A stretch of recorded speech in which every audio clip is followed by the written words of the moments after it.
What you gonna do now? It's your reflection looking back to pull you down. So are you gonna die today or make it out alive? You gotta conquer the monster in your head and then you'll fly, fly, Phoenix fly. It's time for a new empire. Go bury your demons, then tear down the ceiling. Phoenix fly.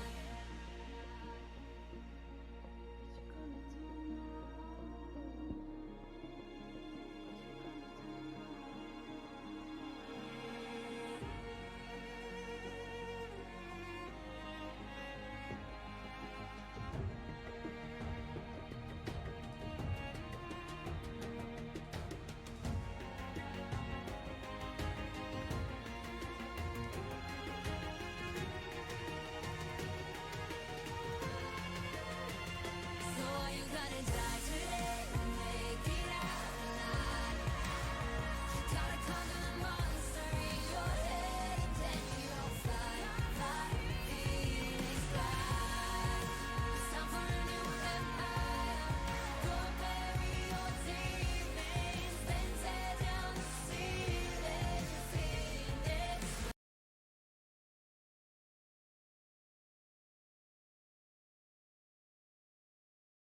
Hello everyone, welcome to the All the Gamers League of Legends Fall Tournament. And hey, welcome as well from me, Marcus, and here's my co-caster Taco, and we're gonna cast you the games today. We'll see if we get any other casters, but right now it might just be us.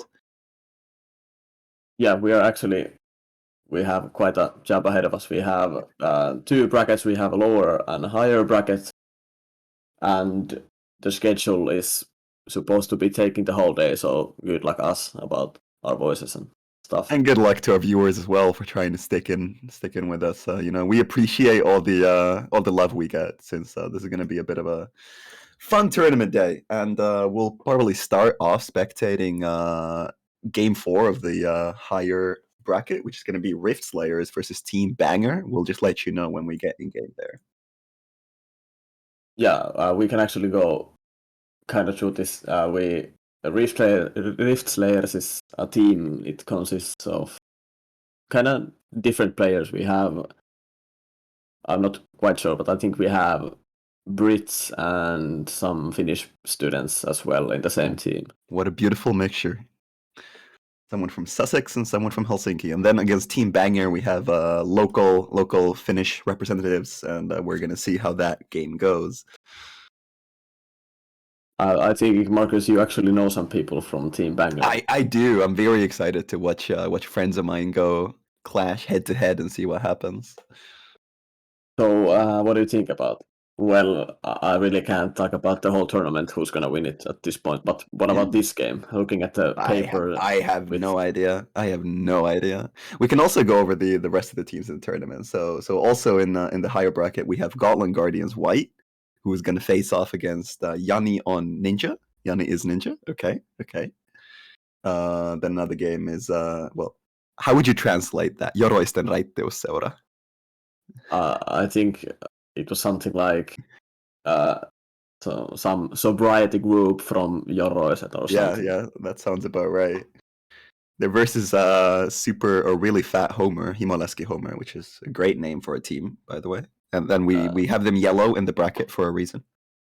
Yeah, if you know, you know. They're gonna face off. The winner of that match is gonna face off against the Tigers. And then on the other side of the bracket, we have FK for Profit facing against a Rotunauta Seura. and the winner of that is gonna face the team Assassins. How would you translate the Rotunauta Seura? That's something.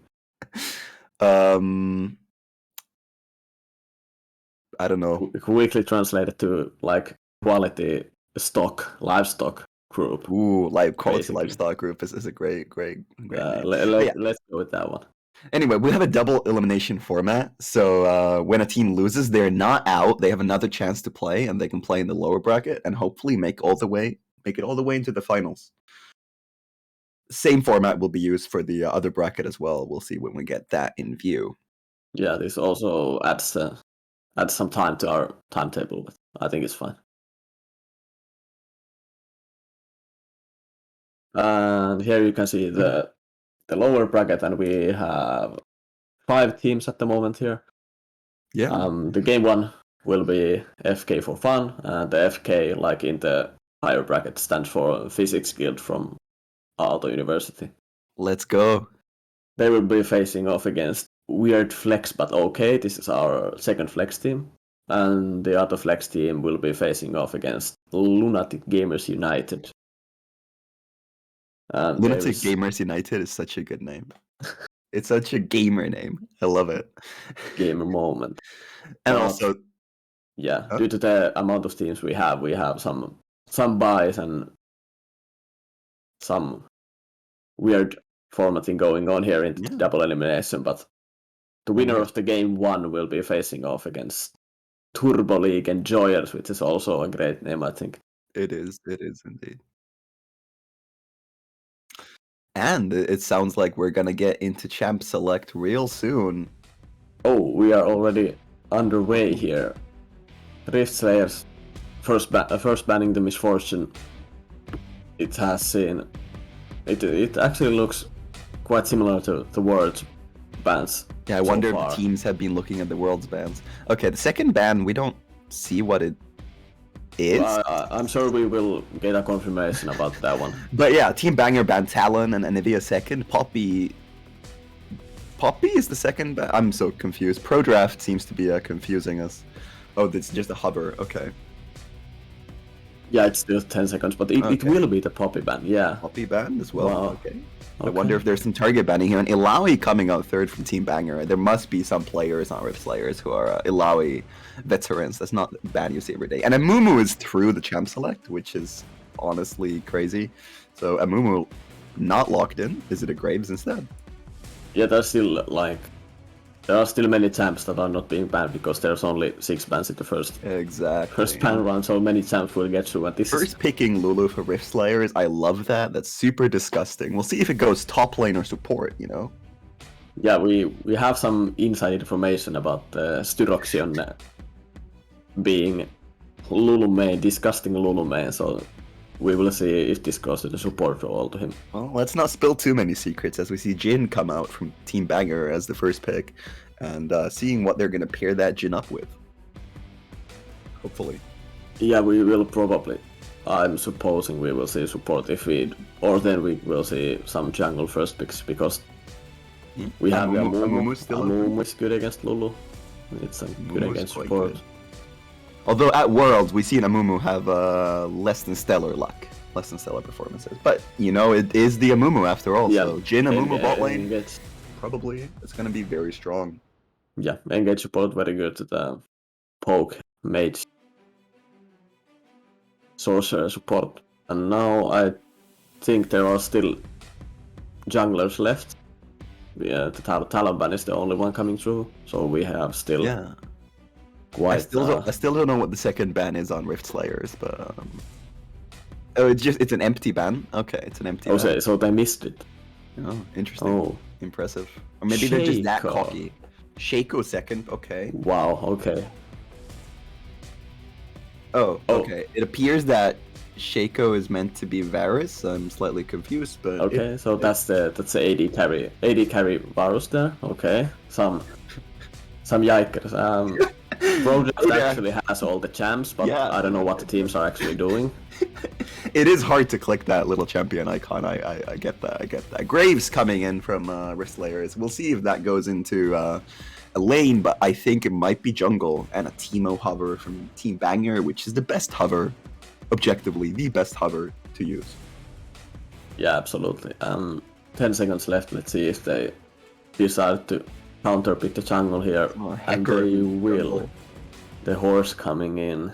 That's going to be an interesting matchup. I'm not sure if Hecarim actually wins that. Yeah, I'm not But- sure. They are both really strong, but Probably a comfort pick for Team Banger, and hopefully Yeah. the game is going to be a banger as well. and now we most probably will have the solo lane bans coming Yeah. in here from both teams. Let's hope that Team Banger is aware of Shaco being Varus, and let's see what they ban. Yeah, Is that another that empty seems ban? to be an empty ban now. Are they actually just missing the timing? No, there's 30 seconds between each ban, right? Okay, Veigar is banned. Oh, and Gallia from the blue side. Yeah, okay. So mid lane crowd control mage is being banned. Yeah, it's going to be interesting to see what Team Banger drafts. I mean, they already have a nuts team fight with Hecarim and Mumu. So we'll see how far they can dive in. Pro Yeah. draft visuals having some issues, but as said, so the Veigar is the 4th ban for Team Banger, and Lucian coming out last. Yeah, that is a strong mid lane pick. And a But- bot lane pick. Lucian's so annoying, especially with Nami. It's such a mess. Yeah, I think it probably banned the mid lane because the Lulu Varus on the blue Oh, side is true, probably true, going to true. be the bot lane. You have to remember the Shaco is Varus actually. Shaco is Varus, actually. Yeah, big brain moments. Fair enough. Fair Let's enough. see if Rift Slayers ban the last one. There might be a ban, but at least I something think we don't it's- see. It's a Mundo ban. Okay. Oh, okay. So I guess I'm sorry for the pro draft technical difficulties. Okay. And yeah, you know, it's barely noon here in Finland. Probably not noon anywhere else. No, it's tired. Everyone's tired. Everyone just woke up. Zillion coming in as the pick for Team Banger. You must Ooh. expect that to go into the mid lane, right? Yeah, you have to. That's the Yone counter pick into that. Kind of a free lane to Yone. Because Huge after amount of level AD 6, it's- damage on Rift Slayers. Yeah, but Team Bangers actually have. When Graves and Yone have so much damage, the Chilean ult is Yeah. actually going to be super effective. Yeah, we'll see if Team Banger can execute their dive comp well. I hope that they pick a 5th diver champion. We'll see. Okay, Braum coming in as the support for Rift Slayers. It is indeed the Lulu top, Yone mid. Ooh, this is spicy. Yeah, Braum is a good pick against this. They're trying to prevent some of the dive in, and if they can't prevent Amumu and Hecarim diving in, they can at least prevent the follow-up damage from Jhin. So we'll see if they can protect with Lulu and Braum. They should be able to protect their carries. Yeah, but this is no, Lulu is not gonna have Mordekaiser fun after level coming 6 in in from top Team lane. Banger. Yeah, that's gonna be. You know, I have no idea which way this is gonna go. Yeah, I don't think I have ever seen this matchup play out in the top lane before, but I'm pretty sure Lulu, as ranged champions, Lulu will win the early levels, and then after Mordekaiser gets 1 TP, 1 item, level 6, then he's just gonna want to point his staff at the little girl. And We're gonna see Lulu out attack dealing a juicy 20 damage per auto attack to Mordekaiser. It's naturally tanky, right? But yeah, I'm very curious about the mid lane. Yone Zillion is gonna be a matchup where I think the Yone can really abuse the early push, but Zillion might be able to hit some bombs and be clutch. We'll see. yeah, the team comps are. I'm really not sure. The Rift Slayers team comp is looking kinda all over the place in my opinion, but it has the potential to deal damage. They are not falling too far behind. Yeah, this is a tragedy. We'll see. We'll see how the game goes.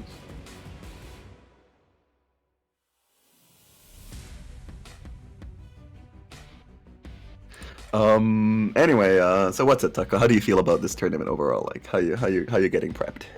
What did you do this morning? I think I literally just woke up and got onto my PC. So Yeah. I'm gonna have to get something to eat at some point. So I'm not going to die. Yeah, me too. Me too. I literally rolled over, crawled to my computer, barely got up, but here I am. You know, here I am. Yeah, And, we have a long day ahead of us. Yeah, but it's gonna be spicy. It's gonna be a spicy game one with Rift Slayers versus Team Banger. Oh, absolutely. Do we have any clue from production when we're getting in game?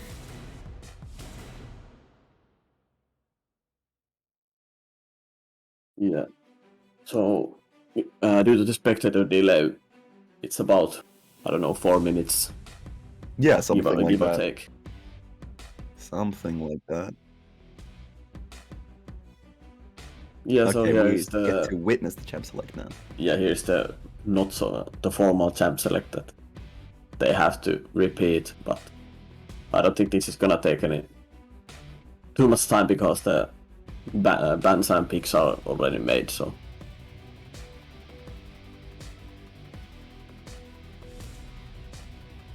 Have you been watching World, Stakka? yeah, actually, when I talk about the album first picks and MF bans and stuff, I actually have been watching almost every single playing game so far. Shit! Oh shit! Well, playings haven't started yet, so we can focus here now, for now at least. Yeah. Today we have the C9 versus Oceania, right?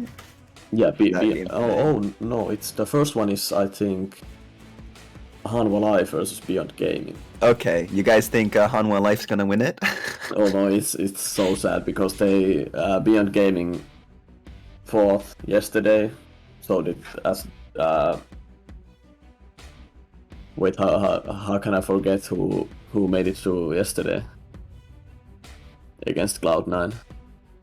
Oh, Peace, it was Peace, no? I think it was Peace, but yeah, both Beyond Gaming and Peace fought best of 5 all the way to the Silver Scrapes to the final game and won the last game, and now they have to play against, well, Beyond has to play against Hanwha Live, so that's a yikes from my opinion. So, but also when it will be Peace against T9, I think that although Peace did look good yesterday, I don't think they have that big of a chance against T9.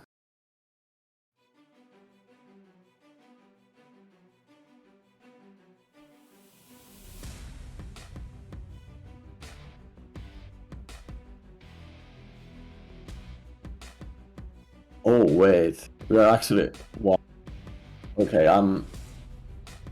I can't show you this screen, but we actually got some info about Beyond Gaming's mid laner being suspended from Worlds. This news came in yesterday evening, I guess. And the reason for banning Maoan, the mid laner from Beyond Gaming, is that he was leaking draft strats. What? Why would you do that?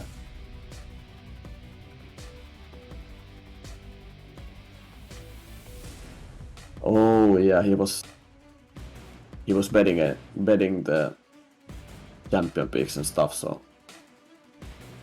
damn, Yeah, that's a tragedy. Sorry about that. that has happened Nice. in esports, but it is sad to see.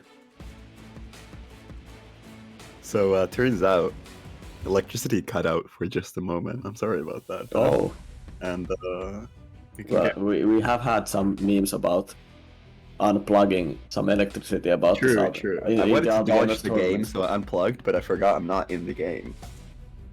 Oh yeah, Unlucky, but you know, maybe next time. yeah. Next time the dodge will work. All right. So one So, minute, 1 minute delay still going on. We have to wait that one, but I can't wait to get into this first game. Yeah, This- me neither. This waiting part is so hard when we have basically no prior information about any team. We only have like information about single players due to them being. True, Versus true. We'll see how the Windows, teams play so- together. If there's some cheese level ones, that would be exciting. That would be totally exciting. Yeah, we will see how the synergy between Finns and the Brits go. Do you think they'll be able to understand each other while they play? I'm pretty sure that Tuukka, who's playing the top lane, Lulu here, I think he has the same kind of rally English as I do. So It's gonna think be that an this- internal challenge. yeah. No, don't worry, it's okay. I'm I just heard gonna- that Yami is actually April for Hire has been actually practicing his Brit accent, so I think he will be fine with the other mates. he's joining in. That's hype. That's how you do it. That's how you do it. commitment right there. Yeah, you have to appropriate the accent. Wait, what? No. Oh yes, no, yes. Yes. No, I believe. There's gonna be a hype game. We should be getting in a loading screen soon, right? Yeah, a loading screen and then a couple of seconds so we can have all the toxic chat being removed from viewers' view. So True. we Speaking of toxic loading screens, not quite toxic, but also the mid laner for Beyond Gaming in today's world is banned. oh yeah, I talked about that one. Yeah, You when talked your about it? Oh, electricity went out. Yeah, I didn't know what happened there, but it was something about leaking the drafts, which meant that he was like betting. Yeah, I think it was like some betting thing, which you can't do. So luckily, no one's betting on our tournament results. But if you are, make sure not to play. Yeah, instantly. Well, like words, instantly banned. I don't think Fake or any betting site is going to be placing. Maybe we Like- should talk to Unibet or something. They'll probably place bets on anything. Partnership with Unibet with tournament. Yeah. We do not endorse online betting with AG. No. Yeah. Soon getting in this game. Oh, I'm so excited, but I also can't wait. I just want the game to get going. I want to see these teams crash and see who gets out on top. Like who can win the fucking thing. Oh, actually, in the chat, someone is asking for the K-pop show that we had last time. I won't sing for you, chat. I'm sorry, but maybe one day we'll have another K-pop performance because that was pretty hype last time, wasn't it? Yeah, it was banger. Yeah, Absolute banger. yeah, it's gonna be a banger, and Also, you have Jimmy Jamone. I think you know him.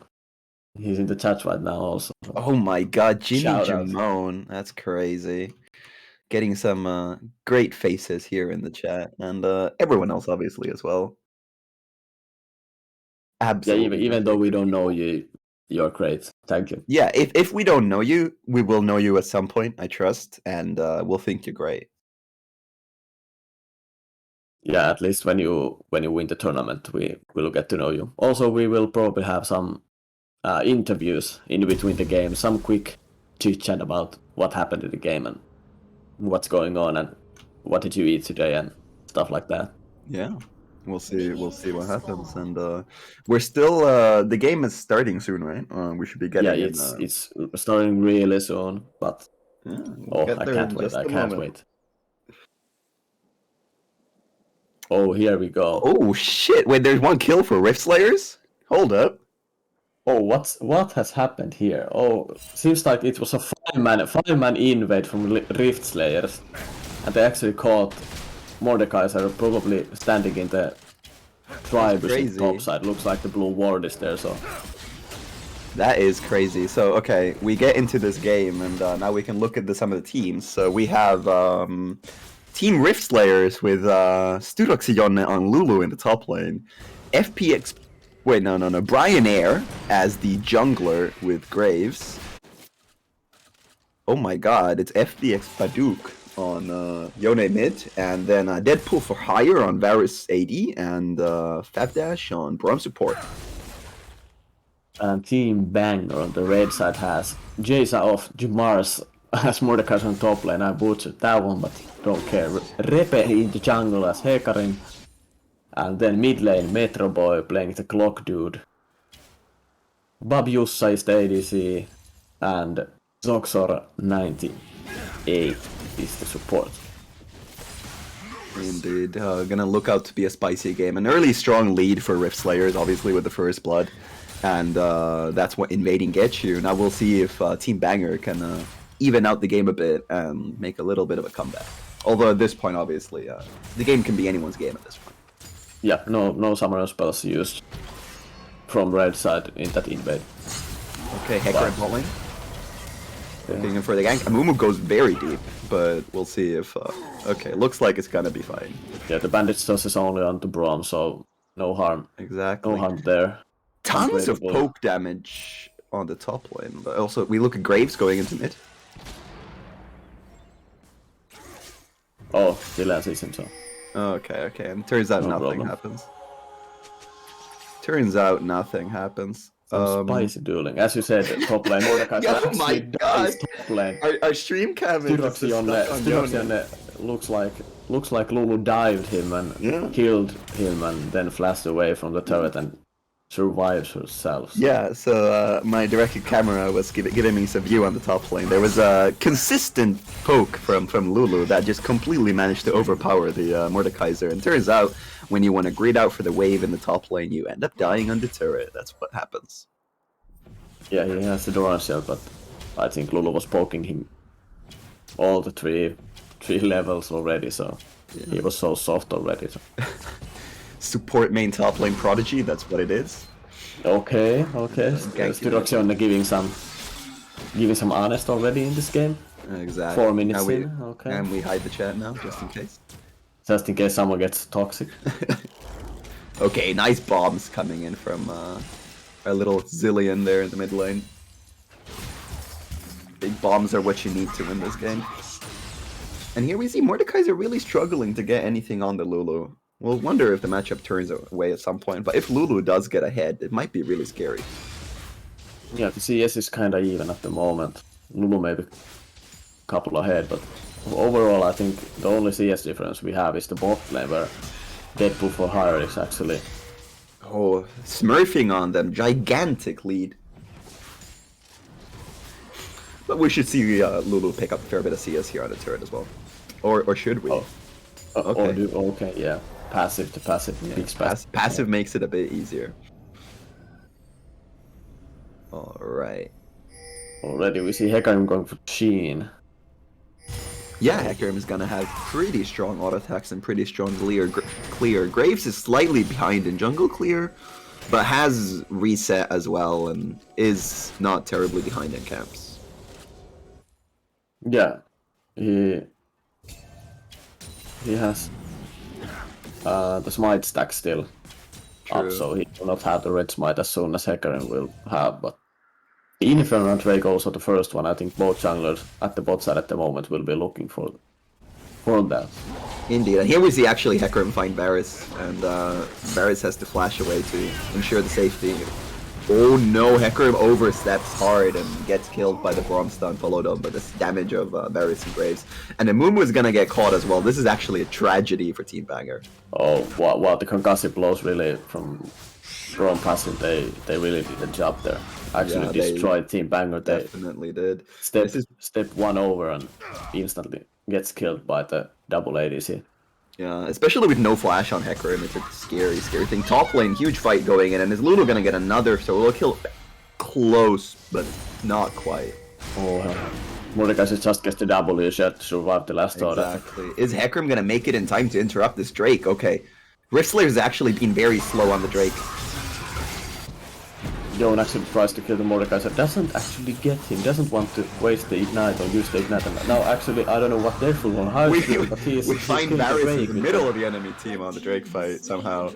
I don't know how that happened, but you know... Graves also tries to steal the Drake, but doesn't succeed in the mission. So They Repet do beats manage it up. on killing the Mordekaiser in the top lane. So Yone and Lulu manage to clean up that kill, and we get some extra... Mordekaiser's 0-3 right now, which does not feel good, and Lulu and Yone are pretty strong. Unfortunate happenings on the bot lane, though. Red team, Riftslayers really got a huge lead, but then they were too slow on the Dragon and managed to lose a couple of members to that. Yeah, they could not capitalize on the kills they got earlier, and they stayed on the lane, and then basically they were out of summoner spells and out of HP and mana, and they tried still to contest the Drake, I guess. You have to wonder if the team had a mutual call to push out the lane first before the objective, or if there was some miscommunication. We'll have to ask them about that later. Yeah, we will. Hopefully, we will get some interviews about some of the things that go on in the game, because there's so many things happening at the moment. But anyway, there's about a 1,500 gold lead right now for Rift Slayers, which means that Team Banger has a bit of an uphill battle to climb. However, they do have the Infernal Dragon, which is a very nice thing to have in your pocket. Yeah, that slows down the Dragon's Horse at least. And as you can see, Lulu actually quite a bit ahead. Jungle quite even, but mid lane is also, due to the kill being. Yeah, mid lane is tons ahead. Yone has been really doing work, but otherwise the gold lead is not huge on any other character, so there's definitely a chance. This game is very even for now. Yes, absolutely. Hecarim finds Yone. Yon ults away, but Hecarim stops it. Doesn't get too far, and that's Hecarim ult coming out, and oh, Yone is gonna die to the bomb from the Zilean. That's a nice little cash injection into Lilian's wares, and really good kill from Team Banger finding the Yone in the enemy jungle. Yeah, well done by Hecarim to stop the Yone ult too, so he doesn't get under the turret to save himself. Well executed. Lulu proving to be very annoying, but gets dragged in. We'll see if Mordekaiser can actually punish. Does not look like it. Lulu just wins the trade. I did not realize this little Yordle is so strong. Yeah, Mordekaiser doesn't use his W at any moment of the battle, so all the shield is kind of saved to the next stage, let's say. That's unfortunate. But he doesn't want to kind of waste the W. Yeah, that makes sense. You can get the healing. Yeah. But this space of Lulu has the corrupting pot and the healing reduction, so maybe the shielding would be better. Indeed. The Lulu definitely having the items to survive this lane very well, having the heal reduction, having the corrupting pot and everything, just working out to just abuse the Mordekaiser as much as she can. Both junglers at the moment looking towards the top side, but there are wards from both sides, so Indeed. I'm not sure if anything's gonna happen here. Hecarim's gonna back. Some trading happening in the mid lane. And top lane. And probably bot lane too.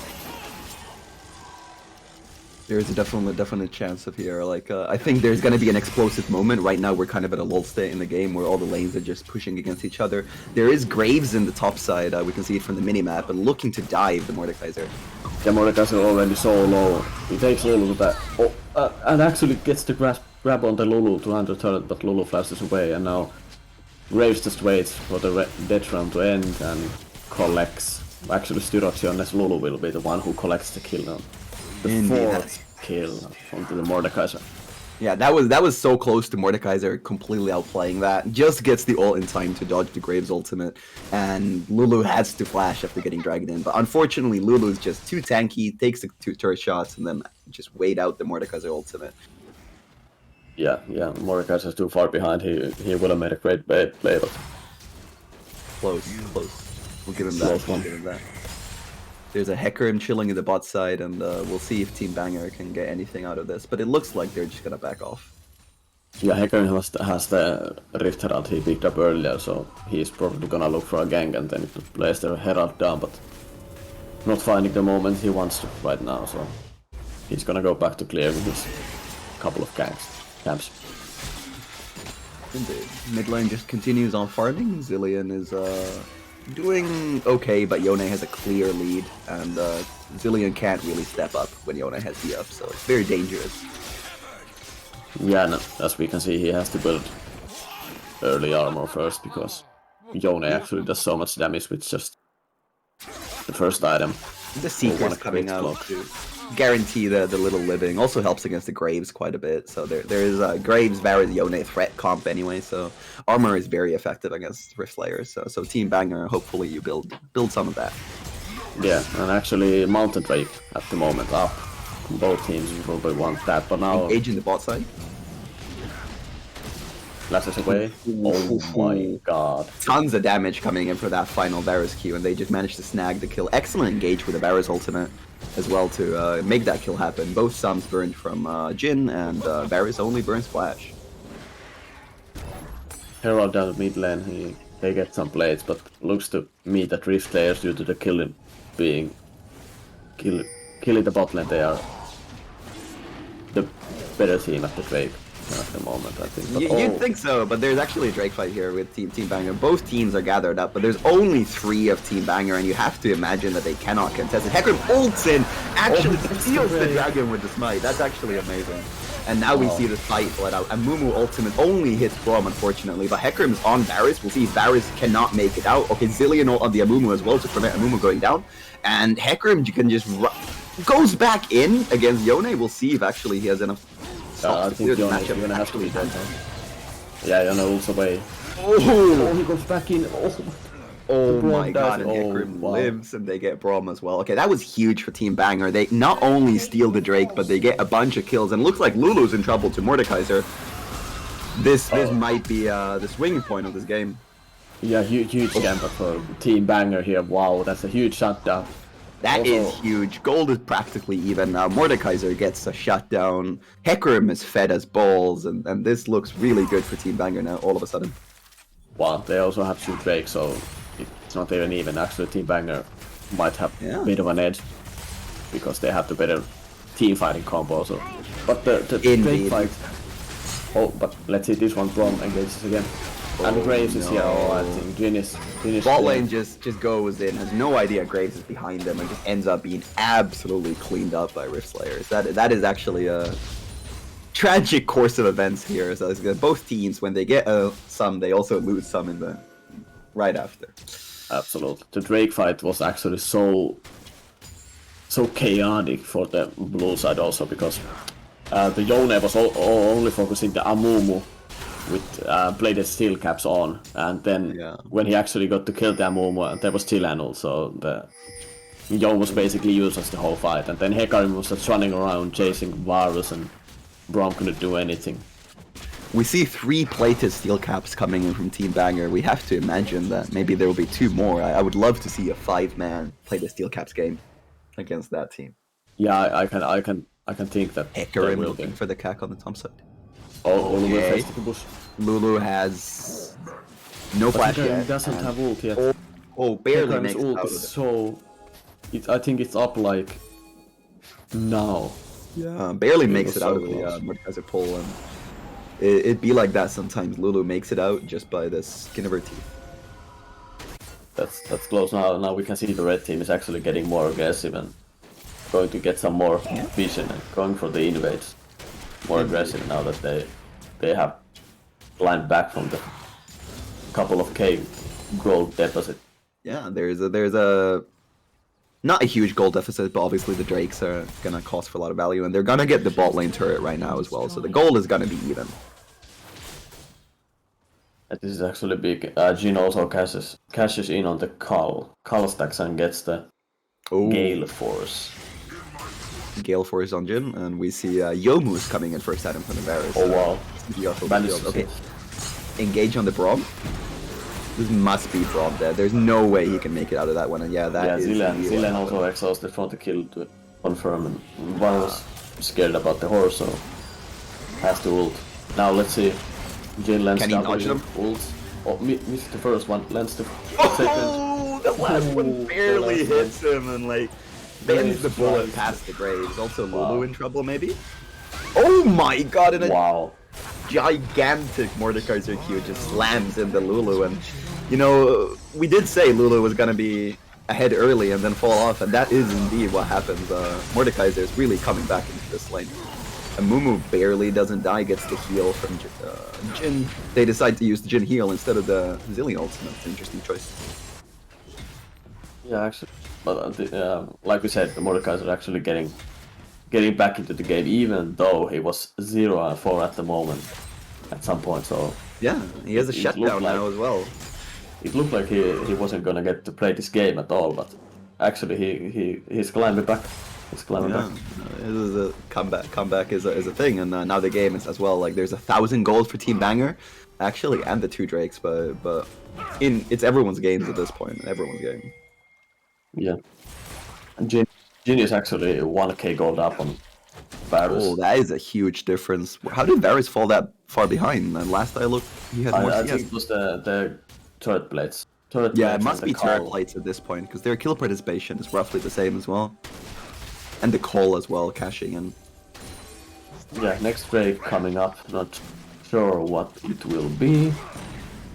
But both teams trying to get vision at the both side river at the moment. Lulu also coming down. Hecarim coming from the base. One nice thing for Rift Slayers here is that there's a bunch of nice shutdowns on Team Banger, and if they do get a good fight where most people die, it's gonna be gold value for Rift Slayers. So we'll see if they can make that happen. Engage on the Amumu happening. Now Amumu has to flash away. Oh, Yone goes in deep, but I don't think they can punish him. Oh, now blue team has gone too far. They have overextended. Hecarim comes in clutch and is gonna get supported by the Jhin ultimate, supported by the rest of his team, and Amumu jumps in as well. Brom is dead. They get 2, and I think that's it. Graves and Brom fall, and we'll see if they can stop this Drake. But this is getting scary. It's gonna be Ocean Soul point for Team Banger as well. So one more Drake and they're done. Oh, Mordekaiser flashes in ult Yone.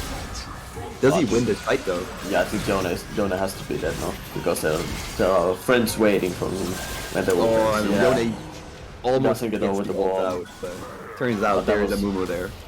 Yeah, but that was kind of overextending from Yone and Graves there from Rift Slayers when they tried to chase the Amumu from the Braum passive stacks, but didn't get that. Got poked down, and then Hecarim saw an opportunity and ulted in.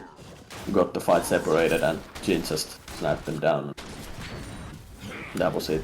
Yeah, this is again like a huge fight for Team Banger. It does look like Rift Slayers has no idea how to start a fight against this team. It's really hard to get into those vulnerable characters like Jhin and Zillion when there's a Hecarim, Amumu, Mordekaiser running around. And we'll have to see if they find some picks or something later. Okay.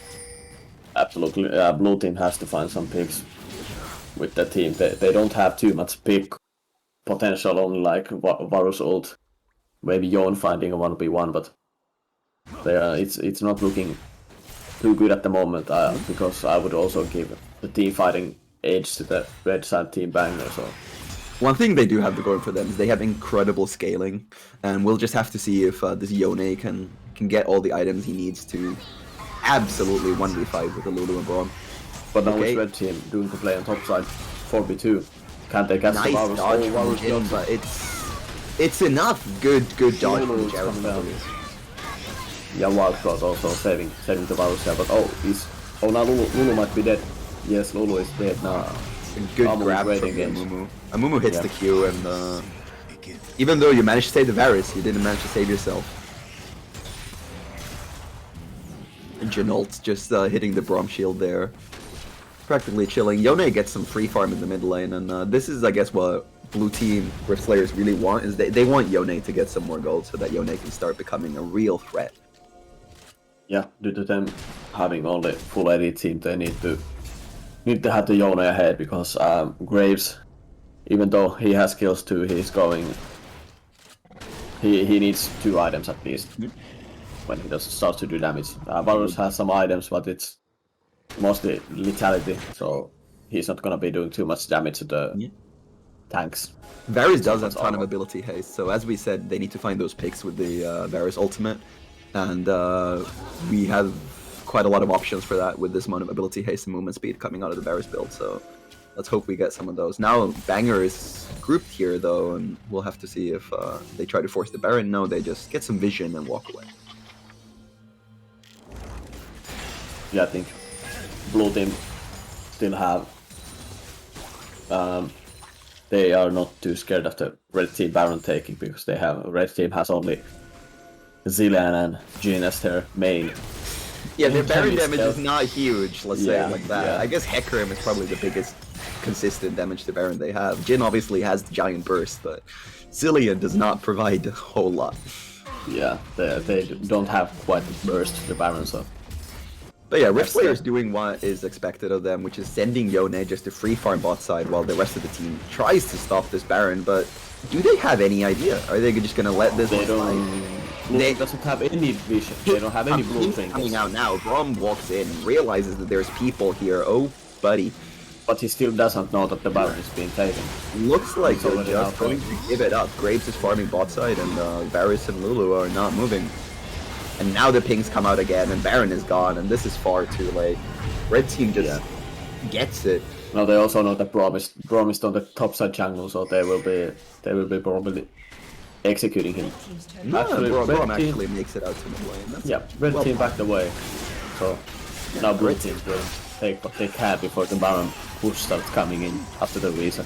And it's a good back from Red team. They get to spend all of their gold. Drake is up in less than a minute, and we have to wonder that they push out now both of the bot lane and the mid lane and get some position on Drake and try to get that Ocean Soul. Yeah, It absolutely. looks tragic for Rift Slayers at this point.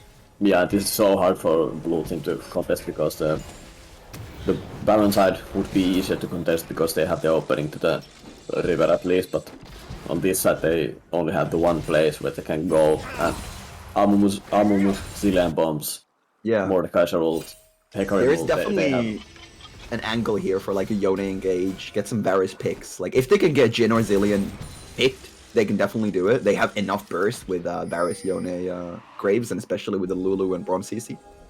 We just have to hope to see them fight here, because if they do get this Ocean Soul, it's going to be incredibly hard to kill those Amumus and Hecarims. Yeah, absolutely, they have stacked so much armor. And that's the soul for Hecarim as well. Graves tries to ult it, but gets stopped by the Mordekaiser, and at this point, Yone is going to get caught by Graves, and wait, no, Hecarim. It's Yone caught by the Hecarim, my bad. And the but just Hecarim's- walks away. Yeah, Hecarim doesn't even care about the Yone damage at the moment, even though Yone has the 2 items he wants. So now, Team Banger, you guys have the objectives. What are you going to do with them? Okay, Hecarim is splitting bot side, and all the 4 other members are going to group mid. Oh my god, Yone gets chunked by Hecarim. But the Divine Thunder are doing work here. Even though Oh, Yone ults in with the Braum CC and everything. We'll see if this is enough. Hecarim ults away, but dies to Braum just before getting away, and that's a nice amount of gold coming into, unfortunately, the Braum, but still a good kill for Rift Players. Really good kill. this is what Rift players really need to get back into this game if they want to survive after this Baron ends. So. They get some of the pressure off. But we'll see if they can prevent the mid lane turret goes down, and so does it look like the top lane turret's going down. So they still get a nice little reward for Team Banger. 4k lead stays roughly the same as it was before, and Ocean Soul, we're gonna see if gonna go for the Elder Soul fight to close this game out. Yeah, I don't think the red team can really push too far with. They can also fight and try to dive the blue team, but I think they might be waiting for the right timing to find the fights, or then wait just for the Elder to spawn, take it and try to end with that. Yeah, and I think definitely without Hecarim, they can't really fight without Hecarim. So we'll have to see if how they position around the map. Are they still gonna send Hecarim splitting, or are they gonna group up now and start commanding a little ball of death around the map and see if they run into anyone? Yeah, they're kind of defensive at the moment, You shall transcend. trying to group up. They're not in a hurry anywhere. Just waiting for the Baron and Elder to slowly respawn. Yeah, some vision fight going on. I'm watching it. Big CC coming in from the Amumu, like literally cannot move. Zillion comes in, and nice little kill for Jhin there. And yeah, Braum getting caught by the Amumu Qs. It's the story of this game. Yeah, this Amumu has been actually so good. They found Braum. This was at least the second time when they just got a free pick, because Amumu is just a great champion with the double bandage sauce. Better than the junglers at better than the supports at Worlds at Amumu, definitely. Zox are really performing on this Amumu, not missing the Qs like some other pro players. Are you specifically talking about someone? I watched a Cloud9 game and it was not pretty. Okay, yeah. I kind of knew there was something behind this one. Yeah. Thank you. Alright. Yone actually, due to the farm he's been getting, he has bounty and he has some Yeah, he money has under 2 his items belt. now. He has the IE, so he has a lot of damage. It's just a question of getting that damage out. We'll see if he can get past the tank balls of Mordekaiser and Mumu Hecarim and into the team that he wants to be in. Okay, engage on the Yone. I'm not sure. Bot lane from both teams. This is a huge team fight. Looks like Yone is going 1v3. He gets a lot of damage down. But this is a very, giant Jin grenade there with the Dark Harvest and just smacks the Yone down. It looked really good for a second for Rift Slayers, but they couldn't quite get the HP bars low enough, and now it looks like Team Banger is just here to clean house. They get the turret, they do not get another pick, but I'd imagine they continue pushing after this. Yeah, you'd imagine that they try to get the inhibitor also, because it's still. It might be that they're willing to go 5v4. for Baron as well. It's about 40 seconds until Baron, 30 seconds. Yeah, And, Baron also coming up. So They're getting they- some vision around the map and then getting ready to. They are not greeding for more than they can bite. Taking jungle camps away, getting vision, preparing to. Starving Rift catch Slayers off someone. all the gold in the map, getting all the vision away, all the camps away. There's nothing to farm except waves. And we'll have to see if this time Rift Slayer starts trying to challenge the Baron.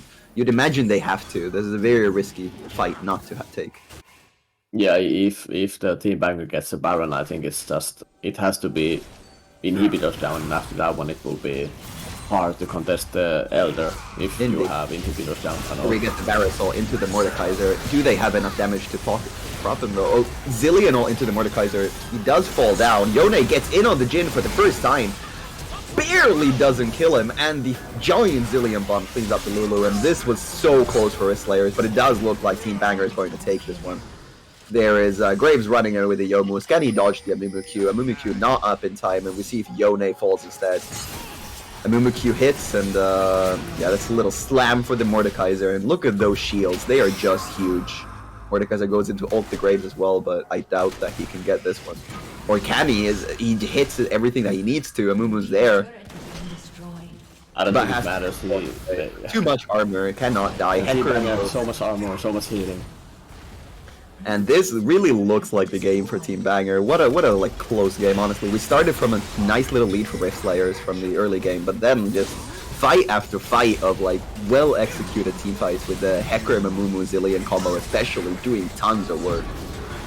Yeah, those Braves really worked out for them. They got all the Braves. They have so much healing at the moment. They have so much armor at the moment. The red team is just unkillable. Also with the Zillion, they have so much survivability, and that's Just congratulations to completely Team Bangers. unkillable comp. Team Rift Slayers did not have enough damage to deal with that. GG to both teams though. We'll see Team Banger continue on with the in the bracket, and Rift Slayers falls into the lower bracket, elimination bracket. And but they're elimination, so they're not gone yet. Also, we have Repe. So on the red side, Team Jungler playing the Hecarim last game. Repe, Hello. welcome. You had quite a bit of a yikes moment in the early game when your Mordekaiser was behind and mid lane was behind and everything else was kind of even. So what was going through your head at that moment when your team was behind in gold? Well, basically leave top lane and just play bot lane, which was our plan from the start because we thought that it's kind of useless to gank Lulu. So we just focused on bot lane and Drake control, and it went according to the plan. Yeah, you had some really good Drake fights. Honestly, the team fighting around every single Drake was beautiful, and you had a nice steal as well. How did that steal feel for you? Well, I mean, of course, pretty good. I think my team didn't even realize at the start that I got the Drake, but yeah, it was I guess important to get the Drake, so we got the soul faster. So Yeah, that was really important in the whole scheme of things. You ended up getting all the Drakes and the soul, and ended up finishing the game through that. Thank you very much for that beautiful showing of Hecarim. okay, thanks guys. And I think next we will have a couple of minutes break before the next game. yeah, starts. we'll come back to you when the next game is ready to when we can get into the champ select for next game.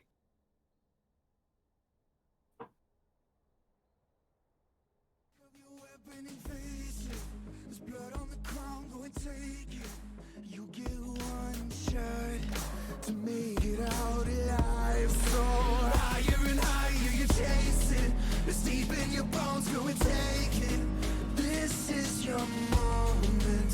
Now is your time. So prove yourself and rise, rise. Make them remember you. Push through heaven. Rise, rise. They will remember you. Welcome to the climb up. Reach for the summit. Visions brave and one false step lead the end. So higher and higher you chase it. It's deep in your blood, go and take it. This is your moment. Take to the skies, go. Prove yourself and rise, rise. Make them remember you. Push through heaven. Rise, rise. They will remember you.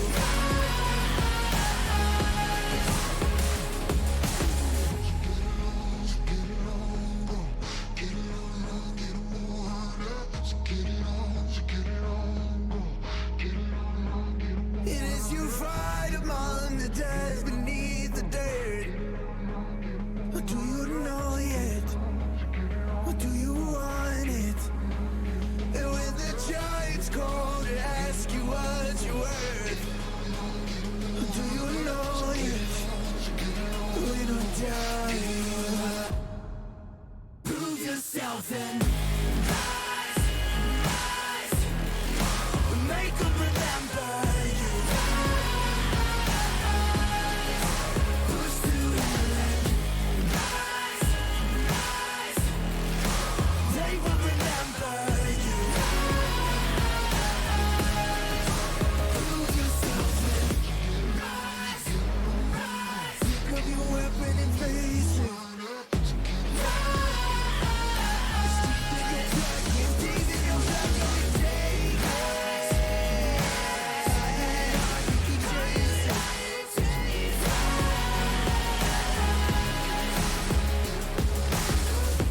Rise, rise.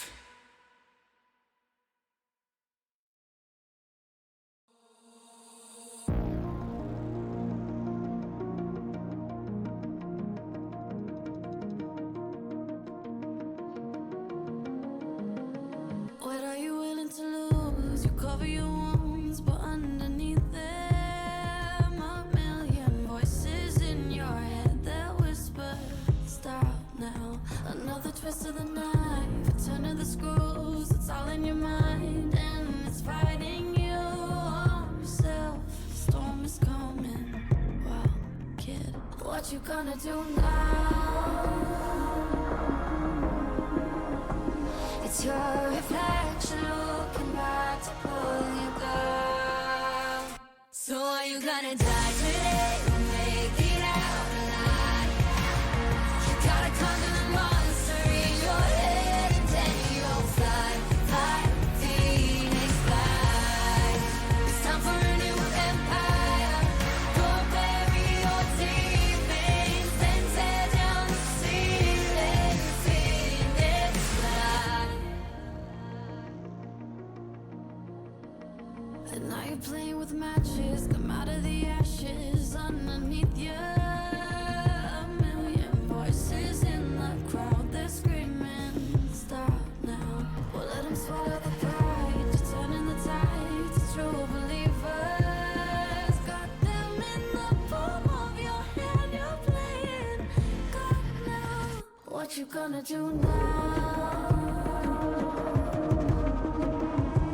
It's your reflection looking back to pull you down. So are you gonna die today or make it out alive? You gotta conquer the monster in your head and then you'll fly, fly, Phoenix fly. It's time for a new empire. Go bury your demons, then tear down the ceiling.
This ain't where the legends come from. You know what a hero looks like. Pretty little flower, won't you sit back down and go play nice? So keep talking, keep laughing.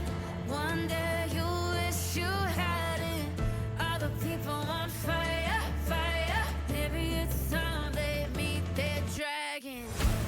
If you're gonna hold me down, you're not gonna let me in into your castle walls. None of you can keep them. 'Cause if I gotta burn it all down, then we'll burn it all down. My oh my, look at who winds up bigger this time. And if I gotta break it all down, then let's break it all down. Bye, playing with fire, and we'll burn it all down. This is where the bruises come from. This is when the game gets ugly. These blood, sweat, tears keep running. Licking my plate 'cause I'm so hungry. Keep talking, keep laughing. One day you'll see what happens. Other people on fire, fire. It's about time they meet their dragon. If you're gonna hold me down, you're not gonna let me in into your castle walls. None of you can keep them. 'Cause if I gotta burn it all down, then we'll burn it all down. My oh my, look at who winds up bigger this time. And if I gotta break it all down, then let's break it all down. Bye, playing with fire, and we'll burn it all down. It starts right now. Baby, you're surrounded. Put your money where your mouth is. Bury your doubts under the ground. Then they're gonna watch you step over the ashes. Right now I'm taking my turn with the matches. 'Cause if I gotta burn it all down, then we'll burn it all down. My oh my, look at who winds up bigger this time. And if I gotta break it all down, then let's break it all down. Playing with fire, and we'll burn it all down. We at the top again, now what? Head below the ground, but count us higher than a mountain. And we be up here for the long run, strapping for a long one. Now you coming at the king, so you better not miss. And we only get stronger with everything I carry up on my back. You should paint it up with a target. 在以后，除了是傻子，还有其他吗？我左右，节拍琵琶在时间滴答着，还不够。你的固执让我来守候，哪怕再迟也不想以后。就在这时放肆的战斗。I got the heart of a lion, I know the harder you climb, the harder you fall. I'm at the top of the mountain, too many bodies to count. I've been through it all. I had to weather the storm to get to the level I'm on. That's how the legend was born. All of my enemies already dead. I'm going, I'm ready for war. We at the top again, now what? Head below the ground, but count us higher than a mountain. And we be up here for the long run, strapping for a long one. Now you coming at the king, so you better not miss. And we only get stronger. Everything I carry up on my back, you should paint it up with a target.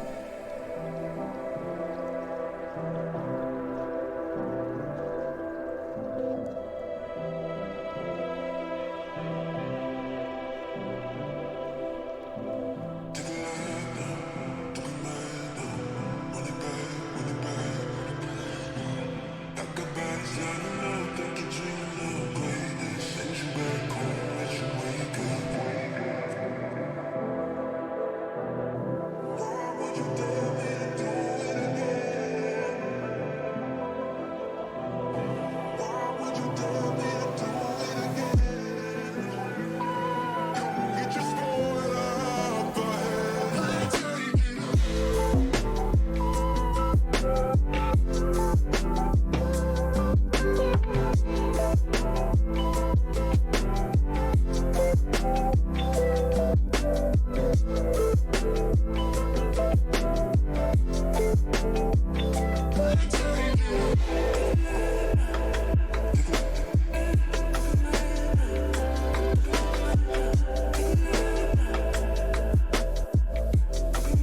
What's up, guys? Welcome back. Welcome back. So we're supposed to be in Champ Select. We're actually just tiny little delay, but we're waiting for the Champ Select to start. We're gonna watch a lower bracket game this time. We're gonna watch. Well, this is currently showing the higher elo bracket behind us, but what we're gonna watch is FK for Fun versus Turbo League Enjoyers down in the second round of the lower bracket. Yeah, FK for Fun won their first game against Weird Flex, but okay, and now they got to the second round in the higher bracket against Turbo League Enjoyers. Lower bracket? Oh, okay, yeah. Yeah, but yeah, actually, sorry, winners bracket on the lower bracket. Okay, yeah, makes sense. And It's team hard. 2 Turbo League Enjoyers had a little bye on the first round, so they skipped the first game, and now they're playing the first game of the day. And we're gonna get into pro draft real soon, and once we get in there, we can start seeing what kind of champs are gonna get picked in this one. Yeah, let's see. This is the lower bracket game. So let's see if we will have the same kind of Amumu MF prioritization. Dude, I look forward to the Amumu. Amumu is so good, and was so he's good last actually- game too. Yeah, he is so good. Even though enemy teams has Now we're gonna give a quick look to the lower bracket, so how it's gonna look like. So we see FK for Fun beat Weird Flex, but okay, and they made it to the second game when they're facing Turbo League Enjoyers, who had the bye. Then in the other round 1 game, Flex 2 lost to Lunatic Gamers United, so Lunatic Gamers United is now jumped up to the round 3 game, and both the losing teams are in the losers bracket side. So Weird Flex, but okay, facing off against Flex 2, and that game will be on concurrently to the one we're watching right now. Yeah, to the stream actually the game was behind your head, the game 6. Weird Flex, but okay versus Flex 2. But we are already in the Champ Select, and the bans have come in, and the Amumu, as said, Yes. also banned. The Syndra, the Elise, the Nunu. Okay, I think Elise and Nunu might be some bans against a specific person on Turbo League, but you know that's what tournaments are. You got to ban the players as well as champions. Yeah, we also had information about the teams prior to this tournament being played. So Indeed. if the teams want that they could scout the opposing teams. And we see Amumu, Caitlyn Jarvan, very good bans, and Lucian instantly first pick by FK for Fun. I wonder if they're gonna go for the Lucian Nami combo. Yeah, last game I think they also played Lucian bot lane, and I think Jubeli played Lucian last game also and went 10-1. Okay. So I don't think the red side was aware of this, but the Vex actually. I think the red side counts. They trust in their CC. Vex and Leona both have a bunch, and Lucian, who has to dash in, is never too happy to face into strong CC in the close side. Yep, let's see, but looks Is to it be a Lulu. Looks to be the Lulu Oh, it's a support. Yes. Lulu. Okay. We're gonna see some more hypey Lulu action. We'll see if it goes to the top lane like last game, or if it just goes into support like to be expected. And third pick will be no Havers at least yet. I'm guessing this will be counter pick to Vex, but no, it's jungle Warwick probably. But okay. Wow. Interesting. We'll see if that Warwick can bring out some interesting strategies. Not a champion you see very often. Misfortune being picked on the third pick just before the bans come out, and that is a pretty good bot lane with Misfortune Leona. There's a lot of damage there. Yeah, if Lulu or Luz and either one gets picked from the bot lane, that's so much damage coming out. Indeed. But we will see if the jungle bans come in from the blue side, because I don't think Warwick has too fun against range champions or guiding back champions. So yeah, I honestly never see Warwick, so I have no idea how strong it's gonna be. It could also be in the top lane as sort of a cheese pick. I've seen that around a couple of times as well. Fizz ban coming out from Turbo League, and that's going to be answered by a jungle ban in Vi. They clearly focusing the jungler here with the Nunu Elise Vi bans, really trying to squeeze the Turbo League jungler to on a champion that they really don't like to play. Yeah, I'm guessing these lower bracket teams don't really have challenger level junglers, so they don't have the champion oceans that maybe some higher bracket teams. Could always be Might a have. Smurf. You never know. We try to keep track of that, but, you know. We'll see if the Fiora ban and the Kassadin ban, last bans from each team, and now we see what the top lane jungle is going to be for Turbo League Enjoyers. Is it the Lee Sin? It's the Lee Sin. Okay. I'm excited. I love Lee Sin, and I bet all the viewers love watching good Lee Sin as well. Yeah, actually, Turbo League enjoyers have actually quite solid team comp, I think, at the moment at least. So.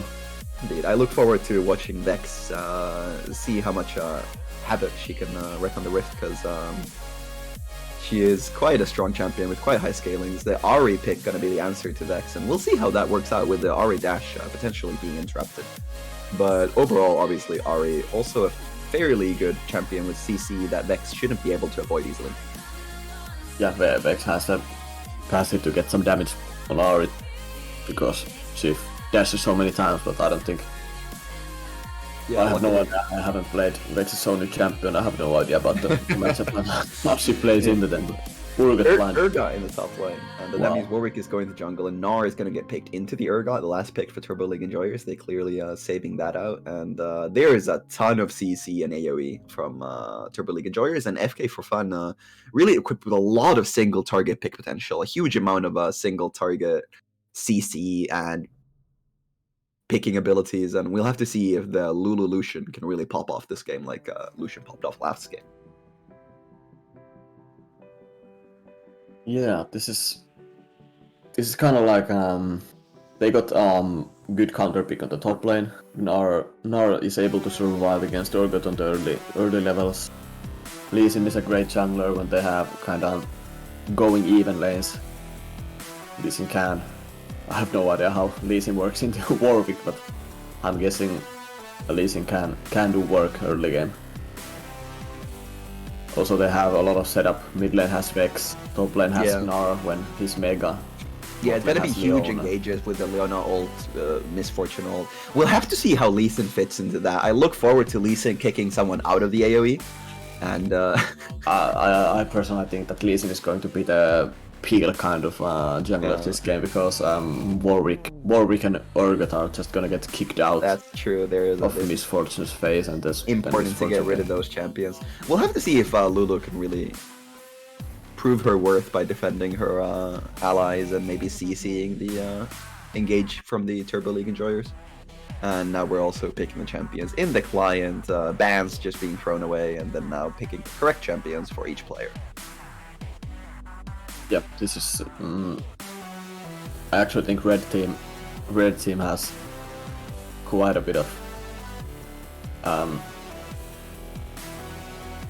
time select difference over here. So Do you think this is a hard champ selective? I think this is a hard champ selective. I don't think. For which That- team, or is it you don't know which Oh, team? red team. Oh, red team. absolutely. Okay. This- I honestly have a hard time saying what's going to happen from this, but it's going to be a very interesting, different strong sides of the map for sure. I doubt Urgot is going to get super far ahead, but you never know. Maybe the Warwick's going to camp Gnar, and that's just going to be crashing in on the top lane. But looking forward to the Vex impact as well. We'll see if Vex can roam around with that huge ultimate. Yeah, I think Warwick has a lot of job to do if he wants to get the lanes ahead, but I think bot lane has a possibility to do something early game, because Lulu actually does so much damage that Leona can't CC them both, so bot lane actually Could be. has early advantage, I think, for blue side, due to Leona being melee champion. So if they can get some poke on Leona, they can look to all in level 2, level 3, level 4, the Misfortune. And that might do. I'm still. You're the bot lane professional. I here, have so the I trust you. Jubilee's last game on my mind. 10-1 Lucian. We'll see if he can replicate that here. Overall, we're gonna get into the loading screen shortly, and that's gonna be a bit of a delay. So yeah. How's everyone doing on stream? Let's see. People be chilling. It's a bit of a sad state that we can't get rid of the spectator delay, but it is what it is. We unfortunately don't have Riot here with us. Yeah. This. Okay, there is Warwick main in the Twitch chat also, so Warwick has actually a good time into Lee Sin, I guess. Yeah, I think Warwick actually has a very, very strong dueling potential early. So if he runs into Lee Sin, runs into Gnar, it's not going to be bad for him. He's definitely going to win that fight, and especially if he's running PTA. Actually, I don't know what Warwick runs. Maybe he can be running something else. But overall, like very good short trades and a lot of healing coming in those duels.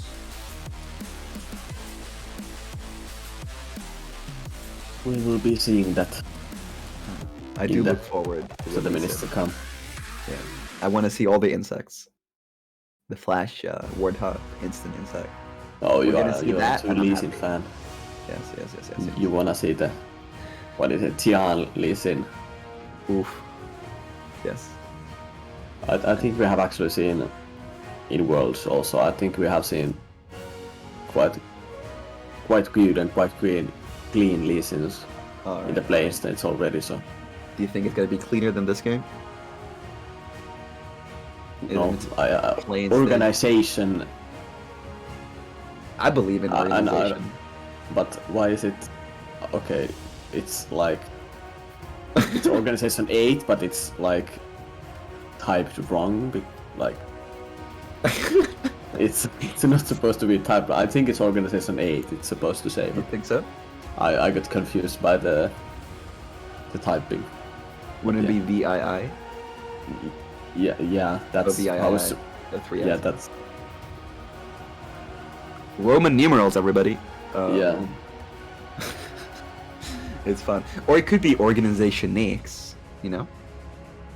Yeah, no, Oh yeah, true. You never know. Anyway, what do you think of who has the best name in here? There's a bunch of good candidates. Oh, I was looking at the Potato Master for yeah, 20. Potato Master because- 420 is pretty good. Only because 420. So. Wait, no, only because Potato. Potato is good. Is good.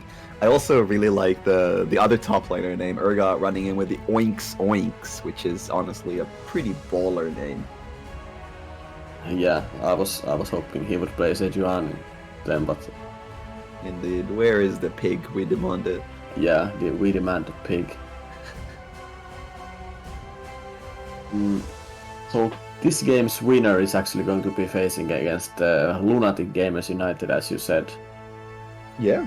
And the winner of that game is already going into the finals of the lower Oh, really? bracket. Okay, that's going to be a huge jump. I do hope the teams can find something to do during that. Currently waiting the loading screen to pass by, and we'll get in game soon. Now, if you guys want to go get a drink, this is the prime moment, because I'm actually going to go get a drink. Give me like 10 seconds. Okay, I will. I'm gonna go to the the Warwick actually has the PTA that Marcus called. The bot lane is actually cleanse heal. So Lucian having the cleanse and Lulu having the heal in the bot lane. They are actually, Lucian is aware of the huge amount of CC that the red team has to offer. Oh yeah, running cleanse. That's smart.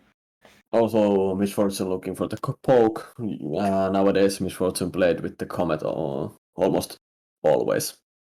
Yeah, and as said, the Warwick EQ poke. is running PTA as said, and we'll get in. We'll get Yep. in there shortly. There's actually an in-game pause, so just a moment. This is the perfect time to crack open my Red Bull. Ooh, yeah, paid advertisement. There you go. Oh, just And, as a small lag. Organization 8 was actually getting DDoS because we judged We his no. we judged his name so much.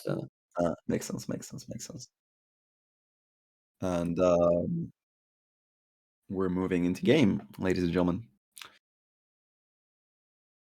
Awesome. Or are we? I thought we I were. think we are. I think we Okay, are. let's Yes, go. we are. Vex is actually running the Dark Harvest here in the mid lane, so Okay, and kind of cheesy. ignite. Tons of damage coming in for the Vex. Starting with the Dark Seal. This is confidence. So, you can do the blue team introductions if you want to. Yeah. So okay. So in the top lane, Oinks Oinks with Urgot. Then in the jungle.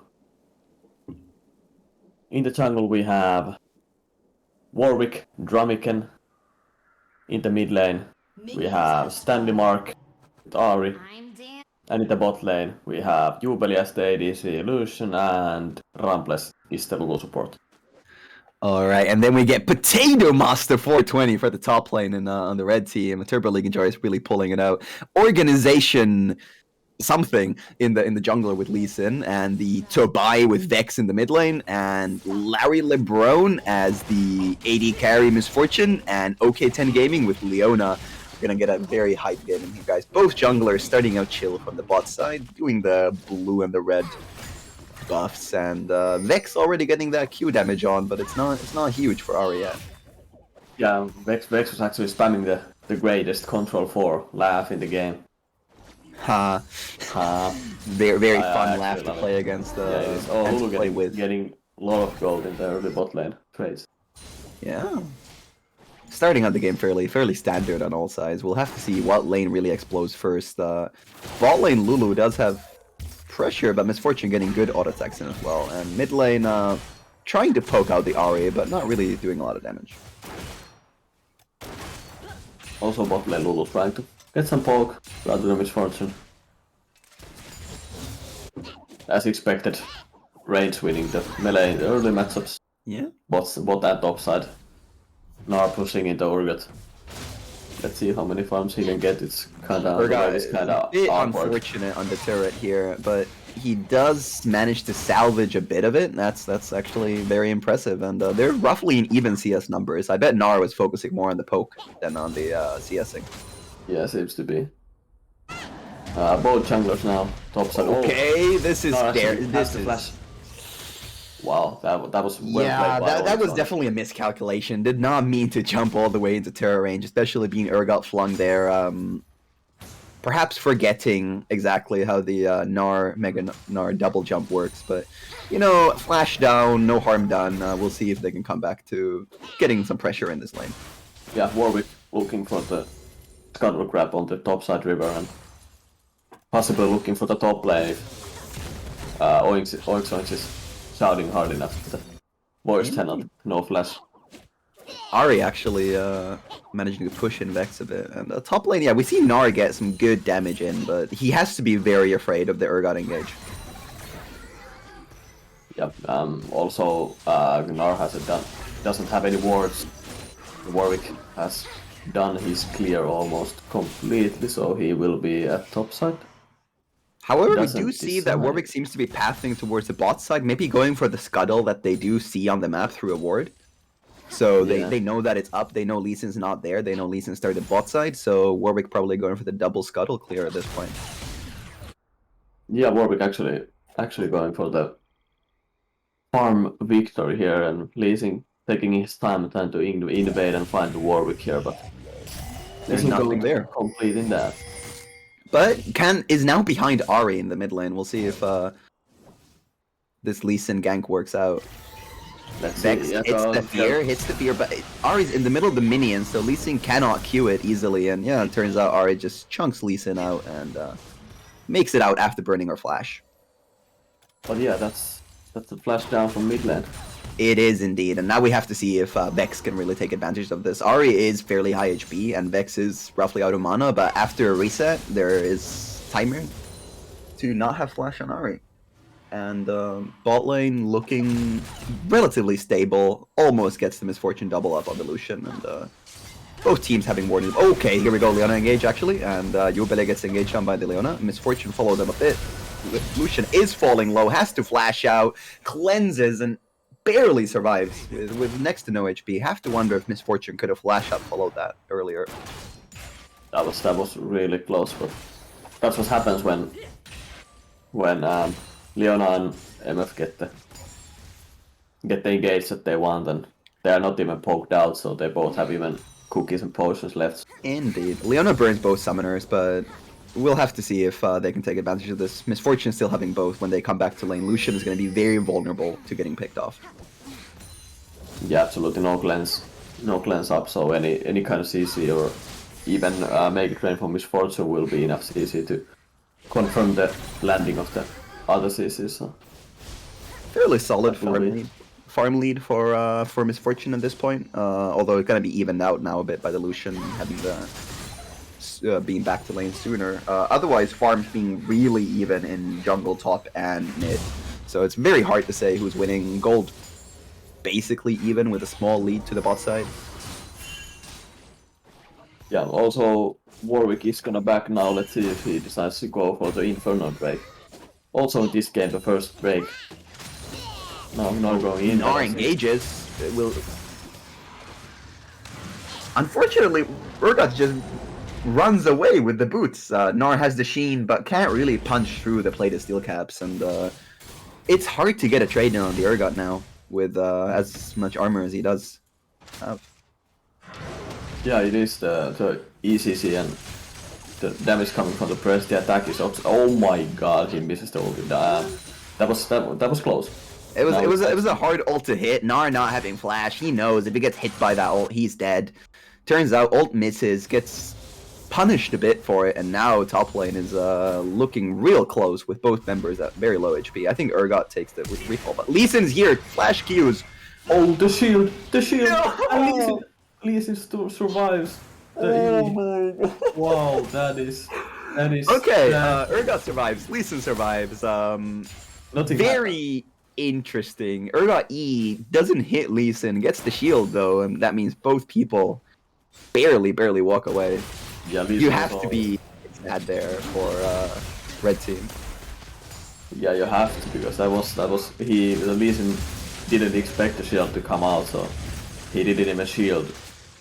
Oh, but Warwick in the top lane now. Gnar with still no flash. It's barely not up, and this is a dead Gnar for first blood for Urgot, and that's gonna be huge for the Urgot in this matchup. We'll have to see if Gnar can continue farming as easily as he could before.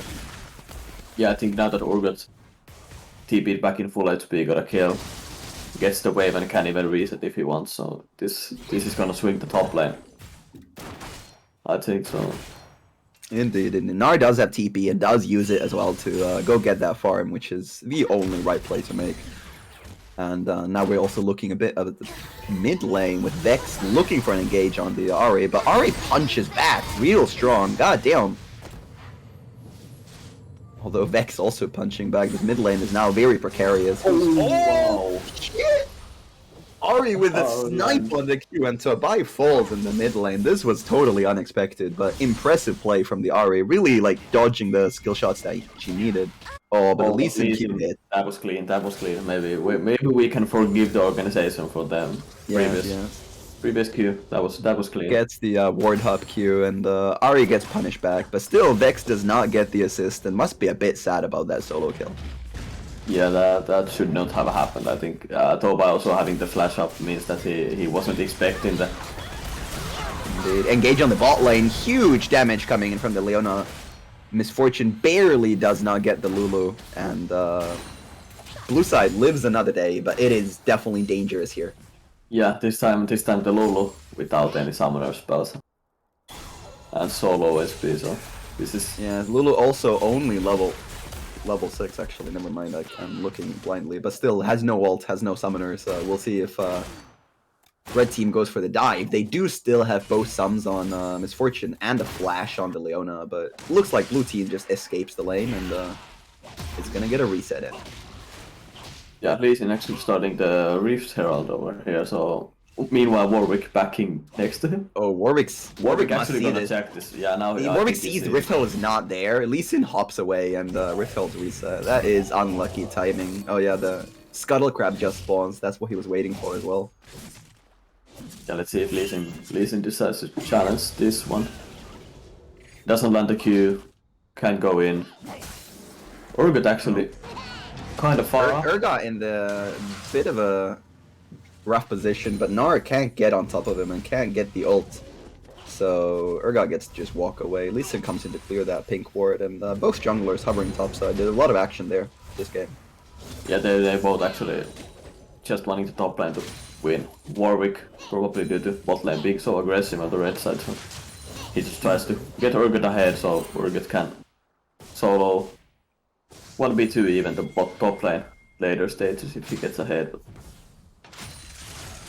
The bot lane is actually almost 20 CS ahead. Indeed. There's a bit of a farm lead on Ahri against Vex though, that's somewhat balancing out the gold lead from the bot lane, but overall the game is super even by this point.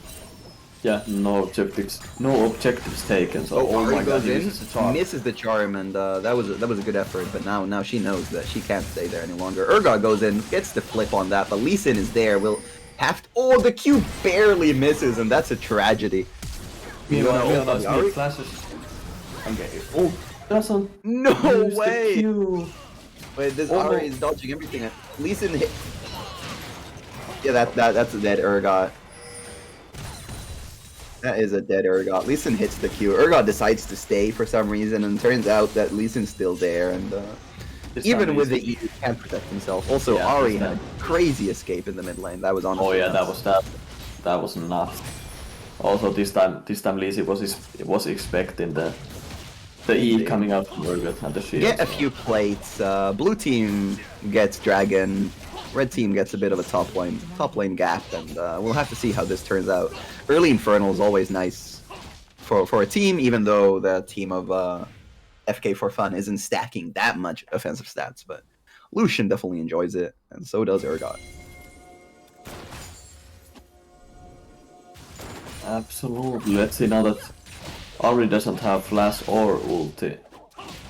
Let's see if Lee Sin decides to do something also. Now we see Rift Hold again, but they are again spotted out, not respecting the fact that blue team might have vision, and Lee Sin ends up falling. Gnar has to jump away, and this must be Rift Herald for the blue team. That is super unfortunate. Yeah, that was great focusing. All the CC, all the ults on the Lee Sin. Oh, no way! Gnar steals the Rift Herald with the Q, even though there was a constant eye that you could have hit. That is just sad. And Narc, does he actually make it into the... Oh, gets interrupted by Urgot, flashes in to get it, but pays a price with his death. Okay. Gets the Rift Herald. Yeah, I think Gnar can now get the turret on the top side of the Herald. Does die for it, which is a bit unfortunate. We'll see. Flash also to get it, so...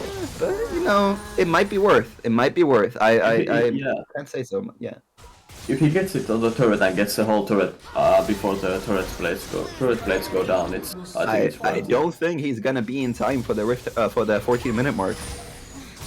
Huge damage incoming in for the Vex. Ahri being very low, has to be very afraid here, but Vex does not have ult, so there's not that much sniper potential.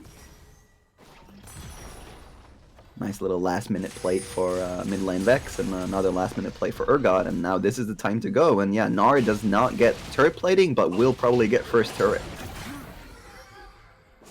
Yeah, let's see if he decides to instantly use it. Urgot does have TP. We'll have to see if he TPs there, but I'd be surprised if it does, honestly, since knowing Gnar has the Rift Herald, Gnar can just punch through the turret like butter. Urgot does TP into the middle of the lane. Leona's able to for him. This is going to be an interesting fight. We'll see if they have enough damage to take down the Urgot. They have the ignite. They should definitely. Nice hits. Everything hits, and yeah, Urgot does die. TP's into the lane without any clue of where the enemy team is. And that is a classic. Now Gnar gets a little free push on the top side, also with Rift Herald. Yeah, he could use the Rift Herald and also get like huge damage on the second turret also. Let's see. Indeed. We'll have to see if he uses the Rift Herald for this turret or if he uses it for the second turret as well. Yeah, we will see. No, it does look like Gnar is gonna be content pushing this on the regular means, and now is maybe looking to put Rift Herald mid lane instead, which is actually a very good option. Yeah, already landing the Qs, poking the Vex down, actually going in with the ult ignite. Does land the Q, but the ignite is So not close on the Vex. Yeah, Rift Herald put down mid lane, and does Gnar find the Ahri? Vex ult barely misses, and Ahri's gonna realize that there's nothing behind her anymore, and This is dangerous. He's gonna die. No flash here. Gnar gets killed. Nice. Gnar just cleans it out. Very well played. Very good setup. Vex barely lives the Ari engage, and then Gnar is just there to clean up house. And the Herald gets another charge. Yeah, that's nice. But bot lane for the blue team is here. Here, there's actually a sneaky 3,000 gold lead that's been building up for Turbo League enjoyers throughout the course of this game, mostly on Gnar by this point. Yeah, it just ballooned for a couple of K due to the top lane turret and the mid lane turret going down. It's so much gold. Also a bounty on Misfortune purely based on farm, and you'll love to see that. Yeah, he has some. She has had some free time in the bot lane when Jubeli and Rampos had. But Lucian Rampos. actually not that far behind, only 50 CS behind, which was definitely it's better than it was a couple of minutes ago. And overall, Vex also having a 20 CS lead. There's a consistent lead for the solo laners of the carries of Team Turbo League enjoyers. Yeah, also Mythics coming in now. Nor getting the Divine Thunder, Leandri's Anguish for Vex. And We'll see if... yeah, Leandri is an interesting choice for Vex. I bet that there's going to be a lot of hidden damage that we're not going to see from that. That's going to come out. It's going to be very useful. Gnar obviously really strong at this point. Looks like Misfortune is going for the Eclipse, and Lucian obviously has the Gale Force already. Yeah, this MF is gonna deal so much damage if he gets a good setup from Oh, Leona, there we as go, and see the here. setup from the Leona, and then Warwick just dies. Okay, Vex comes to clean up with Tobias, and Vex has another ult reset, and going for the Lulu as well. Lulu does flash out, very well flashed actually. And you have to wonder if he makes out, but the Vex Q just cleans it up. Good I lord. guess to reset again. W doesn't kill, but is the burn enough? It is. Burn is enough from the Leandries. Yeah, that's unfortunate for Misfortune, who flashed and healed to get that kill, but we'll see if they can continue on this fight. Gnar is just chilling, pushing down top lane. And this is a tragedy. Tragedy for FK4 Fun. They lose 3 members, they're gonna lose top lane turret and the dragon. Yeah, they are losing on And every the single ball part of the map at Oh, the Lord. moment. This looks to be the huge turning point. As you said, that little Misfortune damage just melted the Warwick, even with the damage reduction and everything. Yeah, Leona Now- clearing the CC. Oh, Gnar is behind the Ari. I would have to know. Oh, she has to ult out and flashes out as well, and does live, but obviously that does not feel very nice. At least he's trying to find something, doesn't. And you said, as you said, MF getting the Eclipse already. Does not have kills, but has the bounty. Yeah, who needs kills when you have assists? And someone who doesn't believe that is Gnar, who has no assists but 3 kills. But you know, I'm pretty sure he's happy with that arrangement as well. Demolish proc cleans up the turret, and Misfortune just absolutely destroys the Lulu. And so we see it now. Misfortune up on the kill board as well. Yeah, it's so much damage coming out from the Misfortune and Leona ult also to help secure the kill to the red side.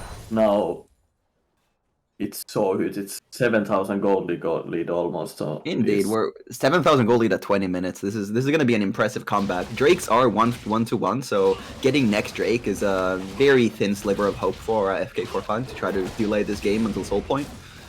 And currently, they just try to farm up the jungle a bit, get some items under your belt. Warwick really needs his items as well, and we'll have to see if they can make a comeback.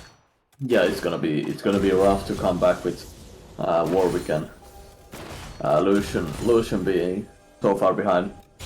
They are so short range and trying to play into the huge CC that Turbo League enjoyers have. It's gonna be hard to contest them. Oh yeah, there is very scary presence in the medium range where Lucian wants to be. There's a Leona, there's a Gnar, there's a Lee Sin and a Vex as well, and really Misfortune just hits you from the back. And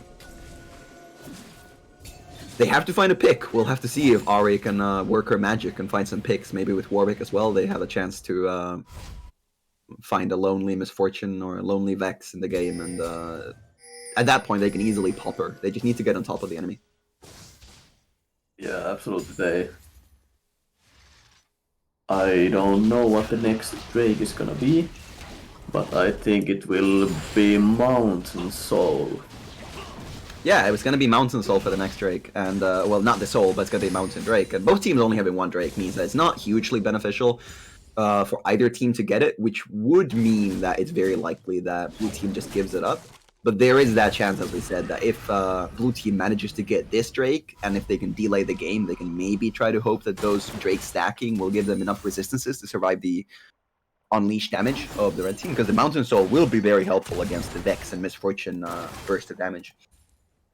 Yeah, absolutely. But as I said, you look at the red side building, they also have 3 times plated steel caps. Vex has Zonias, and MF is supposed to be safe enough to just bullet time everyone to death. Yes. So it's gonna be rough to get access to the MF when you have enough trouble surviving yourself. Yeah, a lot of pressure on Misfortune really to get those damages out. Not Misfortune, Ari to get damage out on the blue team, since she's the one that can really punch through those stats. It's just that Ari isn't the best at killing a tank from full rotation, so we'll see how that goes. Nice Lee Sin Q. Lulu flashes a bit too late, does not get out, but does Lucian survive? Nara gets a big hit. Lee Sin Q barely misses, and Lucian makes it out.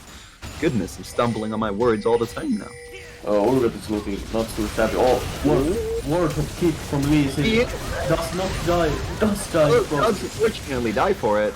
Misfortune does not get the Lucian, and 1-for-1, but blue team gets to lose a turret for it as well, which is not very, very nice. But Potato Master here and Misfortune, so Nara Misfortune can really just destroy the whole world here. Leona's their support, and Vex with bot lane, they don't even care who needs it. Oh, nice charm from Ari. Does not get the follow-up due to the weird pathing, but that was almost close to a kill. Like, there is really potential. If a charm hits on Misfortune at the right time, you can almost pop it. Yeah, absolutely. And after that one, I think Lucian should be able to kite the rest of the team away if Vex doesn't get huge damage down. So it is still possible for Flex FK for fun to come back in this game, but yeah, we're looking at them getting vision on Dragon Pit now. Leona and Vex are there. No one else from the red team is there, but there is still a danger of Vex one-shotting you. Urga going in for the fight against Gnar, and this really does look somewhat good for Urga. I believe that he can take this, especially with the nice little pops. We have to see if Gnar can make it out. Sterix pops, and Urga doesn't have ult yet, so can't exactly get the Gnar. Turbo League Enjoyer starts into Drake, and it looks like it's gonna be a no contest unless Warwick goes in for a crazy steal. It doesn't look like he's going. And Vex does go in though, gets charmed instantly on arrival. Zonius is up to survive the damage, and now Warwick is in against the Lee Sin, and we'll have to see if he can win this fight. Misses the ult. Out? Maybe? To escape? You can say that? Yeah, let's say he wanted to ult out. Yeah. He was actually winning that 1v1. Yeah, but there was backup coming in, and I understand wanting to get out of that situation. Gnar and Urgot end up being a no contest. Both of them just back off, and Drake goes for Turbo League Enjoyers with no kills on the map, which is kind of crazy considering all the action we just had. Yeah, so that was kind of messy. It was a 1v1 with the junglers. Warwick didn't want to go in when the Drake was still up. Doesn't want to risk his life to get just the third Drake of the game, but still. Indeed, it was probably a good call. Gets to farm a bit more, and really the Baron is the objective that both teams are looking for right now. Turbo League and Jar is obviously in possession of the game and have the ability to just farm out some lanes now, but at some point you'd imagine they're going to start placing for Baron and start clearing that up. Vex with no TP in the bot lane though. Yeah, both mid laners in the bot lane are now backing, but the red side, Turbo League and Jar is actually getting good amount of vision on the top side, and blue team's gonna have to face stick it soon. You'd imagine, and they start the Baron off. Okay, that makes sense. Vex is gonna keep into the bot lane, so they're gonna opt for this 4v5 potentially. We'll see if Ari can get there in time. This is gonna be a very good chance for blue team if they can force this fight. But no, smartly Turbo League and Joris backs off since Vex is not there. They know that they're at a disadvantage in this fight. and they're gonna wait for Vex to show up and probably start it again. Yeah, absolutely. They have seen some Dignitas Baron plays, so they don't wanna do that mistake again. But they're starting it again. Vex this time in the mid lane, not both lanes. So closer up. Let's see if this one. Let's see if this one starts a 5v5. Alright, blue team knows. They get a pink ward into the bit. Leona ult doesn't hit, but gigantic misfortune ult.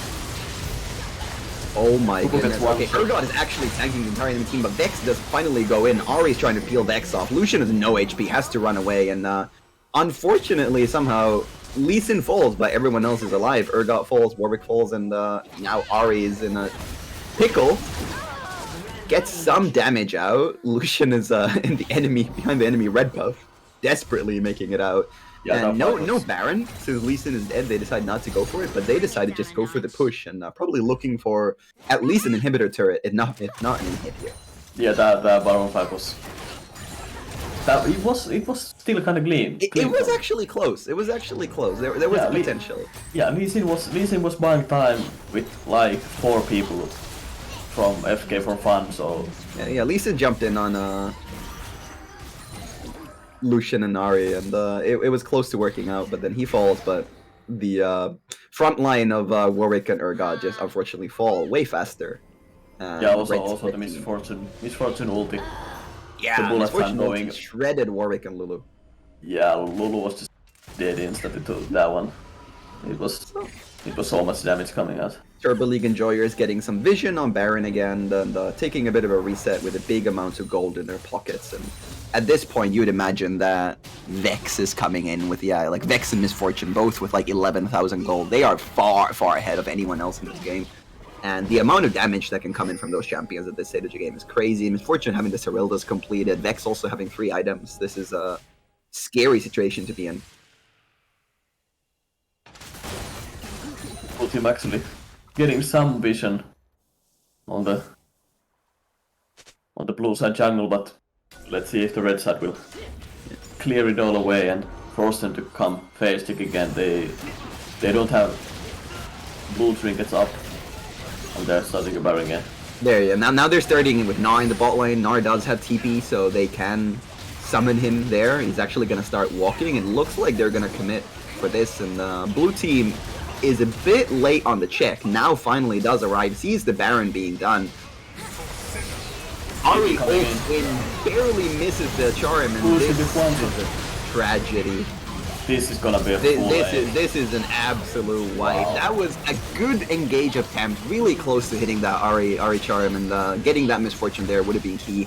Unfortunately, barely misses. That means the red team can actually turn on them, and FK for fun really just wipes it out. Loses Baron, is definitely going to lose Dragon as well, and this is looking scary. 15,000 gold almost, 14,000 right now, and yeah, that was rough time for FK for fun. They the Lucian ult and the Ari charm almost, as you said, connecting with the misfortune is not enough, and then they get punished for stepping up. There's Leona ult and Vex ult, and Vex is also coming up, so it was quickly bye to the carries from the side of FK for fun, and Indeed. looks to be 2 inhibitors down. Vex burst coming in strong there, and oh, nice charm from Ari. Is that gonna be enough? Oh, Vex is tanky enough. Oh my god, absolutely demolishes Lulu, almost kills him.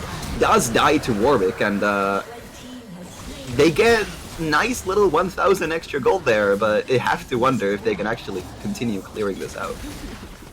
Yeah, let's see. Misfortune really destroying this Warwick. Warwick has to ult away to safety, and they're gonna go for the last standing inner turret as well, and maybe after that threat the triple inhib, which is going to be very scary. Yeah, absolutely. This gold lead is so humongous, and I think they're seated on so much gold at the moment that it's gonna be a huge difficulty for the blue team to come back from this one after red team gets their backs. But you know, we have to have faith. We believe. FK for fun. I bet they have faith, and they should. There is a chance. They saw the charm hit on the Vex there earlier, and it resulted in a kill on Vex. They just have to keep repeating that a couple of times. Kill the Vex, kill the MF. Get the big charms, I believe. yeah, gonna be faithful, but realistic still. I'm always pessimistic in this kind of situation. As I said before the game, it's a huge draft difference already. So Indeed. let's see This what man knows what he's talking about. FK for fun can do. Yeah, at this point we have a bit of a lull stage. Red team is taking some resets, spending some gold, piling up, and now they're gonna put all their members, I think, down on the bot lane and just steam through and see if blue team can actually do anything to stop that. Gonna be, well, 4-man at the moment, but Lee Sin's gonna join them in a second. So Misfortune with the shield reaver as well. 4-item Misfortune is absolutely balling this game. wow, the amount of lethality that she has, it's gonna destroy every She'll pop single that carry. Lulu. She'll pop Yeah. that Lulu. Gnar has the big Mega Gnar here, and we have to wonder if this is the engage. Goes on the Urgot. Giant damage coming with the Vex. Ari gets completely one-shot. Also kills the Lucian. What is this champion? Is gonna kill the Urgot. Leona gets the Urgot as well. Warwick gets to the backline on the Misfortune. Actually gets Misfortune. Wow. Impressive play from Warwick. Unfortunately dies to the rest of the team though. And now it looks scary. Only Lulu alive. 4 members of Red Team alive. And this must be the game for Turbo League enjoyers. It does look like there's some issues with the spectating client. That sometimes seems does to be the happen when the game... Yeah, that seems to be the game. I think Turbo League enjoyers just ended the game here. So Yeah, sometimes Riot client does that, unfortunately. However, yeah, congratulations to Turbo League enjoyers from taking that game. It was a close game at the start, but then they really started snowballing it through. And thank you for Blue Team for playing as well. yeah, now we get an interview, I think, from the winning team. Your Discord name is The Legend 28. So do you wanna introduce yourself? Hello. I'm Ahmed. And yeah, I was playing Lee Sin in the previous game, as jungler. All right, Ahmed, your Lee Sin was pretty good. I see you've been probably getting some advice from some people near you. How do you feel overall about winning this game? Like, do you think it was close at any point, or were you like, self-assured the entire time? No, I feel like initially we were a little bit like concerned, but like after the pick ban phase, we realized we had a really good comp and we could just take the game easy. We could like just let the game roll and it would work out in our favor. So I was quite confident since the game started. All right, that's good to hear. Do you have any like regards you want to send to people? Anything you want to say to the stream? Yeah, no, it's great that you guys are organizing this tournament, and it's been quite an interesting game so far, and I hope that next games can be quite exciting as well. Yeah, that's about all. All right, next game you'll be heading up against Lunatic Gaming United, and Team FK for Fun will go into the losers bracket in the lower bracket tournament. Well, That's hype. Thank you very much for coming for the interview. oh, thank you very much for having me. Looking forward to the rest of the tournament. Take care. Take care. So next up, I think we're gonna have a break. Yeah, and we'll come back to you with a round 3 game. Die when the world is calling you. Can you hear them screaming out your name? Legends never die, they become a part of you. Every time you bleed for reaching greatness, relentless, you survive. They never lose hope when everything's cold and the fighting's near. It's deep in their bones, they'll rot into smoke when the fire is fierce. Oh, pick yourself up, 'cause legends never die. When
What you gonna do now?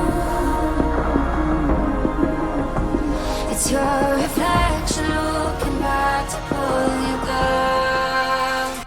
So are you gonna die today or make it out alive? You gotta conquer the monster in your head and then you'll fly, fly, Phoenix fly. It's time for a new empire. Go bury your demons, then tear down the ceiling, Phoenix fly. And now you're playing with matches, come out of the ashes underneath you. A million voices in the crowd, they're screaming, stop now. Well, let them swallow the pride, you're turning the tide to true believers. Got them in the palm of your hand, you're playing God now. What you gonna do now? It's your reflection looking back to pull you down. So are you gonna die today or make it out alive? You gotta conquer the monster in your head and then you'll fly, fly, Phoenix fly. It's time for a new empire. Go bury your demons, then tear down the ceiling, Phoenix fly.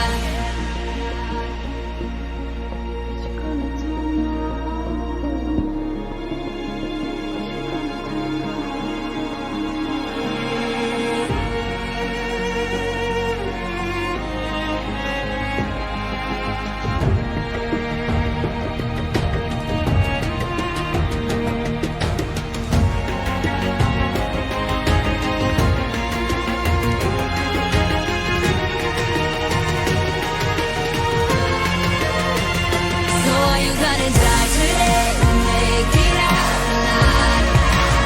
You gotta conquer the monster in your head and then you'll fly, fly, Phoenix fly.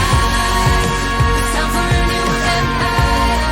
Go bury your demons, then tear down the ceiling, Phoenix fly.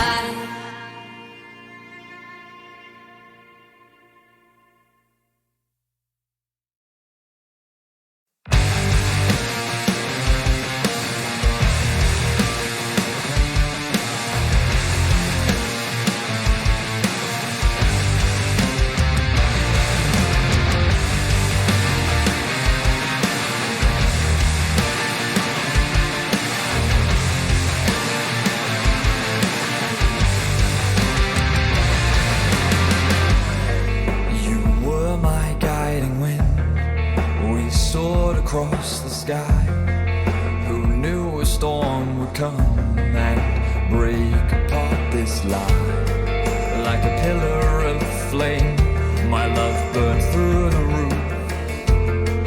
It couldn't be contained, but you were fireproof. I'm trapped in the void, an endless plain. No armor can protect me from this pain. Backstabbed by the one who I love most. Betrayed. How am I supposed to cope? I should be glad that we're apart. When you're so reckless with my heart. Revenge for the wounds that you can't see. Rebirth from the ashes where you left me. And when the tears fully stacked, I know that you'll come crawling back. I gave you 8 long years, and you just threw it away. They even got a new man, and you still wouldn't stay. I guess you had some reasons. They benched you that one split. They made you play Garen, you and me. But I never thought you'd quit. I'm trapped in the void, an endless plain. No armor can protect me from this pain. Backstabbed by the one who I love most. Betrayed. How am I supposed to cope? I should be glad that we're apart. When you're so reckless with my heart. Revenge for the wounds that you can't see. Rebirth from the ashes where you left me. And when the tears fully stacked, I know that you'll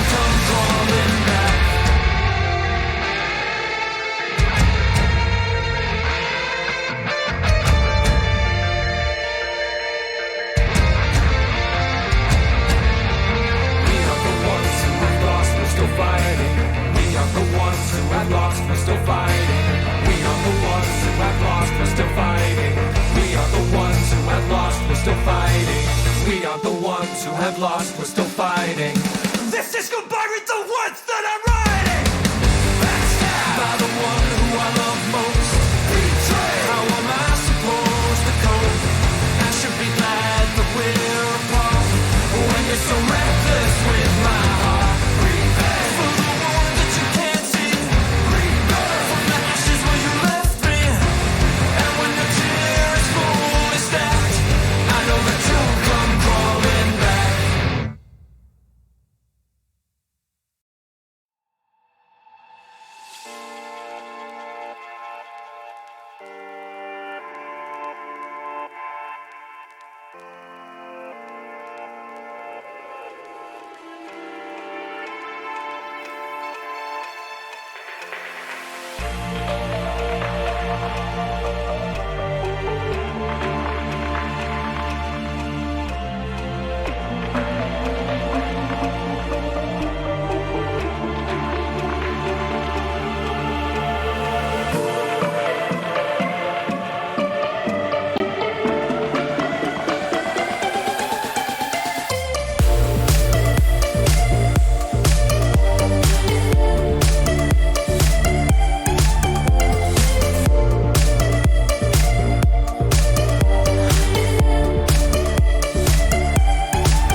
Hey, welcome back, everybody, and we're getting ready for round 3 game.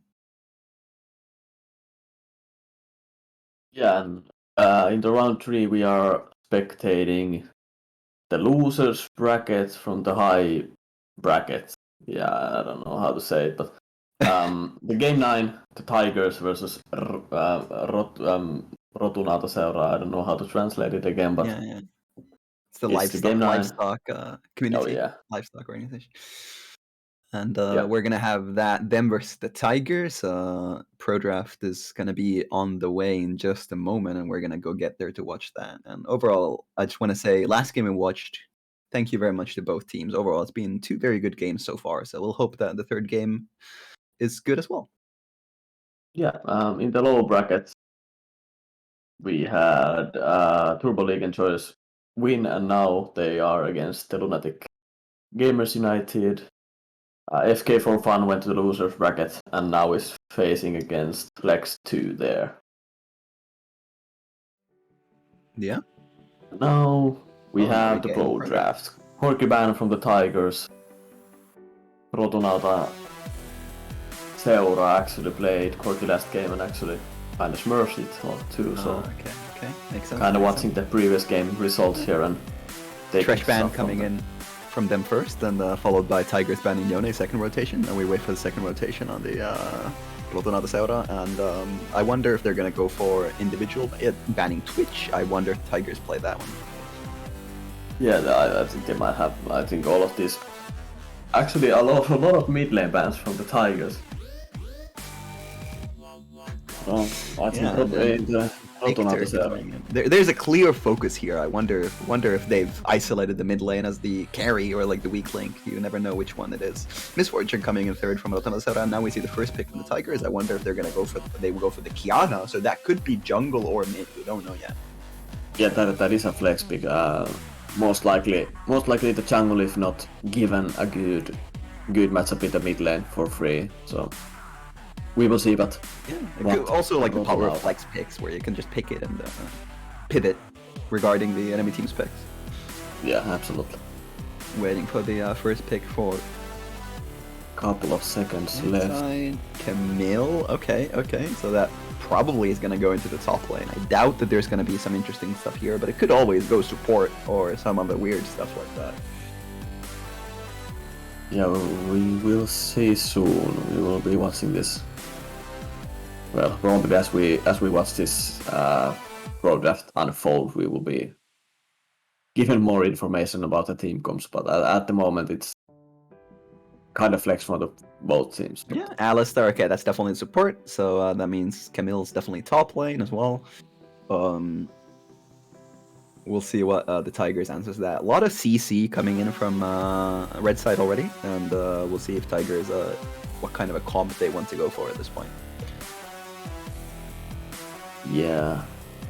Amumu is still open. It has been a good pick overall. That's true. Amumu is a great support, and just honestly, crazy CC. I'd love for the Tigers to pick Silas here if the mid laner played that, pivot the Kiana into the jungle, and then just use the Alistar ultimate on Silas to just be completely unkillable. Unfortunately, it might not happen like that. Yeah, at least that in his picks, because as said, the blue team, the Tigers, is actually really scared of the red side mid laner, and Caitlyn Pike seems to be the bot lane. Huge amounts of AD damage coming in from Tigers, and you must wonder, like, they're picking a lot of champions that traditionally do extremely well with lethality into what already is a core of tanky with Camille and Alistar, so I wonder if they'll be able to kill Alistar and Camille very easily. Yeah, this is gonna require good AP mid laner and probably even damage top lane, but Jhin pick coming in from the red side is third pick, and then instant Malphite ban for the fourth ban of their team. I wonder if there's some fears of Malphite mid. I wonder if the Tigers will, exactly as you said, pick some AP, or if they just decide to go balls to the wall and just pick pure AD comp. yeah, I think Rotunada also has kind of a full AD team comp coming up if the Tigers keep this kind of team comp. They have kind of squishy team still, so full AD. Diana banned, Shen banned, and last ban for the Tigers. Do they keep up with the mid lane bans? Do you think so? Yeah, I mean, I Diana could think be a jungle ban as well, but overall, there's very, very clear focus here. I think it will be some kind of a mid lane ban. Yes, I'm guessing. Keep it going. Oh no! Kha'Zix, okay, it is a jungler ban. Okay. Unfortunately, we have pivoted away, but yes, now we see what Rotonada setup picks fourth. Gonna be interesting to see what they leave for the last pick, actually. I wonder if they'll leave mid or jungle last. If they leave mid lane last, Volibear comes in. Probably jungle. Yeah, most likely. Yeah, that is a very tanky team. I must say, I hope that Caitlyn goes crit this game. You can obviously go lethality crit. Caitlyn's all the rage, but it's gonna be very hard to kill Alistar, Volibear, Camille. Yeah, Urgot offers some damage, but I think they still need a heavy AP mid laner like Rise or something. But it's really hard to pick immobile AP carries it could into be that Camille. Kiana is mid after all. We just don't know yet. Not that many options left in the mid lane for the Tigers and Rotonada Serra as well. There's a bunch of bans. Obviously, There there's is a safe pick like Orianna here, but I don't know if they want. Mages. I'd love for the Tigers to pick Orianna. Actually, I think it would be a great pick against the enemy team. But we'll see what they go for. They go for Ziggs, okay. Lots of damage, not that much utility, but still will be able to dispose of Jhin very easily. Especially look forward to the interaction between Jhin ult and then Ziggs ult just landing on top of him and bursting him from 100 to 0. Yeah, absolutely. This is now let's see if Rotonada wants to go for something aggressive. Here, pure control. Okay, there's a huge amount of CC on red side team. I am actually a huge fan of that team comp. Azir and Jhin in the back line with a potential engage from Azir, and then Alistar, Volibear, Camille all just diving into the enemy team. Yeah, it's gonna be scary because even this Azir in the mid lane has a huge engage potential. So it's not only the tanks and the top lanes who are diving onto you; it's also the mid laner. And yeah, being Caitlyn or Ziggs, I don't think that is scary. Indeed. We're gonna have to see if Kiana plays it sort of peeling, because Kiana could obviously save her ultimate for the enemy team to jump in, and then they can get a bunch of max HP damage through that as well. It's a lot of this game is going to lean on Urgot being able to tank the mid-range damage coming in from red side, since Urgot is the only member of the team who can really take a few shots and not die instantly. Yeah. I think it's gonna be hard. So when there's Azir and Jin hitting you, and Yeah, but you Honest, know, I you can't never believe know. that You never Volibear know. Maybe the diving. Ziggs ult are gonna be just godly, and the Caitlyn traps are just gonna hit everything. I'm excited for the team. I'm honestly excited for the draft, since Tigers have a draft that basically hard wins or hard loses. Yeah, it is kind of, it is literally 50-50 comp. You either win hard, as you said, or then you Flip lose them hard. So, coins. yeah, I think we will see.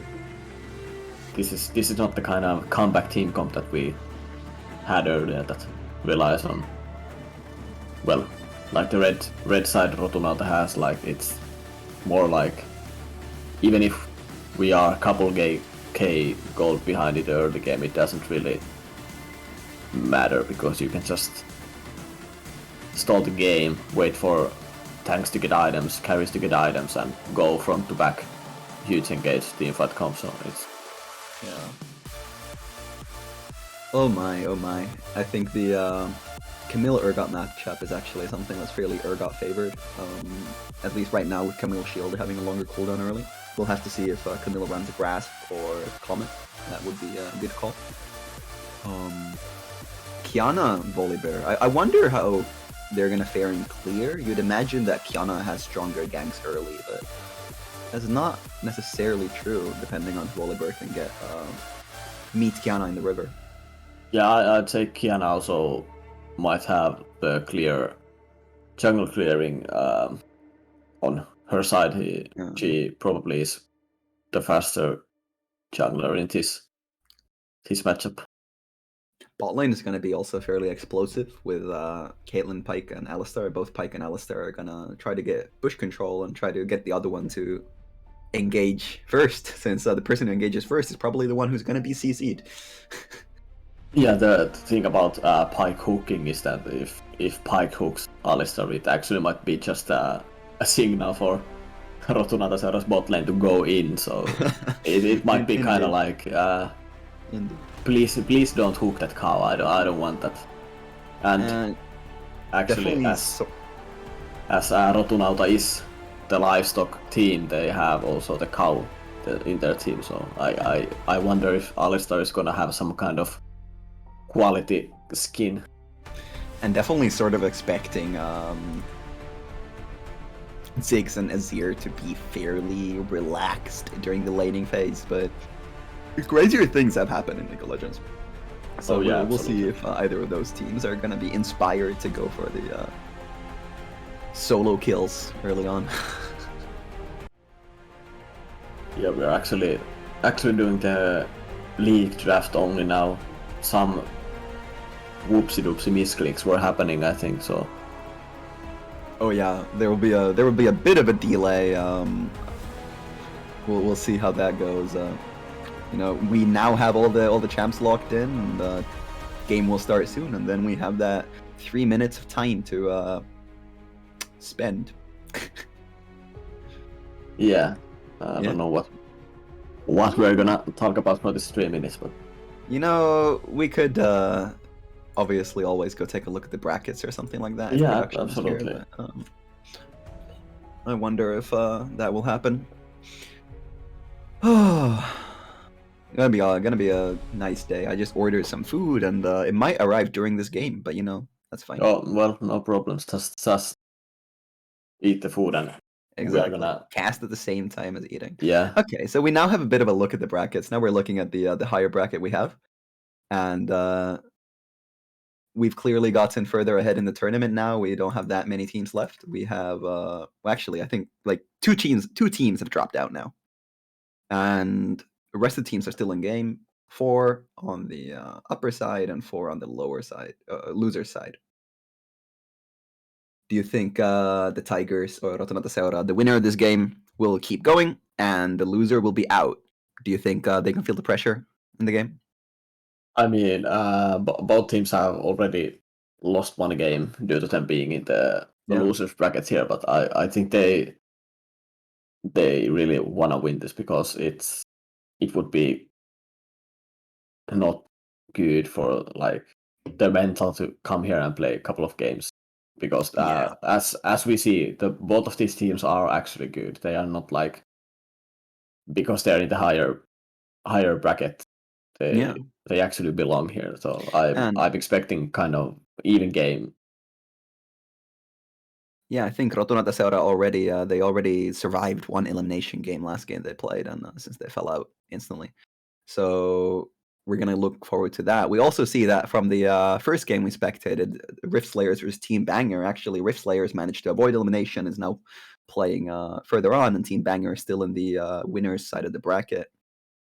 We'll be excited to see those teams that we followed earlier and see how they do. Also, Himolaski Homer and FK for Profit, also both of them won 2 games in a row, and we'll have to see if they win their third ones as well. Yeah, it's actually interesting. I think Himolaski Homer was actually stomping their games as I was looking at the results. So I'm excited to see that if they Alright. actually go far. Big stomps coming in. Also on the lower end side of the bracket, the teams that are left right now are in the winner's side, Turbo League Enjoyers versus Lunatic Gamers United, and on the loser's side of the bracket, we have FK for Fun from last game and Flex 2 facing off against those.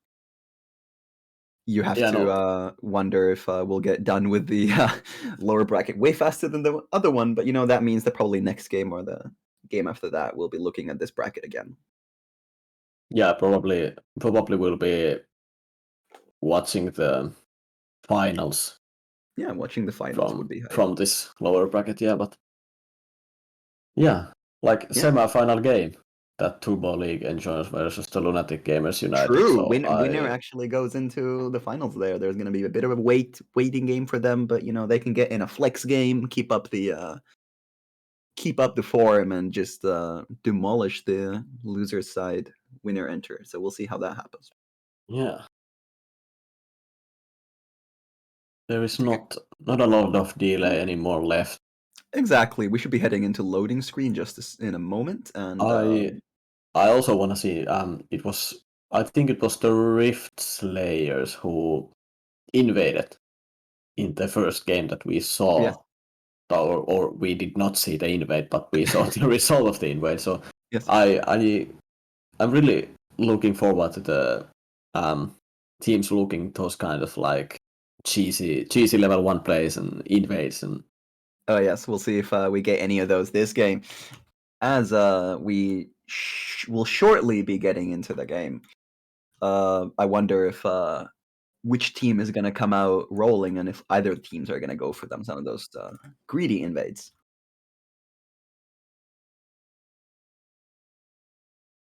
Soon. We will be getting into the game. It's okay. I am so excited for this game and for my food to arrive. Did you order food yet? No, I haven't. Which one are you more excited about? The food? What did you order? I ordered some sushi, but I'm obviously always more excited to see these wonderful people join our tournament and play some games here. So that is the one that truly fills my stomach. The sushi is just for the extra filling. Okay. I actually respect Rotunata Seuras bot laner. Like I have to say this Alistar is like the head in this team because it is the quality livestock group. He plays Alistar. He has a great skin, and his name is actually Gap Meat. So it's. If he does lose, we're gonna get some nice beef tonight. Oh yeah. Then I don't have to order food anymore. Exactly. We can just feast and dine on that, Alistar. Alright, it looks like we're getting a game. Just a standard start from both teams. Kiana clearing away the red buff, while the Volibear also starts red side with Camille's help, so we'll see the junglers do inverted starts. Yeah, also we can do the team representation. On the top side, Sonny God with Urgot. Yes. Yeah. Let's just look at the Urgot or. No, it's okay. And then on the jungler we have Kiana, who's played by Vekotin, And on the mid lane for blue side, we'll have Mentally on Ziggs, who's gonna throw out those bombs throughout the game, and then Spirion on Caitlyn and Avil on Pyke on the bot lane. Yeah, the red side top lane is Hig. He's playing Camille. Jungler is Bumper with the Volibear. Mid lane Thorn with Azir. Ruusupurkki, ADC with Jhin. And as before said, Gatmeet playing port with Indeed, and Gatmeet man. that we're gonna be looking for this game because that is the spiciest name here, and obviously Rusupurkki is a pretty good one, but we'll see if the bot lane gets some action because this is going to be a very interesting lane. Also looking at the top lane now, Urgot really getting a sizable early farm lead here. We'll have to see if Camille can effectively clear this out or if it's going to crash into the turret. I think this, as you said, the Urgot is going to have a bit of a easy time against the melee matchup. Yes, but Camille also not running the flash, only running the ignite, I believe, gets a gank in. Urgot's for surely dead, but now this lane is going to be hard to get. Mid lane, Azir pushing up the Ziggs a bit, but really inconclusive for the most part. Beautiful farming on the turret from Camille. Does get most of it. Yeah, not. Oh, not bot lane! SB. Volibear and Alistar coming in from behind, like this is crazy. Flash on the. Caitlyn just flash CC'd forever, and Jhin with the first blood. That's huge. Kiana alternatively on the top side. Are they looking for a dive on this Camille? I doubt it. Looks like Kiana's just going for the Krugs. Yeah, that's what it looks like. It was a decisive play on the bot side. Indeed, Alistar roamed into the river to ward. Blue team has no clue that Volibear and Alistar are gonna run in behind them, and now Kiana gets spotted doing the Krugs. Camille has to go away, and at this point you'd imagine that there is a risk of a dive, but I doubt Pyke is actually mid lane. Pyke's mid. He gets stunned. No way! Oh wow, that was great play by Avil. He actually gets the stun, stops the E from coming in from the Azir. Azir doesn't flash, and that proves to be the end of him. Really need to flash the Pyke E there, but yes, beautiful play from Pyke, and that's a nice little comeback kill for the blue team. Yeah, that was a great play. And I have to Volibear say. canceling Ziggs back with the E as well, just being utterly annoying. Ziggs with no mana cannot stay and will unfortunately let Azir push out this fight. Top lane, Urgot chilling against the Camille. Pretty even, both of them just with Doran's shields, but I have to see if when they get some items, if the state of the lane will change at all. Yeah, we will see what Bekotin and Bumper can do with jungle. They Bumper actually flashing to get the bot lane kill and banging the Superior and just point Kiana waiting on the bush there, and they do get the Alistar CC'd, and you must imagine this is Alistar dead. Caitlyn, unfortunately, gets the trap though, and gets the kill for Caitlyn. They grab the Jhin as well. Is Jhin gonna be in trouble? No, Jhin manages to just walk out. Has flash still, and Pyke does not want to stay there. The risk getting killed. Yeah, Okay. both junglers now been to bot lane once and resulting in a kill.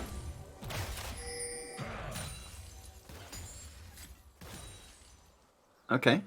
We're getting a small technical moment, but technical break, but you know, we'll be here keeping you guys company.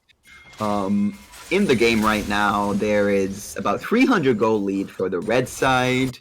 Not conclusive. Kills are 2-1. Overall game very even at this point. Volibear is a bit of a farm lead, but we'll see if that manages to keep up throughout the game. Otherwise, pretty even. Okay, now in the mid lane, Azir and Volibear finding the Kiana. But Ziggs Kiana with a beautiful satchel charge to prevent the kill on Kiana, and Kiana makes it out after flashing away. And so- we're back. As you can see, Kiana had used the flash in the previous moments, and Azir used the ult, so that was the They're- trade. Somewhat freezing midway for Ziggs here, but it turns out they do want to clear it. Sonnigod waiting for the Volibear to rotate to the He's level grab, 6. and this is level 5 He's level Volibear 6. versus the level 6 Urgot. This could be a kill. Oh, the ult misses. Does Volibear have enough HP to run out? Still dies, unfortunately. But Camille's here. Double stun, huge stun, but both of them flash out instantly. Well flashed from Ziggs and Urgot. Really need to get out of there, and that was important.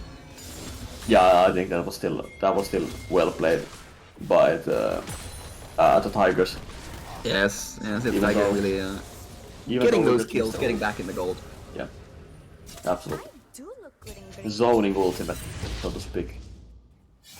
Yeah. And now we see Urgot coming to top lane with a few more items. Decides not to go for the steel caps, but instead just picks up the Tiamat for better clear. And here we see a bit of a fight between Camille and Urgot, and it's really quite close. It's hard to deal damage against that Urgot as Camille.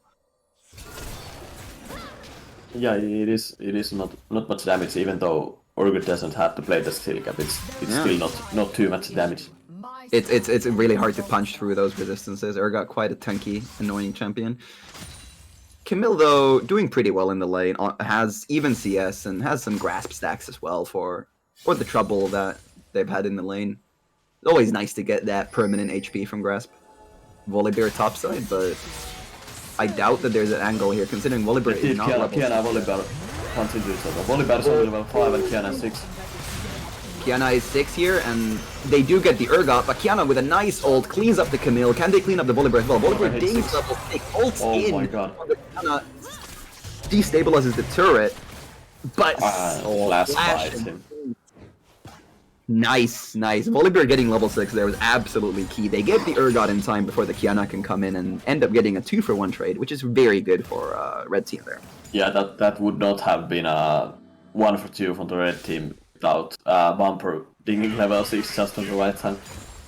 That was Yeah, super exactly. close. Kiana would have definitely killed Volibear too if he wasn't. But, sometimes it's calculated, They knew that they're gonna get the kill and they knew they're gonna get level 6. Two good players. Exactly. The bot lane looking fairly calm here, considering the supports as well. Both AD carries just content with just farming this wave, and there's a bit of an edge for Jhin. I'm assuming that's because of the Caitlyn gangbang earlier. Yeah, I guess it's also the Caitlyn has to respect her Alistar all in at all times, so Yeah. Definitely, if hard to Pike doesn't have CC up, then it's very hard, especially when they can't easily dive onto the Jhin.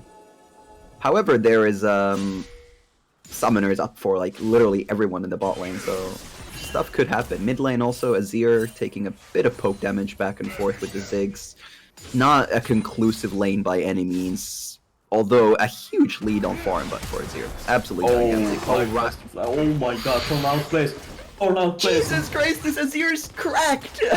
Oh my god. Pike comes that in was- for the gank, manages to... Azir dodges the Q, and not only does he dodge the Q, but also flash ults Pike into the turret, so Pike has no way out. Even flashes still ends up going down, and Azir really showing Pike that you do not want to gank this mid lane, because he is ready. Oh yeah, this time Torn's ready for it. That was a huge play. He got the shifting sands before the Pike E came in. Pike tried to E flash to get the stun, was too late, and as you said, flash ult to get him on the turn. Kiana coming in topside, we'll see if Camille has enough, but the ult hits, and Wow, Urgot ult gonna cash him in. I was surprised that Kiana ult Yeah, that hit, was but this guy a clearly small knows. indie company hitbox. Kiana ult hitbox being fairly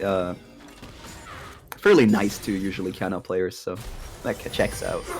Ziggs continuing to farm mid lane, but unfortunately can't really push Azir out, and turns out red team can just go for this dragon since Kiana showed topside. Yeah, this The game is a slight lead for red team. it is still quite even.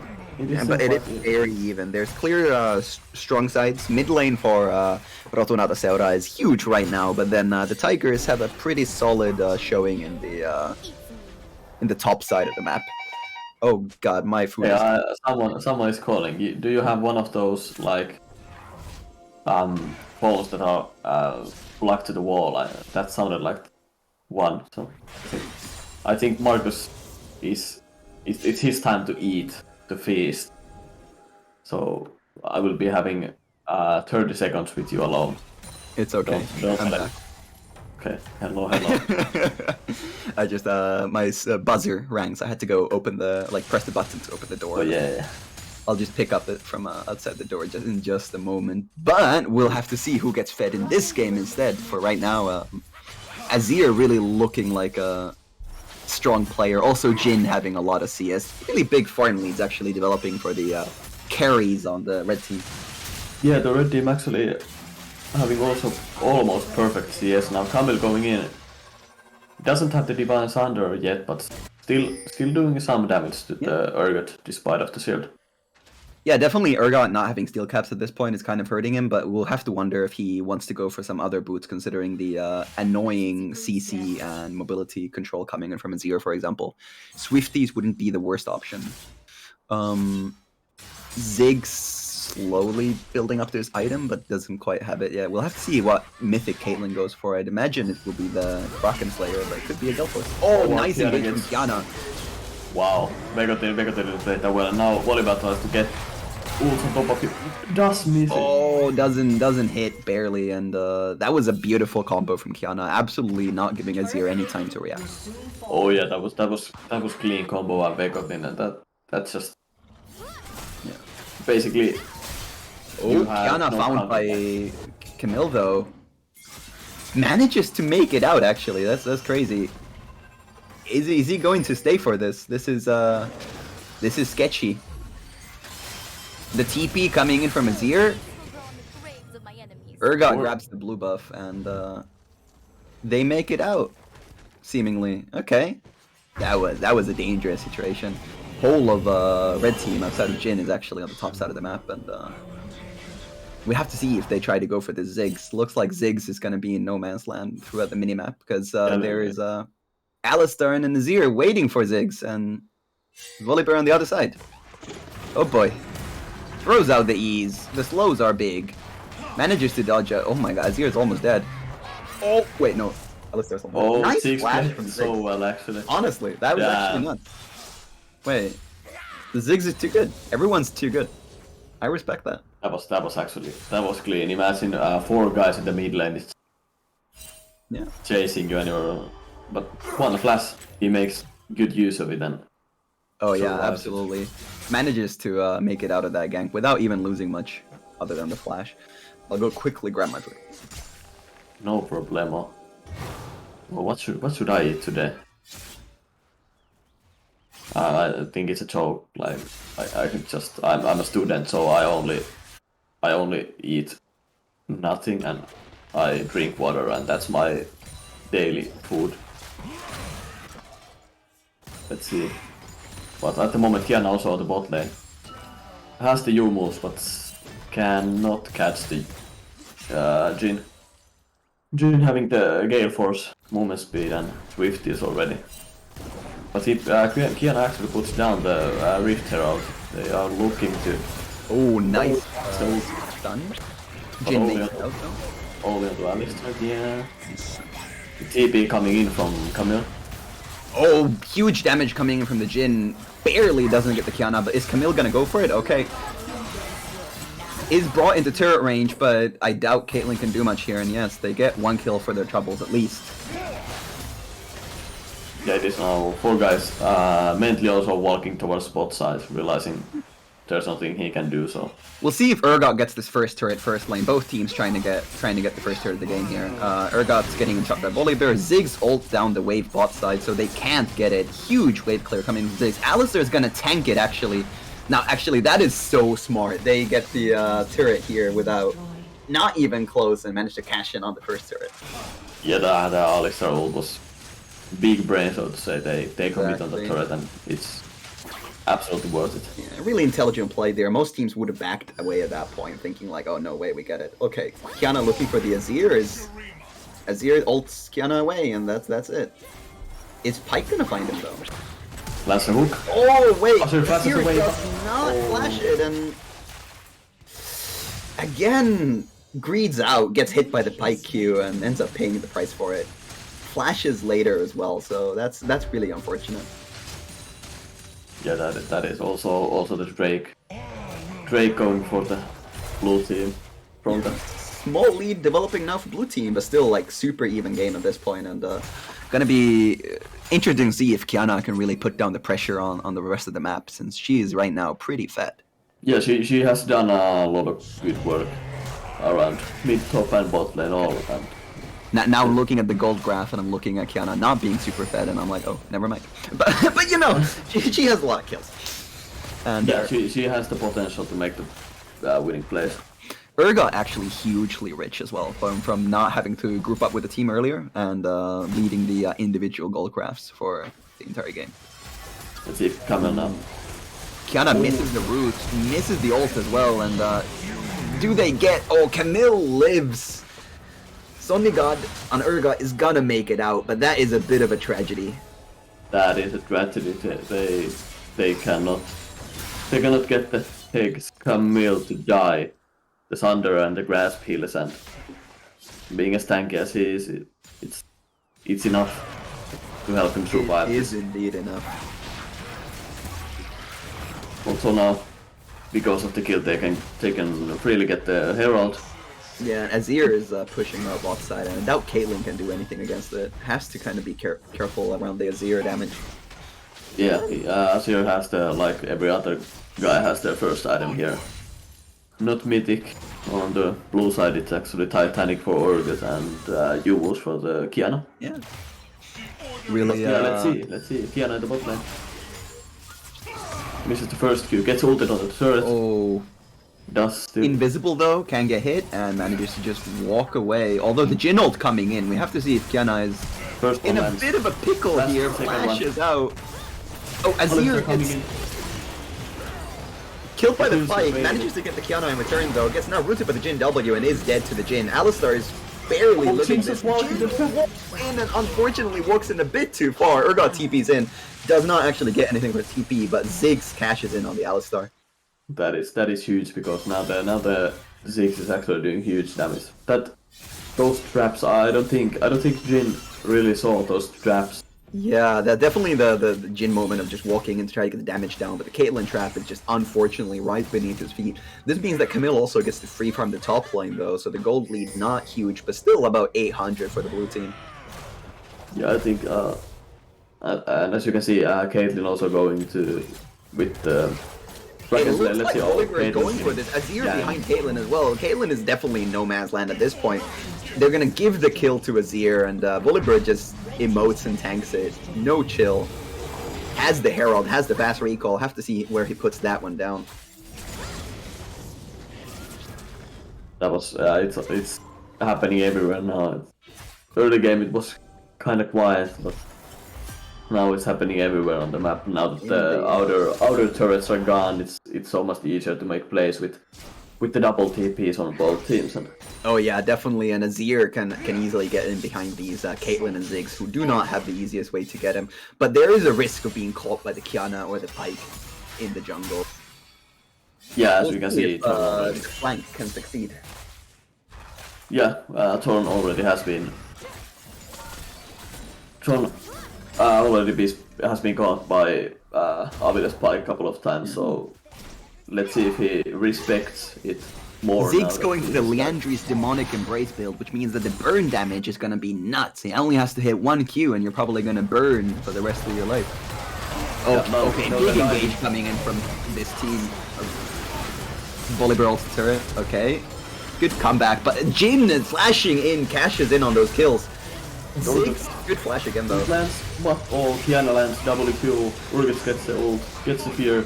Oh, misses the E Nice though. chase. Alistar makes it out. They can take the blast cone here, and it's probably engaged. Oh, does Azir manage to chase this one down? I doubt it.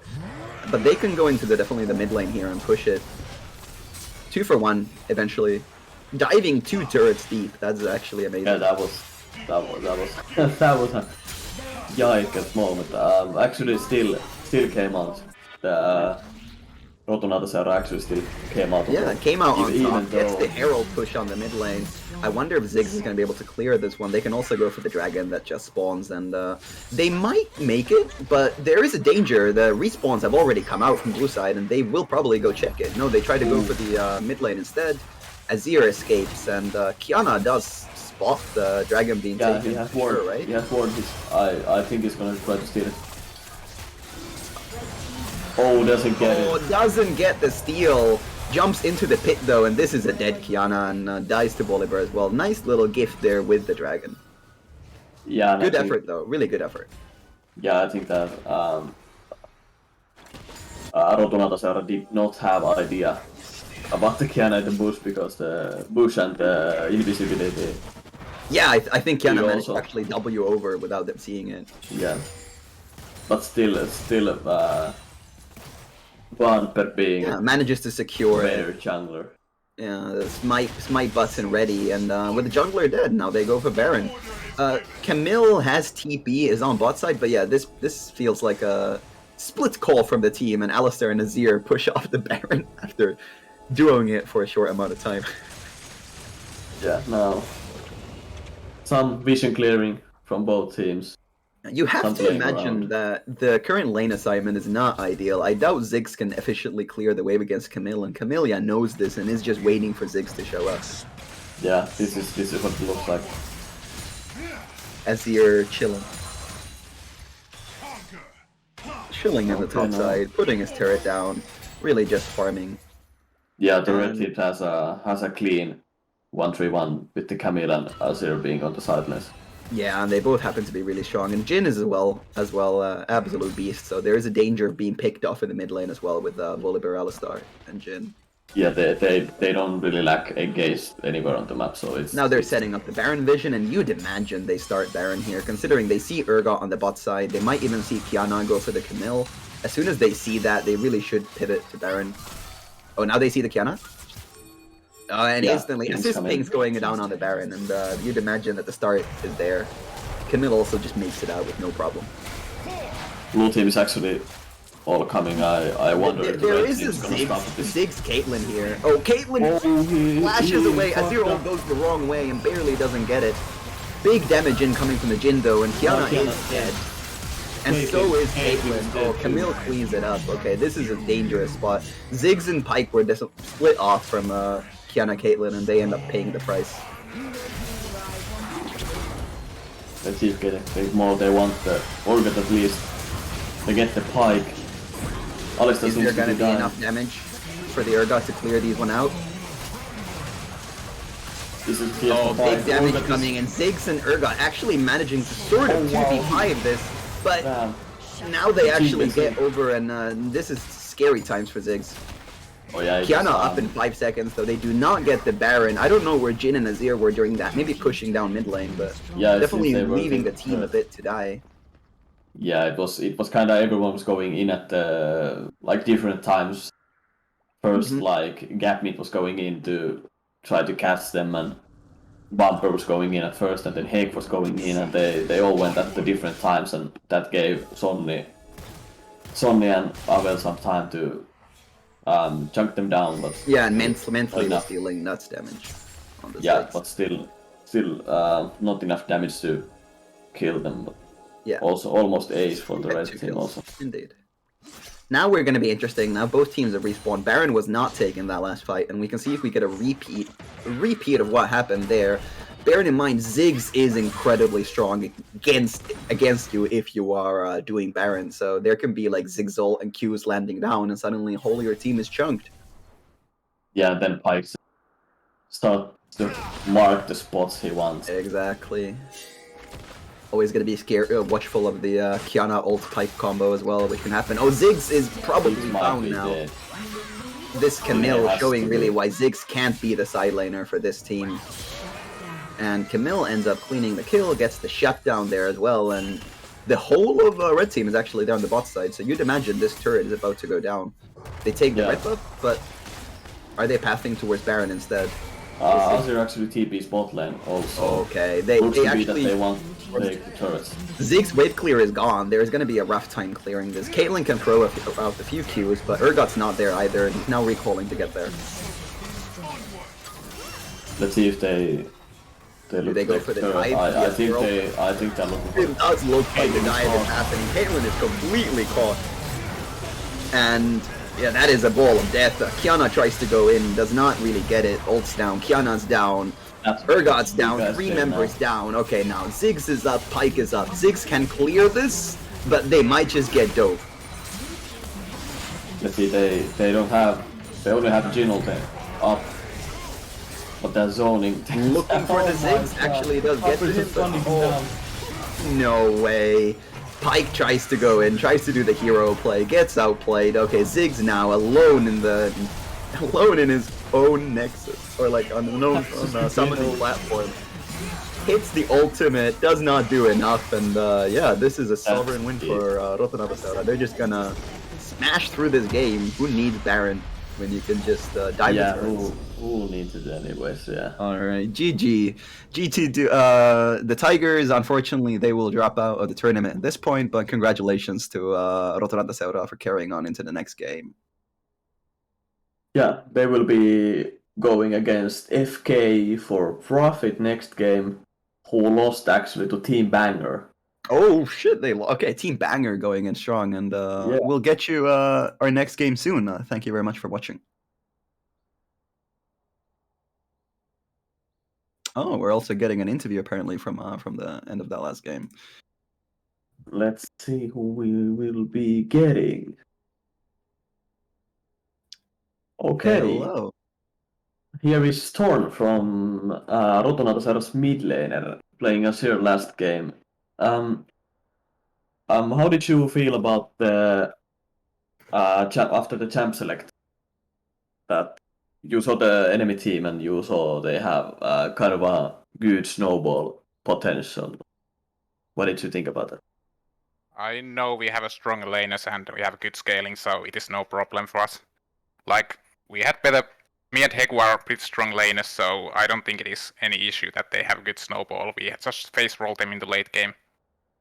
Yeah, you guys really had it together there with the team, just diving at the right time. There was a moment in the game where Pike came to try to kill you, gank you, and you just killed him in return. How did that feel?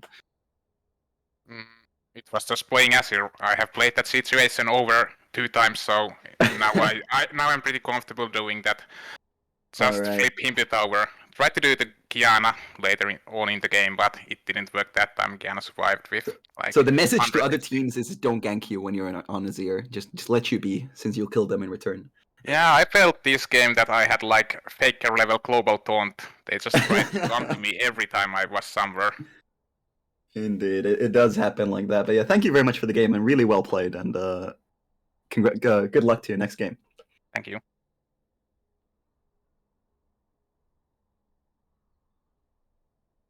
All right, and we'll go on a break here now, and we'll get back to you when we get our next game started.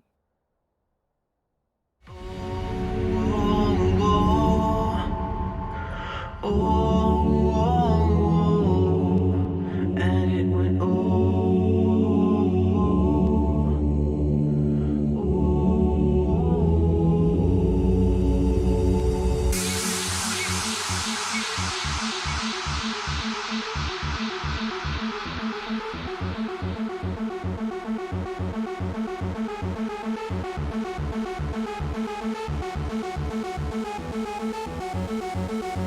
I remember they would say it's all okay, you'll be alright. Every night I could hear it, I remember. I could hear it in the wind, that melody that they would play every single day to remind us it was over. And it went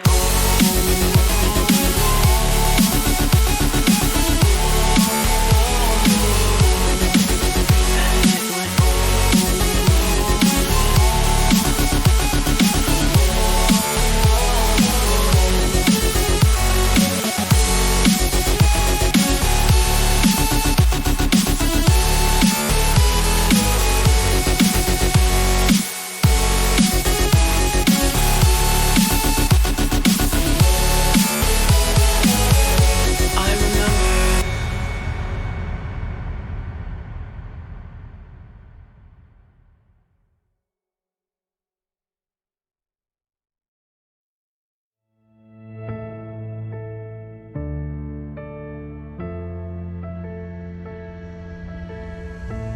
This ain't where the legends come from. You know what a hero looks like. Pretty little flower, one talking, keep laughing. One day you wish you hadn't. All the people on fire, fire. Maybe it's time they meet their dragon. If you're gonna hold me down, you're not gonna let me in. Into your castle walls, none of you can keep them. 'Cause if I gotta burn it all down, then we'll burn it all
Hey, welcome back, and we're gonna take a quick look at the brackets of the higher bracket. In the winners, we still have Really Fat Homer versus Team Banger, and that's gonna be a spicy game.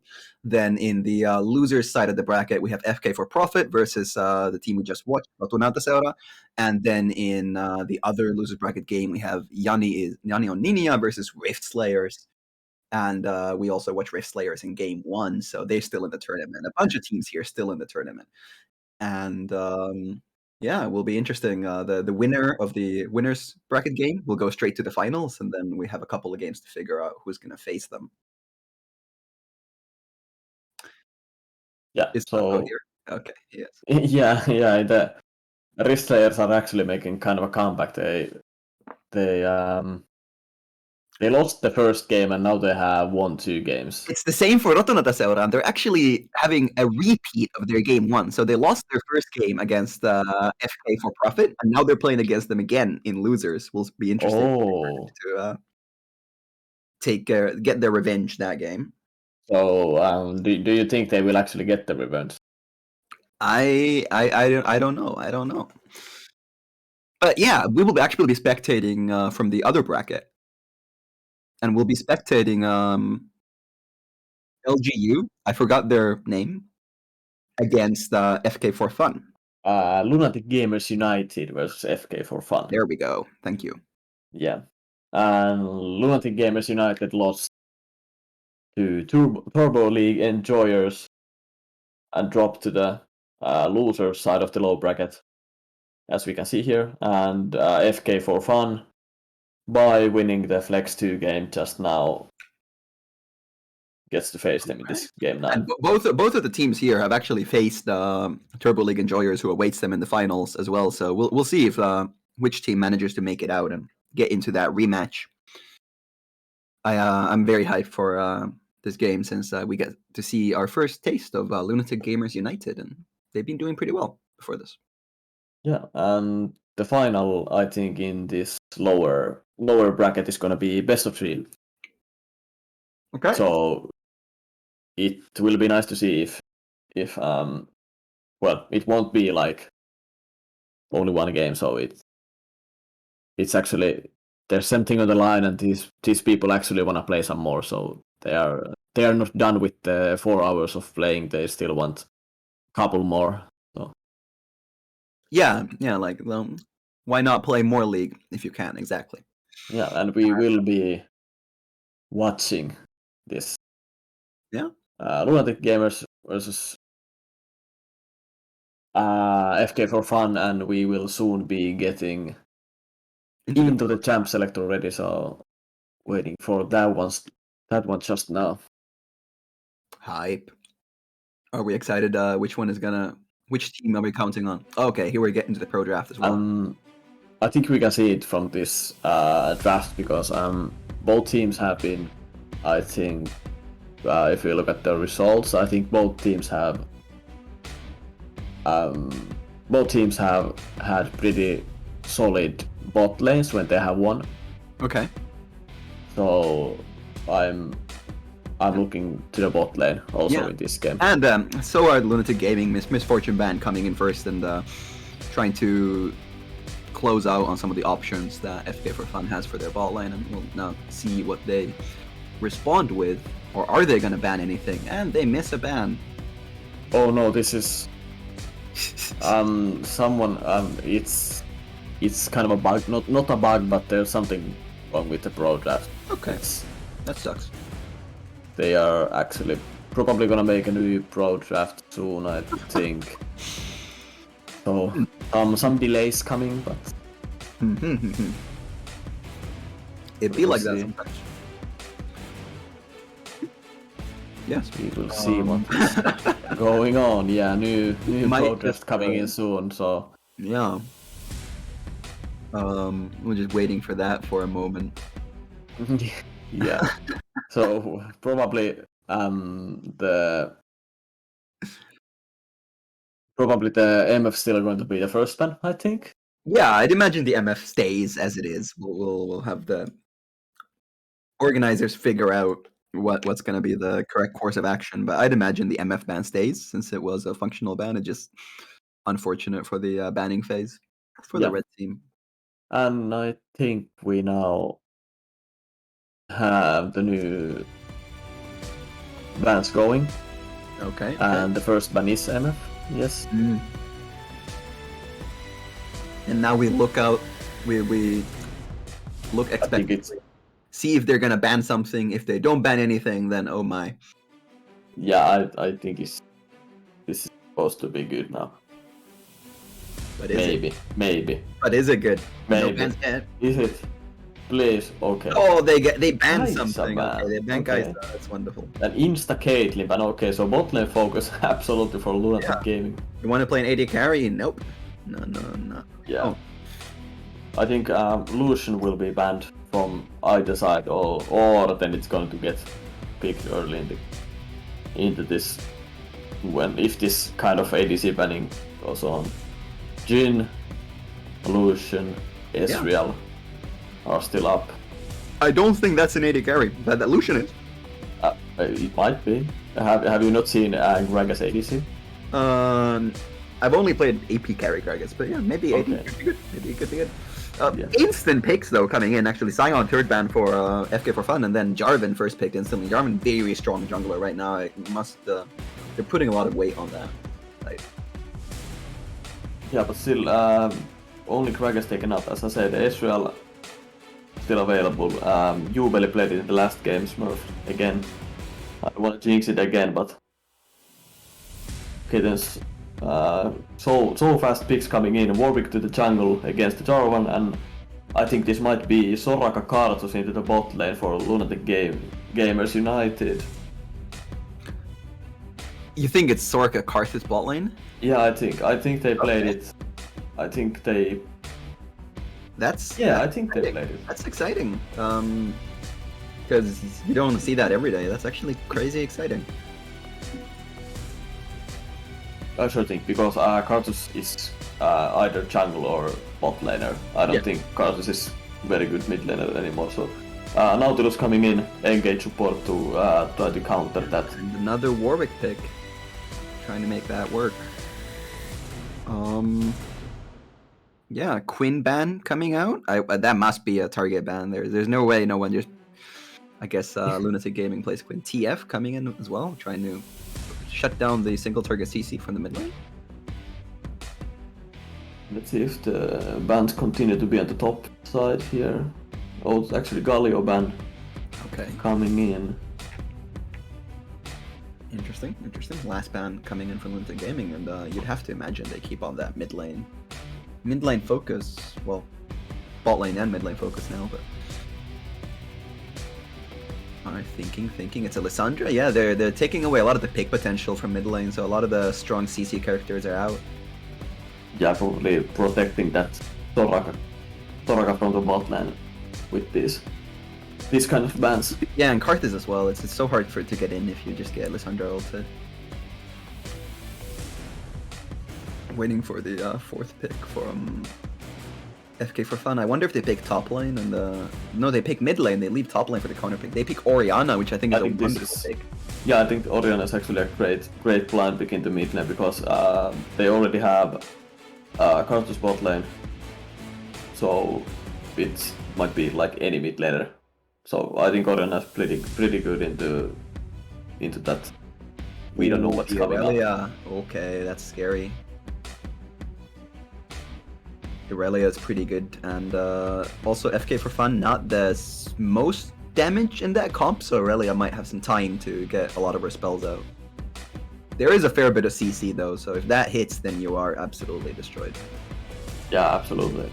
Even the Soraka ults cannot save you if you get hit by every single Nautilus CC ability, and some Ezreal. Or Orianna ult on top of that, and the Ziggs in the mid lane. Okay, I definitely very AP focused damage coming out. So Irelia is gonna have to do a bunch of heavy lifting. Maybe Jarvan will go for some more offensive damage, but yeah, honestly, Lunatic Gaming with like tons of damage, but not much survivability.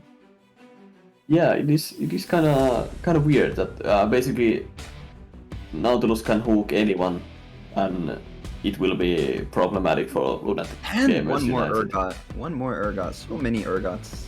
Yeah, last game we saw Ziggs also. We have seen like 3 games in a row Urgot top lane. Yeah. I guess people really like Urgot.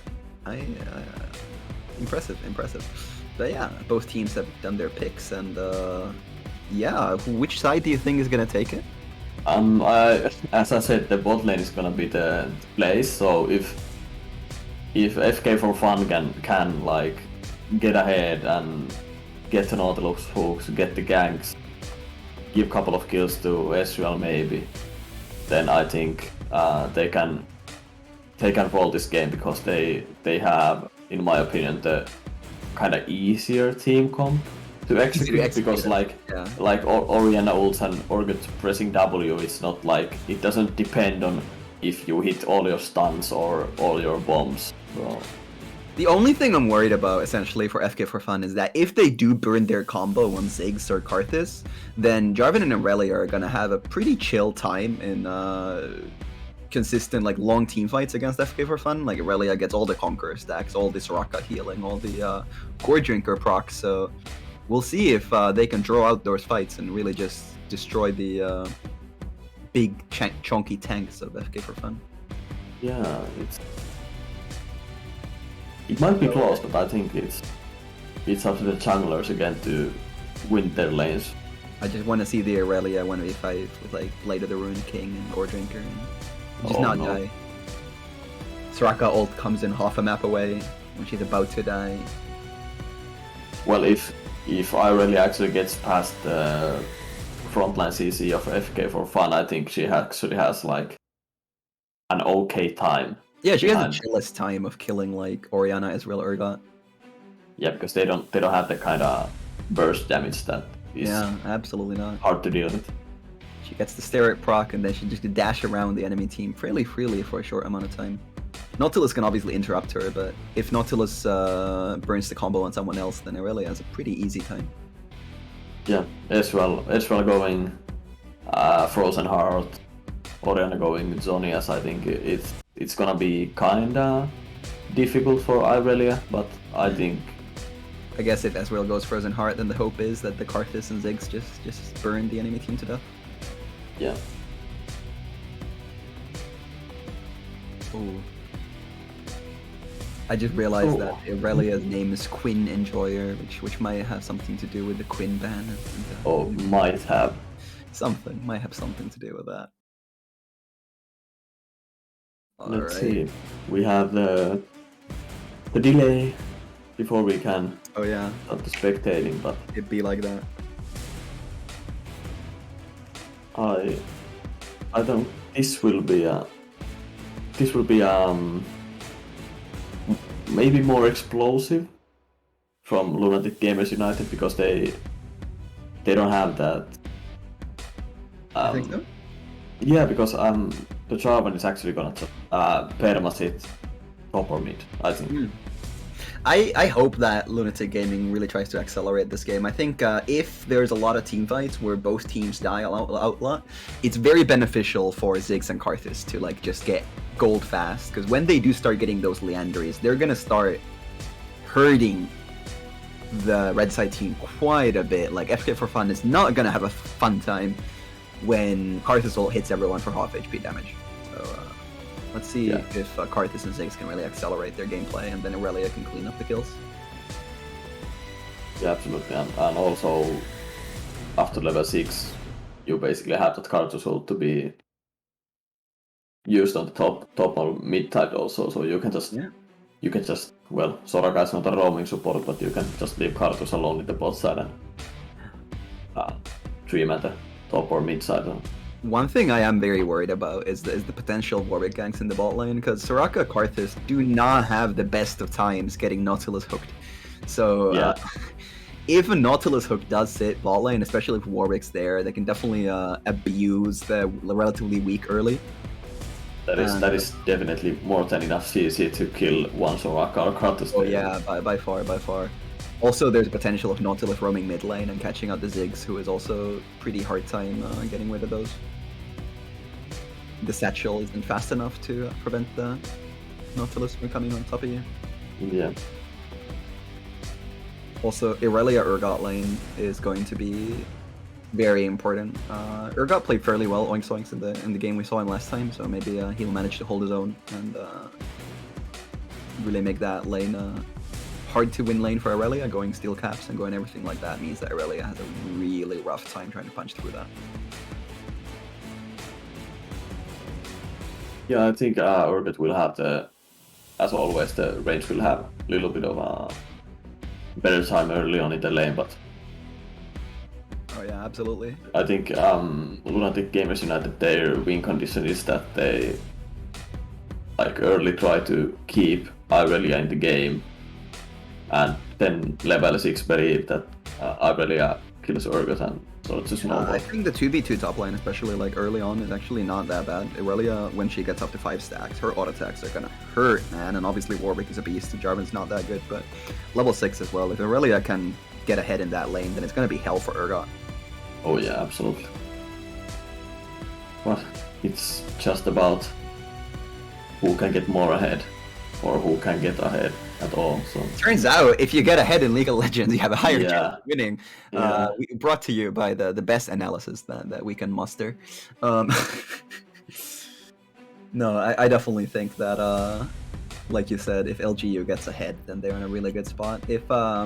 If the game is even at 20 minutes, I'd say at that stage during mid game, there's definitely easier to execute for FK for fun, like the red team. But there's a lot of variables in this one. yeah, there is actually a lot. We will soon be seeing Yeah, and what get happens in this into game. those- We have not witnessed too many early game shenanigans. I think people are Yeah, I mean the one not thing. wanting to count on the coin flip stuff. Yeah, one time early game shenanigans happened, we didn't witness it, so Yeah. it makes sense.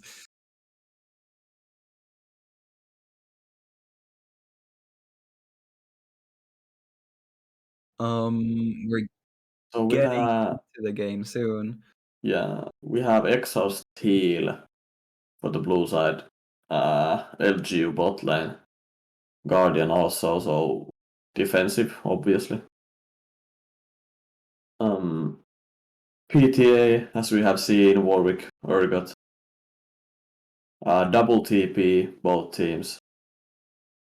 So Irelia, Ziggs, and then on the other side, Urgot and Orianna also have TPs both. So Yeah. we'll see after that point when the outer turrets fall. We'll see if who will be the guy who's making the plays Who will be around the the map with TPs. Yeah, you never know. Looking quite interesting here, honestly. No idea which side's gonna take it. Gold lead entirely even up to this point in the game. How did that happen? Oh, No clue, right? yeah. All right, we're slowly getting into game here, and should be there shortly. And yes, and fairly even starts coming in from both teams, taking relatively defensive positions in the river. And our stream is can't We see. cannot see. Well, There's supposed to be Nautilus and Ezreal on the screen right now, but I don't think there is. wait, right? So So there's a big problem.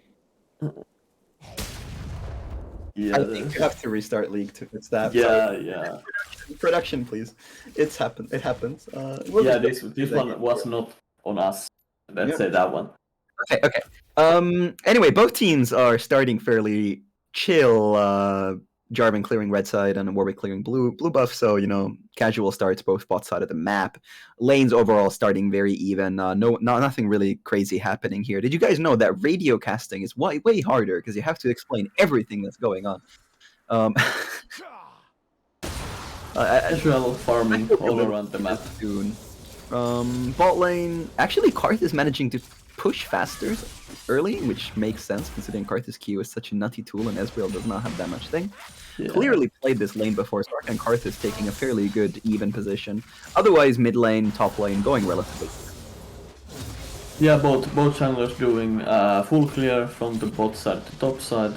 Yeah, done with Fine. Wraiths and Wolves respectively now, and moving out to their top quadrants of the jungle. We'll have to see if they face each other at Scuttle Crab, because Scuttle Crab is going to be an interesting position to fight. Oh, and we get back into the game now beautifully with Irelia versus Urgot in top lane, finally having some real action in this one, and turns out, yeah, just a short trade, and then we just go back to farming, which is the standard thing. Irelia has a fairly easy time just clearing waves with Q as well, so not too worried about the stacking wave. We can quickly go over all the players in this game. So we have for LGU, we have Quinn Enjoyer playing Irelia in the top lane. We have Lito Man playing Jarvan in the jungle. Then Maise on Ziggs in the mid lane. And Spedally and No Pete on Karthus and Soraka in the bot lane. Not an AD carry this time, but definitely a bot lane Karthus.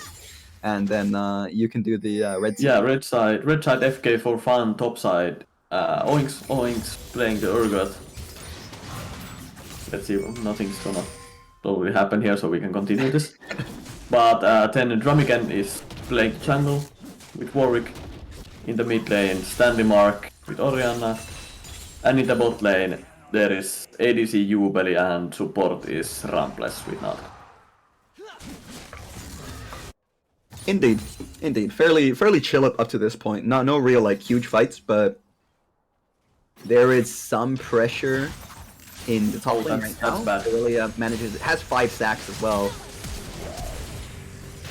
Does not even it does flash for it actually, and Warwick clears it up.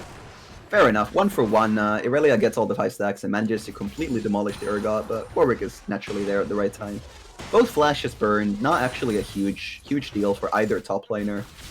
And both of them are going to TP top at the same time. Crazy. Yeah, Instantly fights another fight. Irelia back into 5 stacks. But 4 stacks, you not were go. playing the old Irelia. True. 4 stacks. Yeah, but that top lane was Oinks maybe went in a bit too soon into the full two waves of caster minions, but Indeed, there was a lot of damage now, and looks pretty good for Irelia at top lane at this point. Also, bot lane being relatively chill. Looks like they're gonna go for a recall, but never mind. Karthus decides to stay 1 more wave. Is that enough mana to clear the full wave? I don't think it is. He actually wants to back and get his tier ASAP, but Yeah. Oh. Okay. those are It does those are get the huge wave, and trades. now it's gone. Now it's gone. And now Irelia has level 6, so the next wave hits. Oh yeah. It's actually Top gonna stay laner, under turret a has bit. fallen. Oh, mid lane gank, but I doubt they can catch this. Jarvan can walk there, but there is a Warwick waiting for him, so this is potentially scary. Does not get the ward either. But this is scary for Urgot. If he lands a It Sonic, is. he's Oh, dead. Urgot gets a hit there, and Urgot is down. Beautiful result by Quinn Enjoyer in the top lane on Irelia, and just completely demolishing this Irelia matchup. This is scary. If Irelia gets super far ahead, there's going to be a very hard time on having enough damage to kill Irelia through the Soraka heals and all the items she's going to have. Yeah, Jarvan doesn't even have to see top lane now, and Irelia's already ahead, so Oh yeah, Irelia is definitely all the action in this game. So if Warwick was there, Jarvan had just been farming the entire time. And I bet blue team is very fine with this. Very fine with this statement. Karthus is farming, Ziggs is farming, life is good. yeah, absolutely. Bot lane hasn't really what we expected. Bot lane hasn't been really looking for those Nautilus hooks, but Yeah, we haven't really seen a lot of engagement on the bot side. Obviously, Ezreal does not bring that much, so they really need Warwick in here to actually do enough damage to kill them. mid lane backs come in, both mid laners back approximately at the same time. Resets going on in the map. Irelia picking up the components to her Blade of the Ruined King. We'll be excited to see when that's done. Both mid laners getting their lost chapters, and so is Karthus with a lost chapter as well. Everyone just being very chilling. Ezreal stacking the tier, no other tiers it looks like, and Jarvan gets the bot lane scuttle.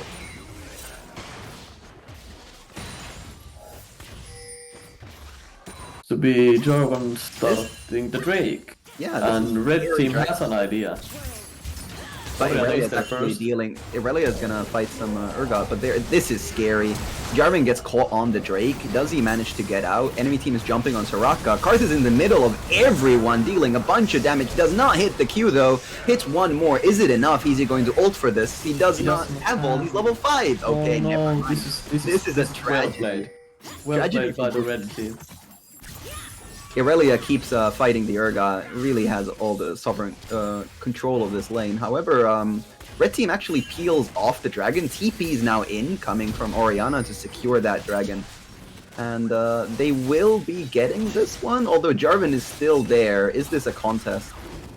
This looks to be even. Oh, Ziggs Move gets lance. hooked though. Jarvan jumps in, does not get the dragon, and is Ziggs going to die as well? No, Soraka's there to toss out the silence, and Ziggs is not caught. Oh, Irelia is just smurfing on the top lane, and Oinks Oinks falls yet again. Yeah, this is the point where Aurelia is kind of being to the team like, okay, you don't need to contest anything. I just snowball this top lane and then 1v5 at the later stages. So please don't feed them too much. So because if this Warwick gets this kind of a lead before 10 minutes, is like he's just gonna run into Jarvan's jungle and take everything. The Warwick is 1,000 gold ahead of his respected jungler.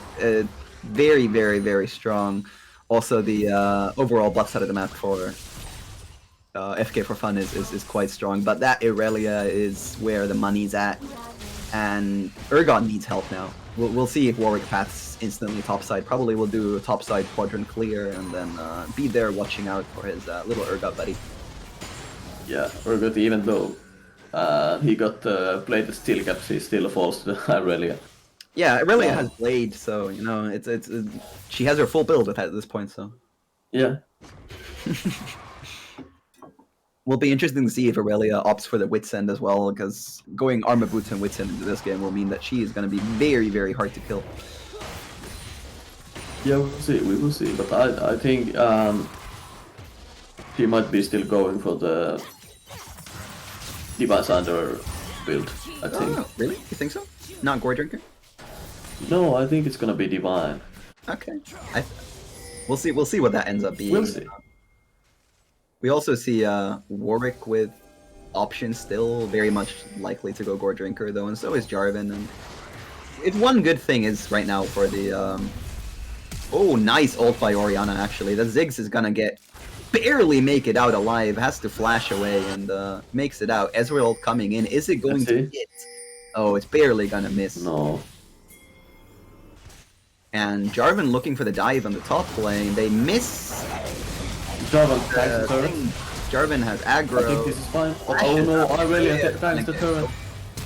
Yeah, Irelia dies. Warwick flashes actually for the Irelia kill, but that's nice. That's a lot of gold in Warwick's pocket. So 1 for 1, but definitely not something they were looking for. It was looking good at the beginning for the blue team, but LGU. But Aurelia actually hit the W into the Warwick, got feared, and took like 3 towers. So that was not that meant was to happen. really unfortunate. Also, Irelia stun didn't hit the Urgot since they had a bit of a miscommunication on who's going to close out the CC first. We'll see if anything. Bot lane is just farming. Like they're both teams are very content. Ezreal and Karthus both just like nothing else, just chilling, farming. That's fine for Soraka as well, obviously. Yeah, and I think at the moment, if Nautilus actually can get out of this lane and start roaming, I think that's gonna be the big part. Oh yeah, it will be obviously, like Warwick can solo kill everyone, but yes. Yeah, Warwick at this point, very strong. Got a big shutdown from Aurelia as well. 4-0-1, honestly, very close to taking over this game. yeah, Divine's under almost done. Tiamat also in the pocket. I think he might even have it now, but he's still lurking around, trying to find something. Gold from the map. Oriana really doing a good job of poking the Ziggs. Yeah, Oriana's been. Waves, roughly. Going even, still has a 20 CS lead. Yeah, Oriana has actually been harassing Jigs quite a lot this game, so it's not been easy to beat opposing Jigs. Definitely not, and we just have to see if Ziggs manages to scale up a bit more. At this point, he can't still easily clear the wave with a couple of Qs, but that's going to get easier and easier as the game goes on, and Ziggs is going to be further and further away from any harm. Also be interesting to see if how the team fights are going to go with the Ziggs Karthus. It's going to be no AD carry, but a ton of consistent magic damage coming out. Yeah, because FK for Fun has a lot of HP building targets, like the Urgot, Warwick, Nautilus, all want to build so much HP that the burning Leandries are gonna be definitely so efficient. A couple of Leandries coming out from both of the mages on that side. We see Oriana went for the Ludens, which makes sense considering LGU is a fair bit squishier and the magic pen is really gonna help. Rift Herald dropped down mid lane, they're gonna get 2 plates from that. But not a huge gain. Dragon is up, and it does look like Nautilus and Ezreal are positioning for Dragon. Karthus going in on this Karthus is just 1v2 in this guy. Well, Jarvan is close, but... They know that the Soraka and Jarvan are there to support, and going in on Karthus is a dangerous proposition. Irelia is gonna grab this one last plate. Feels good just before the timer runs out, and casually just run out of the top lane, and lifesteal up on the next wave. Oh, Ezreal going through Soraka actually manages to get out. Karthus now comes in.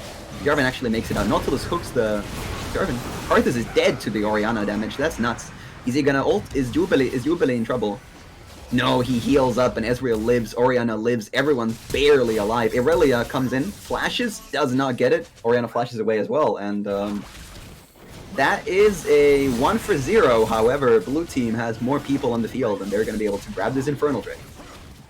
Yeah, absolutely. When Irelia TP's in, you really don't want to contest that. Exactly. Straight up 4v4. You're happy with the kill you got. And Ziggs grabs the turret from mid lane. Is that the first turret of the game? It is, and that's a nice little gold injection for Ziggs as well. Yeah, he also got a lot of plates earlier with the Herald, and now with the Satchel Charge exploding the turret. So. Yeah, finishing the Leandries on his behalf, and Karthus probably soon also having that CS. Ezreal going Triforce this game, I respect that. There's a lot of squishier targets, so those Qs are really going to be important to hit. You hit a couple of those on Ziggs or Karthus, and they're dead. Obviously, Irelia won't be the exact same. And Irelia does look to be going Divine Sunder build, like you said, which is somewhat surprising, but that's still going to be a huge Q procs for her. Yes, it's not kind of a like 5-man team fight build, but it's like, how can I 1v2 this top lane? Oh, Jarvan going in on the Oriana, hits the EQ, Ziggs ult, but Ziggs ult is a bit late, really should have been on there when Jarvan EQ'd, but Jarvan just cleans up the Oriana. Assists for Ziggs and Soraka, and that is feels good, man. Yeah, that's well played. Jarvan didn't have ult, but they knew that Oriana also had used Flash before. Exactly, Oriana trying to escape already. You could just run her down. J4 pretty sure, and that's a nice little pick in this strategy game because there's not many objectives to get, so it just means that Oriana is a bit too far forward without her turret and just gets run down. Also, this topside has quieted down quite a bit. Urgot is getting some HP, some armor, some levels, so it's not so easy to solo kill him anymore. Big CS lead for Irelia though, and we see Urgot unable to really go out and push out the wave, so all the CS that he gets is up to Irelia to decide. Bot lane is doing fairly well, both lanes just farming. Karthus has died a couple of times, so Ezreal has a bit more gold from the kills and kill and assist, but overall relatively even on that part of the map. Mid lane, a bit of a lead for Orianna, and jungle, not as big of a lead for Warwick as you thought, actually, or as I thought. Yeah. Dive on the top lane, though. They hit the Irelia Q. Urgot flashes. Urgot gets... Yeah, and this is dead Urgot. Irelia tanks the turret without care in the world, actually. Heals so much during that fight. And another turret for LGU. Red team is actually looking for towards the bot lane at the same time, but It's like a 4-man bot lane dive, but they see Orianna there. This is a question of, okay, that is incredibly lucky. The Orianna ult moves Karthus away from the Ezreal damage, and actually, wow, Karthus actually goes in, flashes, and the Orianna ends up killing her. Now he's fighting the Ezreal. Can he hit the Qs? Hits the Qs, kills the Ezreal. Is gonna fail to run away from the Warwick. Warwick flashes, ends up flash queuing her. Karthus, and ends up getting the kill, but Karthus' ult comes down, cleans up the Warwick, cleans up the Nautilus. That's a quadra kill for Karthus. oh my goodness, that was so well played by Spinelli. Well, first of all, it was, as you said, kind of lucky that Orianna ult pulled him out of the Ezreal WR, but after that one, he popped off. He just landed every single Q. Full ham. I totally respect that. Manages to get the kill, and at this point we have a fed Karthus as well. And okay, Urgot looks to be doing not very well against Irelia. There's no turret. Irelia just queues through the wave, comes in for the stun, and that's another thing uphill. Very, very strong now for LGU. The Karthus is very fed. Karthus ults are going to start hurting. He's already building the magic pen item as well, and yeah, Irelia is strong AF. Yeah, absolutely. He got the Divine Thunder and instantly knew that, okay, now this armor doesn't even do anything, and I'm healing double the damage you do to me, so it's... Yeah, we're gonna have to see if Warwick can actually turn this one around. He actually did end up getting the Karthus kill there as well, so he got a fair bit of gold again, but yeah, this is... if the rest of the team is all dead to Karthus ult, then what can you do, you know? Yeah, it is kind of like that, because even though Karthus is going for the Liandry's, he's gonna be doing so much damage to the squishy targets of the Ezreal and Orianna, so... Yeah. There's a bit of shields on the team. I wonder if they're gonna go for the Aegis. They on Nautilus' side. If Nautilus goes for Aegis, they have a chance of protecting... Oh, but huge damage from Ziggs coming in as well, and Warwick does heal. Oh my god, that heal. Never mind. Oh my god. Soraka heal not up for that fight and just barely comes up to the Soraka, and yeah, they get a little pick. Warwick really showing those items that work there, like going from 1 HP to half HP in just an instant. Yeah, that ult from that low HP and that Q and Divine Thunder proc, it was like the whole HP, but you had to kill him again. And but now they don't have Nautilus ult, they don't have Warwick ult. Is it possible that Karthus just like flashes in here, like doesn't actually have flash, but can just go in here and poke fairly freely? Yeah, the blue side doesn't have smite, so this is kind of a free Drake if they manage to pull away. Irelia is constantly taking down top lane turret. They decide to engage on the Drake. No smite, obviously, on blue side, so they can't contest it. Is Nautilus gonna end up in a no man's land here? Karthus knows that if he steps up, there's an inherent risk of that, and they trade the Drake for a top lane turret. Yeah, Irelia getting some more local gold and some more room to wiggle in the top side to do some outplays if the red team decides to show up there when he's pushing. Yeah, very likely that they also get this bot lane turret. I wonder if Warwick is gonna try to go defend this. It does look like they can defend it. A turret has a sliver of HP, but it doesn't need to fall right now. What happens now is they can take it easy, not be too cocky, not die to the jungler. Their strong team side is on the top side, so Jarvan and Irelia are invading the enemy jungle and getting their red buff and getting everything. Ziggs is pushing out mid as well, so they can take it easy. Yeah, Irelia actually taking the red buff 2 away from the AFK for fun and probably Uber. But they have so much control now that AFK for fun are actually starting to Oh, get a Jarvan little going in. scared. Yeah. EQ was probably going to miss anyway, but just in case Orianna flashes early, and that makes it so that that's a nice little flash to get for the Jarvan as well. There's obviously a danger of getting hit by the EQ, and then the Ziggs follow up, and then you're dead, so a very safe play from Orianna, which could have saved her life.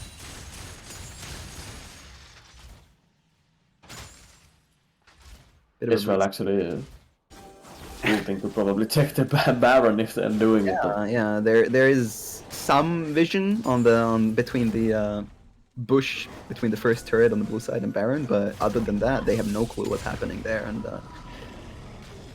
while the blue team was resetting, red team like FK for fun, they didn't know what was going on, so they're playing blind. But now they're finally going to get some vision. Nautilus walks in with Warwick backing him up, and they know that the Baron is safe for now. No River vision though. River firmly in control of LG. yeah, absolutely.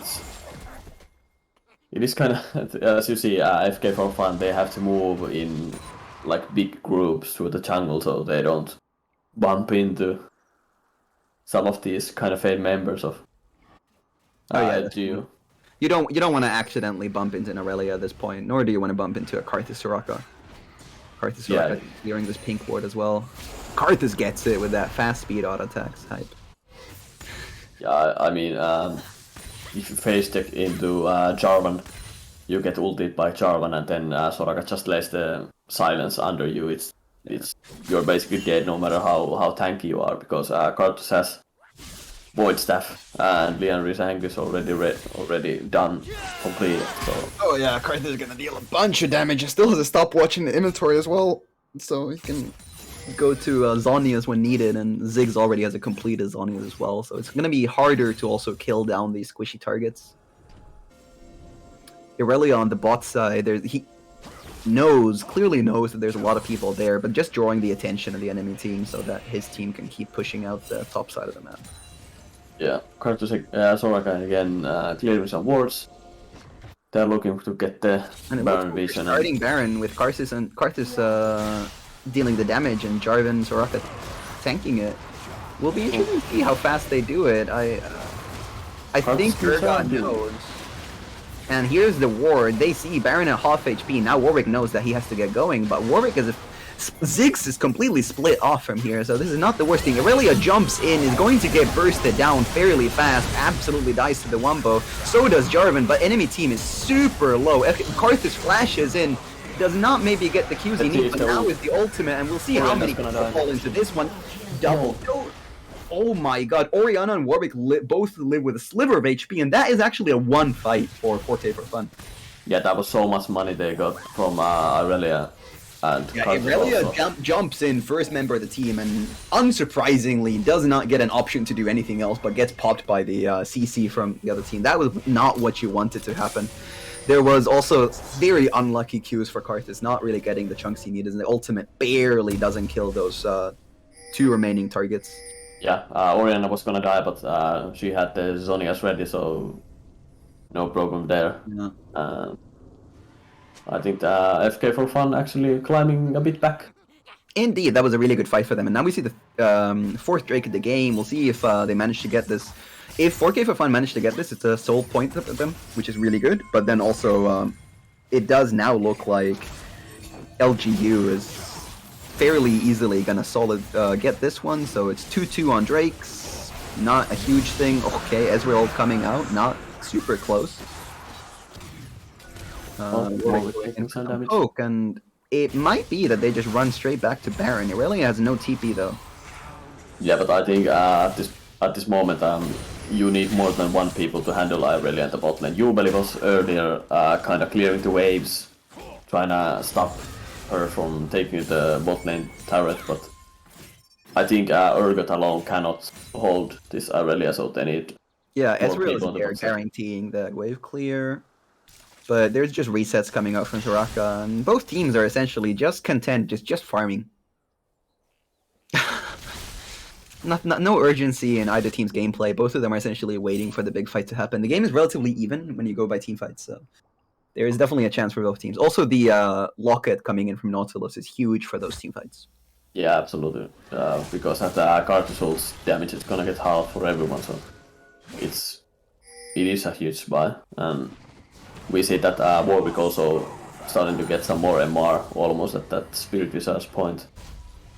Urgot also nearing that Crossfire Gauntlet. Aurelia, obviously, super fed at 3 items already, almost 4. Yeah, is- Irelia that is gonna gonna go do for some the damage. Sterix and gonna be extremely hard to kill after those Sterix really pop. Death Dance Sterix. That's gonna be nasty. But then also we have to look at the Ziggs slowly racking up the items. Only 2 items now, but has not died once and actually has a bounty just from assists and farming. Yeah, he has been catching up in the farm quite a bit, but now LGU actually starting the Baron as 3 and red team actually they Getting ping some major deja vu moments from this. Yeah, and they have to peel off. They can't keep going, and they know. Yeah, Irelia team is is right not. there. It's not. Irelia has kind of no pressure in the side lane at the Yeah, moment. Irelia because- is kind of walking around back and forth, trying to figure out if he should go with a team or if he should go pushing in lane. Now decides to actually go push the lane out, which I do think is the correct option. As soon as they see some people here clearing it out, then they should know that they have an easier time. If they pull in Ziggs as well to the Baron, then Ziggs can zone out the rest of the enemy team. Yeah, let's see if They see Urgot, they see Nautilus. Let's see what they do now. It does look like they're gonna go for the Baron, yeah, like as expected. Karthus damage is gonna be fairly fast on it. Jarvan just enjoying clearing it out. That does hurt a bit. Karthus falling fairly low, but Ziggs interrupting the Warwick walk-in. Baron's still at half HP, and again they peel off. Now this is just playing on the knife's edge for both teams here. Yeah, I mean, FK for fun, Jubeli landed the ult, so that was a good chunk of damage. And Irelia again, still not at the turret, because she wants to join the team fight if it happens, doesn't have the TP yet, so she has to be... playing safe. Yeah, it is kind of... Due to Irelia not having TP, it is kind of hard to force the Baron. Yeah, because that TP should be up soon, so we'll see if that changes anything. Irelia level 17, clearly the highest level player in this game. Ziggs is 16 as well, but Urgot as 14 is not very easy to handle that. Although Urgot starts to have enough items to be tanky-ish to clear the wave at least. Yeah, absolutely. I think he can almost, well, not enough, but I think he can with some help handle the waves, and W being max, it's quite easy to clear the wave. Urgot and Soraka in this Baron clearing duty have been hovering this area for the past 5 minutes. Yeah, I think Trying Soraka to clear almost the wants wave to, and trying to clear the wants to Baron. back and get some more wards for the top side jungle. Yeah, I think LGU should just not force Baron, but to do like a fanatic juke pass on the top side jungle and to try to catch someone, because they do have vision over the whole top side jungle, and they know exactly where, for example, now Jubel is going. Yeah. So But it looks have like to they're engage- going to give that up and they're going to focus on the dragon. Nautilus ult on Jarvan, which is very surprising. They actually determined that they're going to start bursting Jarvan. Jarvan actually goes in, Irelia is behind the enemy team. Does she get an efficient combo? There's Okay, no she managed to vision for get on Orianna, and I think this is rough now. Karthus does a very good job of killing most of the team. Almost gets down by Ezreal, manages to live very fast Warwick, and they managed to make it out. Is Karthus going... does not have enough mana to ult this, actually. Yeah, but I mean, they FK for fun. They try to get a peek on Jarvan before the Drake, but then they realize they can't kill him. Irelia's there. Soraka They don't ult. have easy CC for Irelia anymore, and then Irelia just pops off so much damage on the team fight. Karthus also just popping the Qs on everyone. FK for fun. They had the idea about what they want to do, but they couldn't make it work. Indeed, and going for pick is really what they need to be doing. Just Jarvan with Soraka there healing him is not the easiest option. Hopefully next time they manage to get on someone who's a bit squishier. Yeah, they probably do not want the tankiest member of the team to be hitting except Yeah, the Sterix shield Yeah. procs, the Soraka heals are coming through, and turns out this guy has effective HP of easily 6,000. Yeah, the red side doesn't even have any healing reduction that they can apply by hitting them, so they That's true, actually they're really require the Example. Jarvan to be hitting one of them to apply the Yeah. healing reduction. And yeah, now they're just teams are both clearing up. So that was third Drake for LGU, and that means that LGU is going to be in a fairly good position, since when the next Drake spawns, they can either choose to go Baron or choose to give Drake without any repercussions.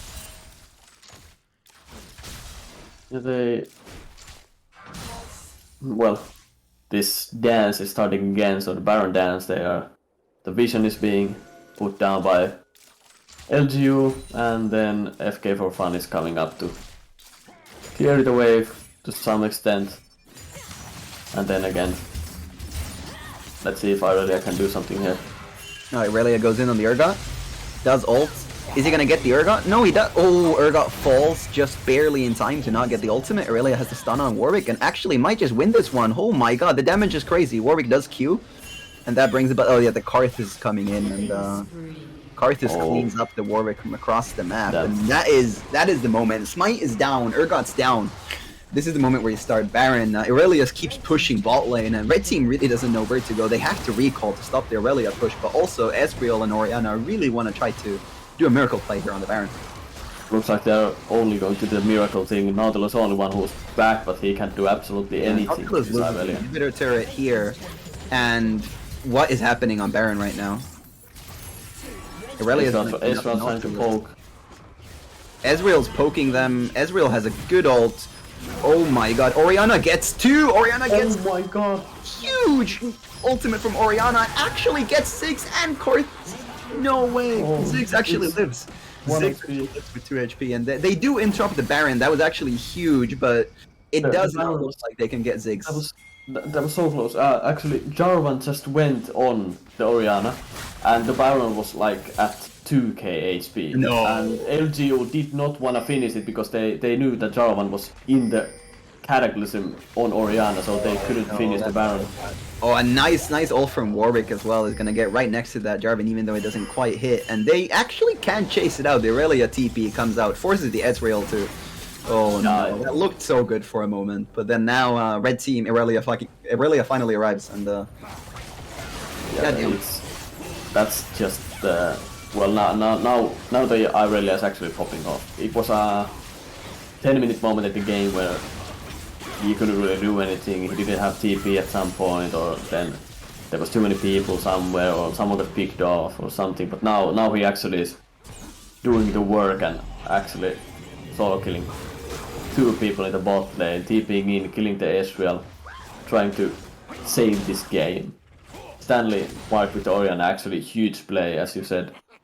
The 2-man Orianna ult, both had Jonias. Yeah, that was nuts. That was nuts. Clearly hanging on, like, in this game, like, just barely hanging on.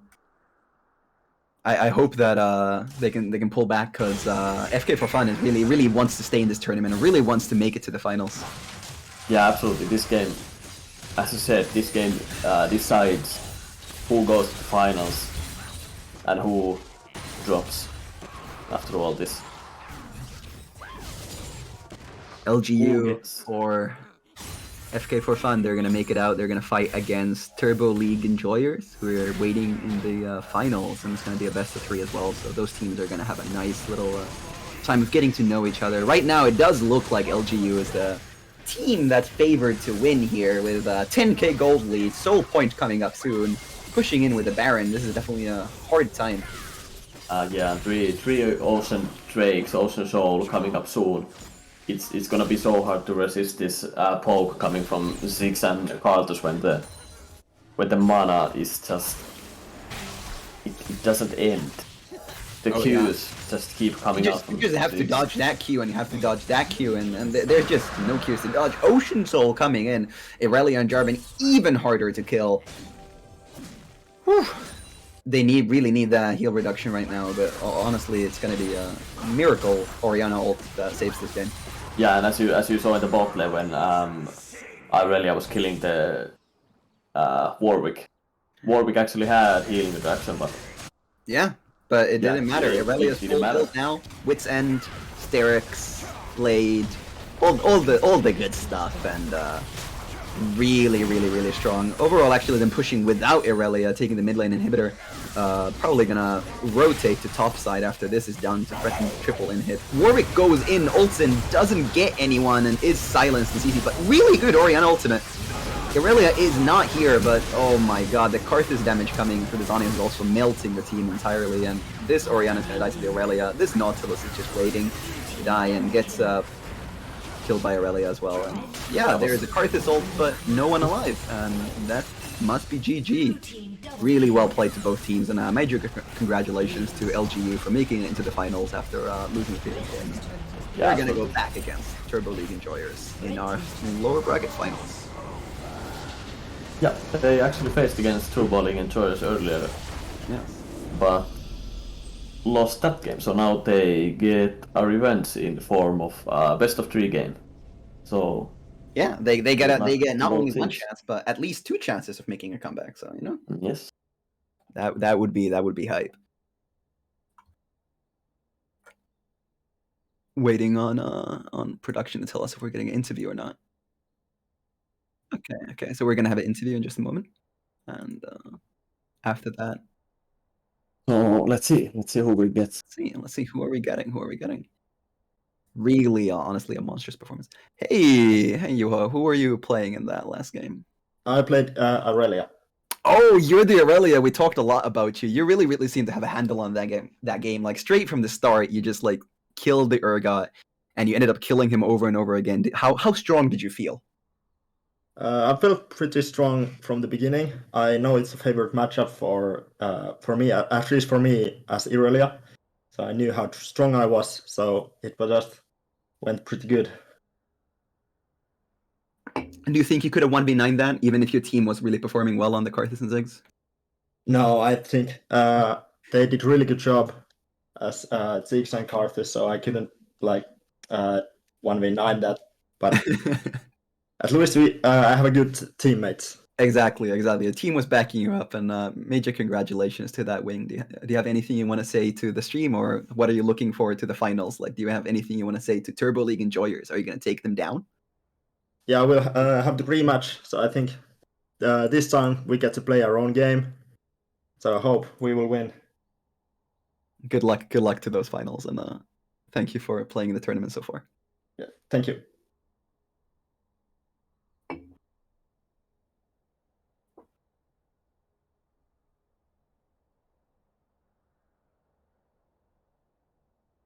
All right. We're gonna get a raffle that's gonna be on in the Twitch chat for 10 minutes. It's gonna end at 15 past, and after that, then we're gonna have a little. Now we are gonna have a little break for until the next game.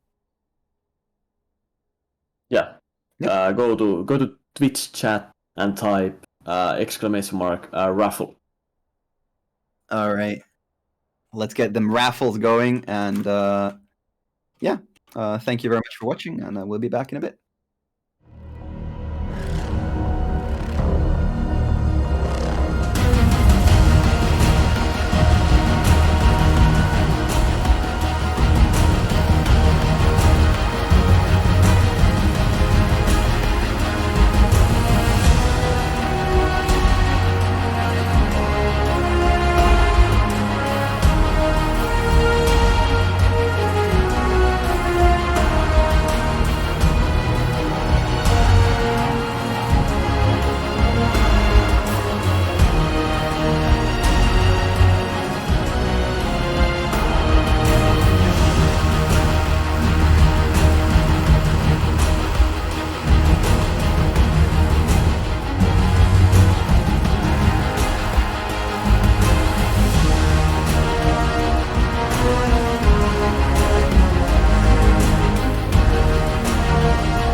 so you better not miss. And we only get stronger with everything I carry up on my back. You should paint it up with a target. Why would you dare me to do it again? Come get your sport up, but we're taking over. We're taking over. Hey, look at you coming on, name you ought to know by now that we're taking over. We're taking over. Hey, maybe you wonder what your future's gonna be, but I got it all locked up.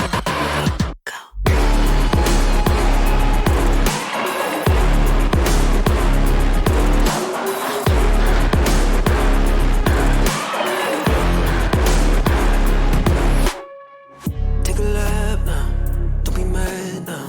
Run it back, run it back. I got bodies lining up, think you're dreaming of greatness. Send you back home, let you wake up. Why would you dare me to do it again? Come and get your sport up ahead. We're taking over. We're taking over.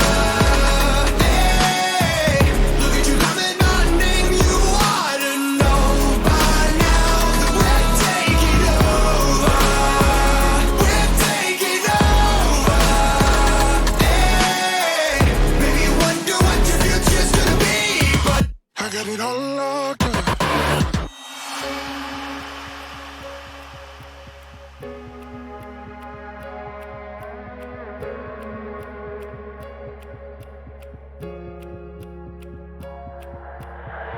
在以后，除了是傻子，还有其他吗？我左右，键盘噼啪在时间滴答着，还不够。你的固执让我来守候，哪怕太迟也不想以后。就在这时放肆的打斗。I got the heart of a lion, I know the harder you climb, the harder you fall. I'm at the top of the mountain, too many bodies to count. I've been through it all. I had to weather the storm to get to the level I'm on. That's how the legend was born. All of my enemies already dead. I'm born, I'm ready for war. They know I'm ready for war. I told them we're taking over. We're taking over. Hey, look at you coming, my name you ought to know by now that we're taking over. Hey, maybe you wonder what your future's gonna be, but I got it all locked up.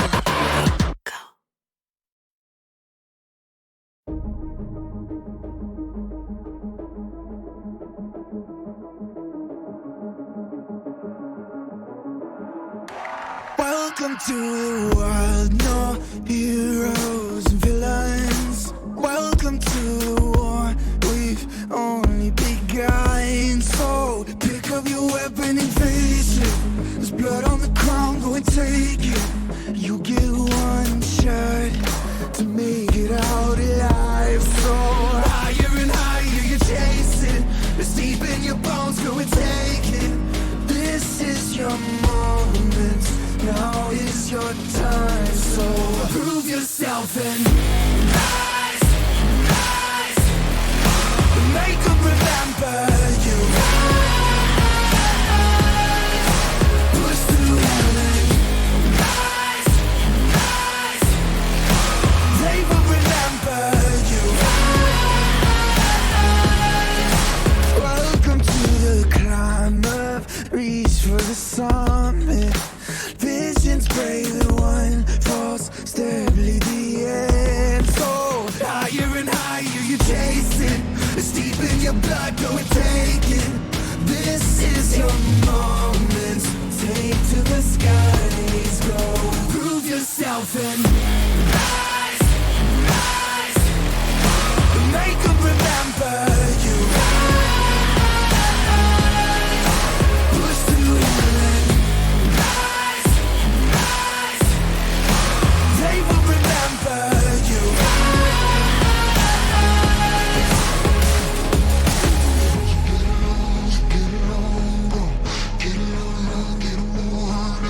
Get it on,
As a child, you would wait and watch from far away, but you always knew that you'd be the one to work while they all play.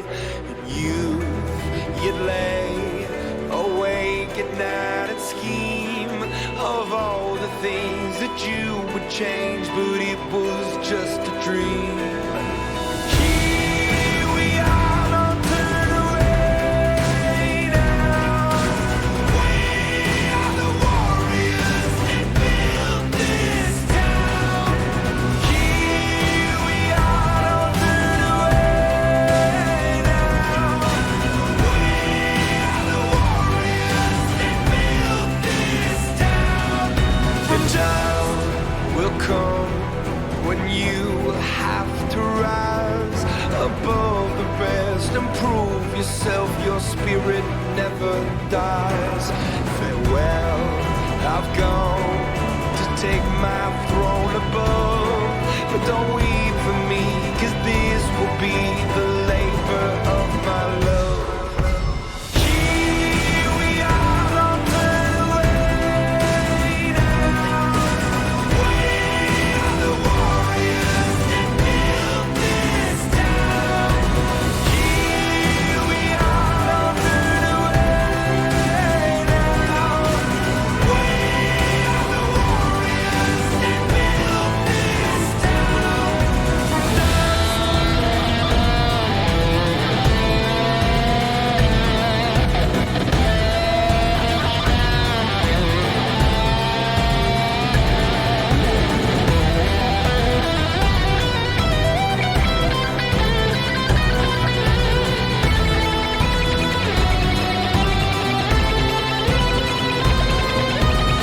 Here we are, don't turn away now.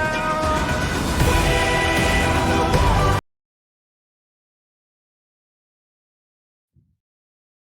Hey. Hello. Hey, welcome back. As you can see, maybe the voices of the casters have changed a little. We But went the through faces are same. a small puberty, I would say. Yeah, small like evolution. We have awoken from the cocoon as brand new people.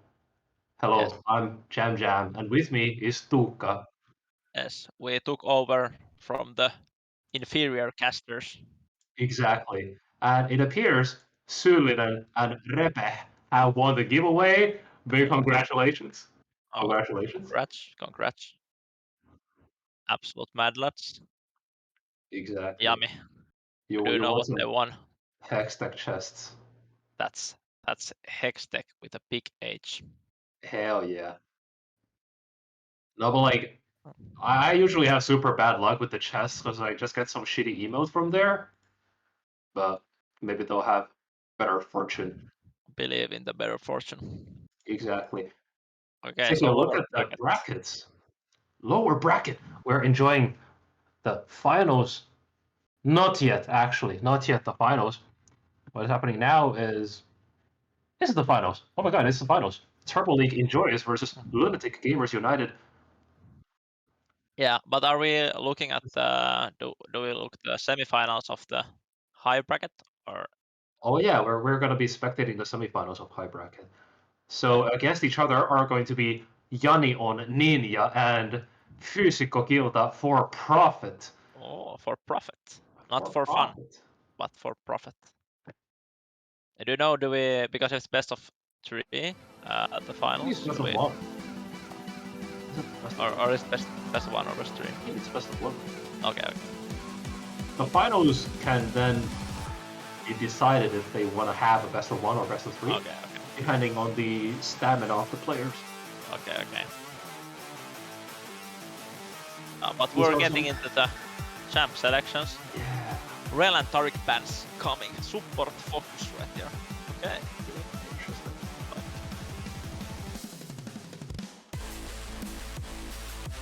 It is kind of interesting that I know there's a certain star player on Physical Guild for Profit team that kind of means Shen. However, it has not been targeted as of yet. Do you think they will ban the Shen one trick? They will not. I will not. I will let it slide. Maybe out of respect. Maybe out of BM. Do you think? Okay. They didn't let it yeah. slide in the end. Oh, they take it away from the Shen one trick. Do you know what will he play when the Shen is banned? Do you I have would an say insider maybe knowledge? Warren, or I did see that he did make a Tryndamere video Okay. quite recently. Maybe we see full AP Tryndamere.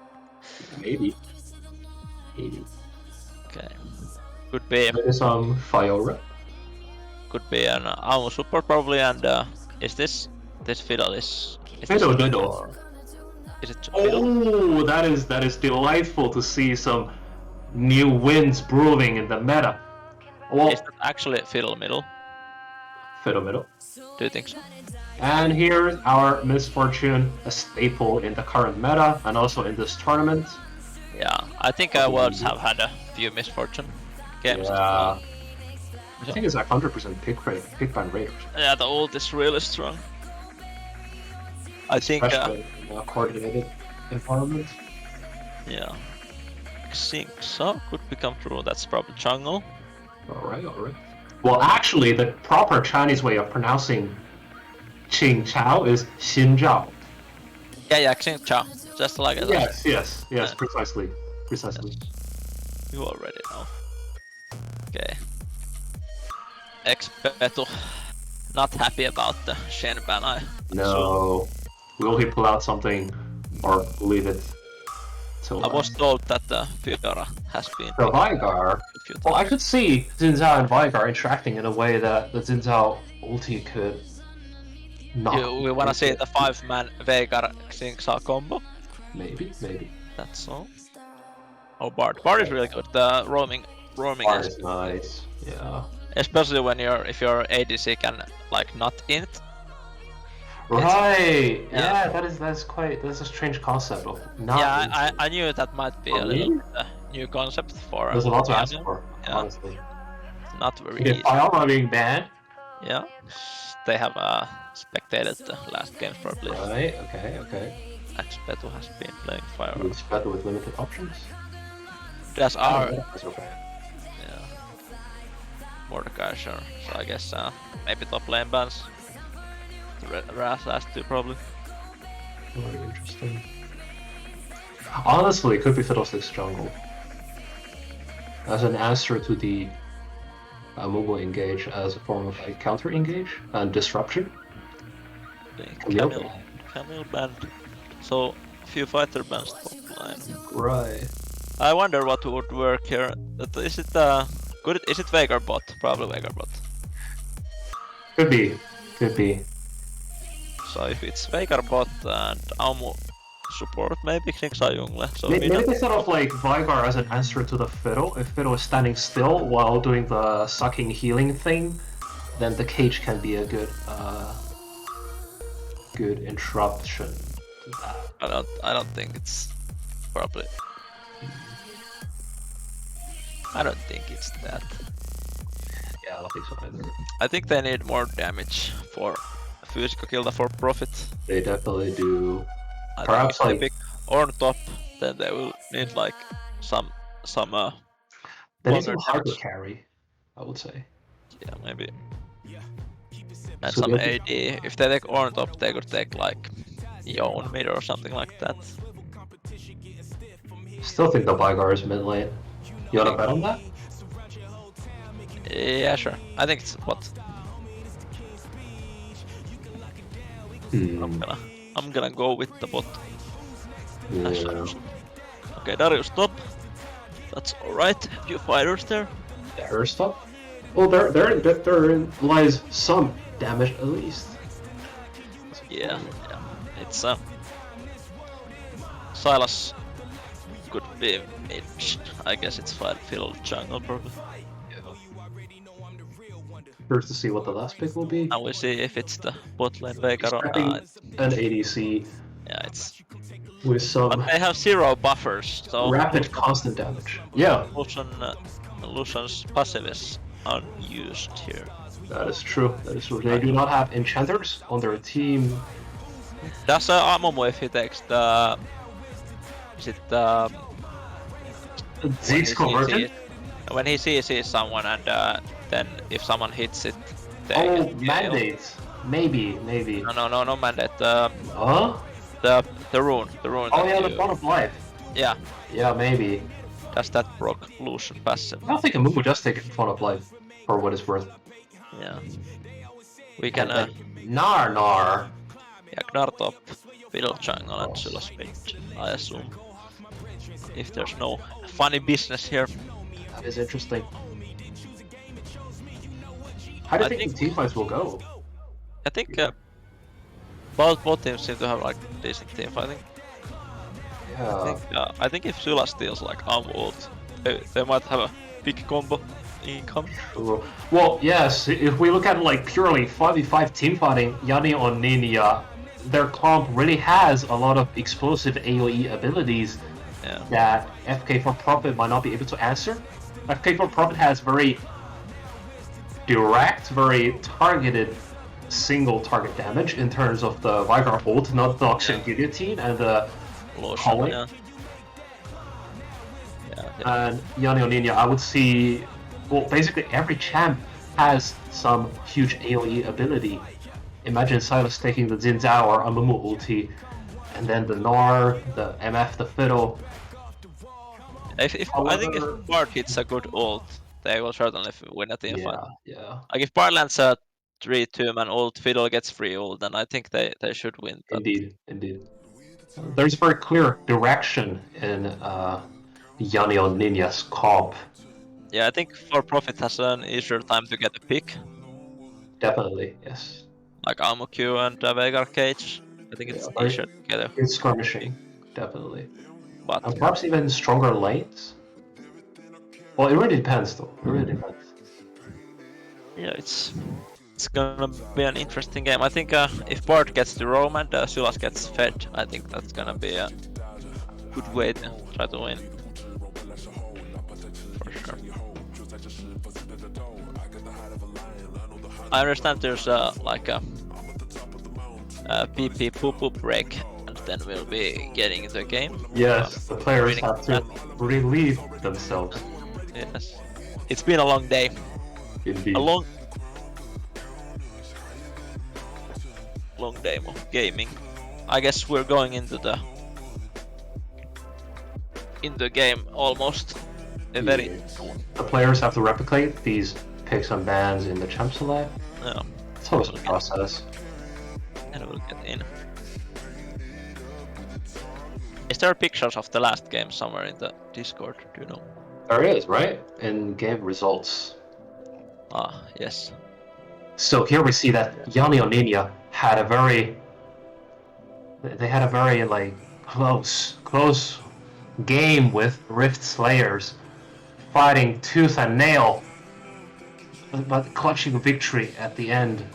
Yeah, the 35-18 close game. Yeah, indeed. Yes. And For Profit, they had a little bit 33-29 kills, Xpetu 9-4 with Fiora, and wait, what is this? Is this Nasus? Nasus starting bot lane? Nasus starting bot lane. That is so innovative. Holy moly! I would have wanted to see that. Oh, dude, I wanted to play against that. Oh, that's hype. That's it's big hype. Good stuff. But I think that was why Tarek was banned. Also, I guess the other team had a Poppy jungle with Predator. Yes. The Poppy Predator. A fast boy. Yeah. But we'll see. Big Gnar ults. Gnar like can bully Darius like few. I think so, right? yes. For sure. There's the mechanic of Darius potentially canceling Gnar's jump. Yeah. Like that boing, but it's right down to individual mechanics at that point. Yeah, let's see. Who has the Gnar wins 51% of the time and Darius wins 49% of the time, so checks out. The math checks out. So a little bit favored for Gnar, apparently. Right. Which elo is this? Diamond above? I'm not sure. Our statistics meister. I'll look. How's the Mumu support? How did it actually get nerfed? Did it get this patch? I'm not sure. I'll check. What does the patch notes say? The 1120. Yeah, Almu bandage toss mana cost got increased a lot, and damage got decreased a little bit. Yeah, so the mana cost is you can't spam it so much. Oh, makes sense. Wait. Right, I see that also last patch Jarvan has also been nerfed. And Talia. Wait. Now I'm looking at champion.gg and it says that this patch the Darius has a little bit higher win rate, but this has only a few matches, I don't know. Oh. This doesn't have that many.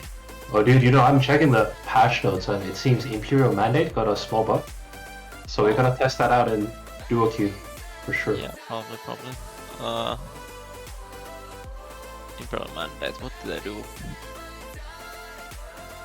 Oh yeah, well that's actually a lot. It's like a big buff.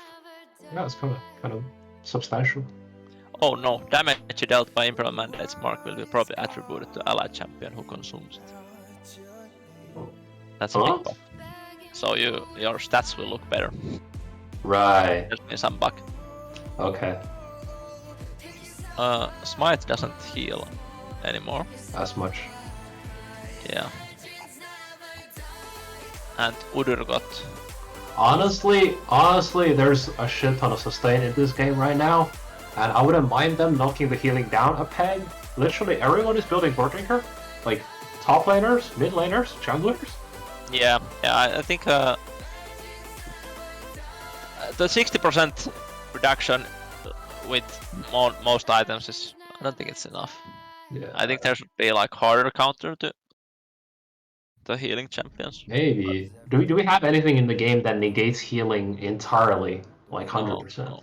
Okay. Right. But the 60 is the most, I think. Or it's like Qatar now. It used to be like 80% or something, I think. It's like... Oh yeah, they did introduce, like, for a few champs, inherent healing reduction, like in Karina ult and the Kled chain toss thing. Yeah. Yeah, I think... I can't remember. Can't remember.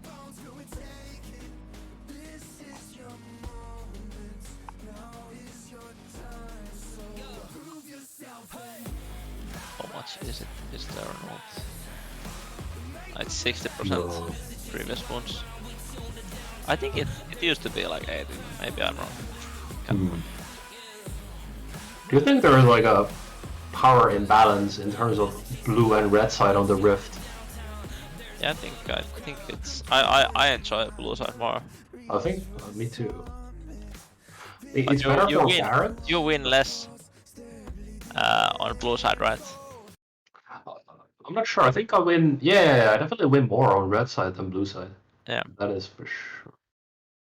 League of Craft says, what does it actually?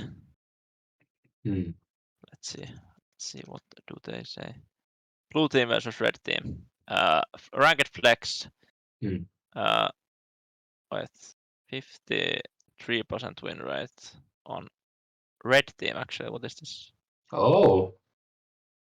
But solo duo has 50.4 for blue side. I don't know. Oh, that's very balanced. Holy moly, that's very balanced.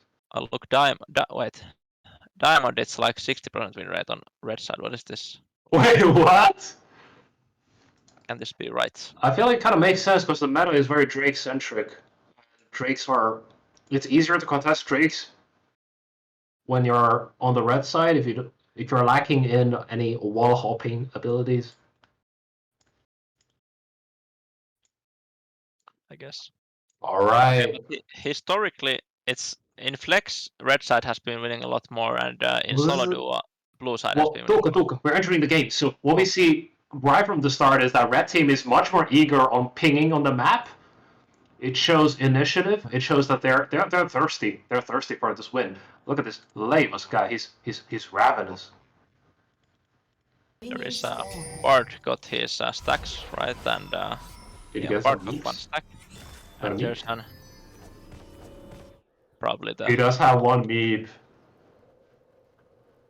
wait. Did he back out and not put a word down? Oh no, he put word into the He did put a word. push. Yeah, he did put Yeah, word into the push. word. Yeah. All right. Vettel and Wait, it's How actually playing about- the ADC. Axe Vettel is playing ADC. Okay. Wow, I see. that is fresh.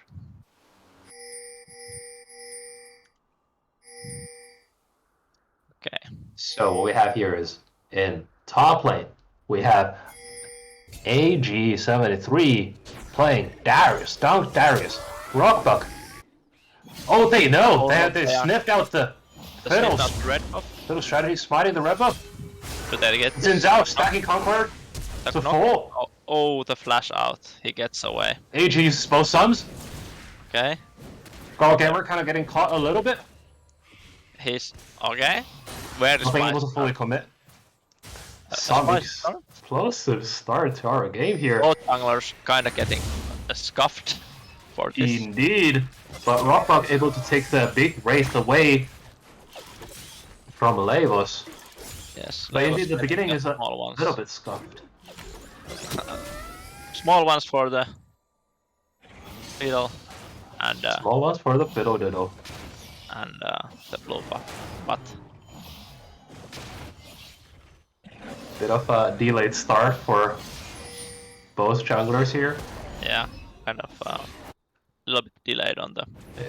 We see on bot side, Ihmemies and Mango Longero are already pushing the lane in pretty hard. MF, very oppressive Yeah, so there's for her bounces. EMS with MF, which has been really strong. Bard, did they play Bard on the earlier games? No.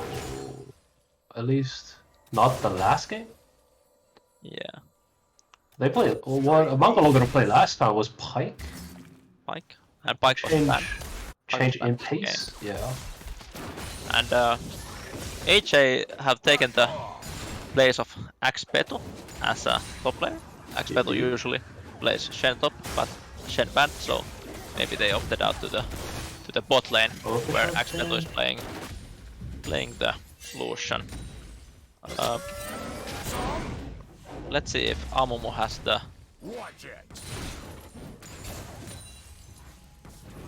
Yeah. Okay. Top The laner. bot Scuttle going in favor of JON. Yeah, bot's gonna probably going into the Yanni.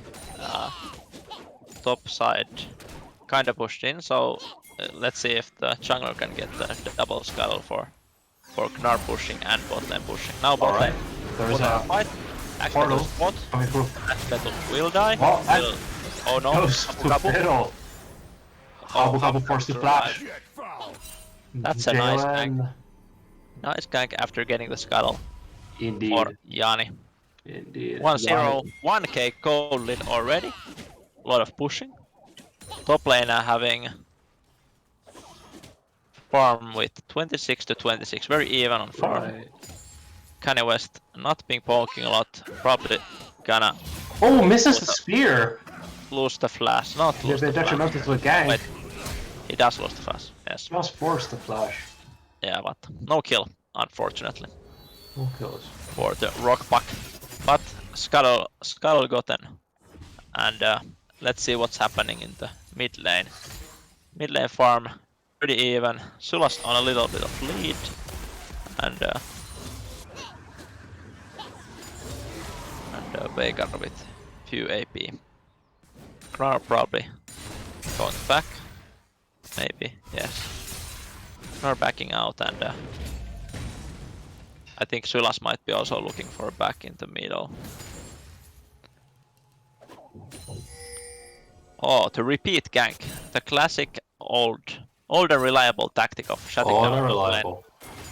But there's Oh, also something is yeah, happening. top lane getting ganked. Now I think Wait. Nara should die. Nara's no flash.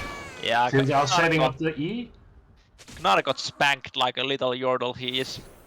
That's Indeed. rough. The repeat Smart gank play. top lane is always a really rough one. Yes. Bot Well lane- realized by Rockbuck, gotta say. Yeah. Bot lane, kind of even on farm, MF a little bit ahead, but This Q's to be stinging a little. yeah, Mangolonkero giving that bard treatment with those basic attacks. I think he probably has some passives somewhere. Maybe he's going to pick them up. We don't see it on the map, really. Yeah, I can see that. Oh, are they the little green things? No. Oh, they are the. Oh, that's one of the plants. Those Yeah, are the little plants, things. the Yeah.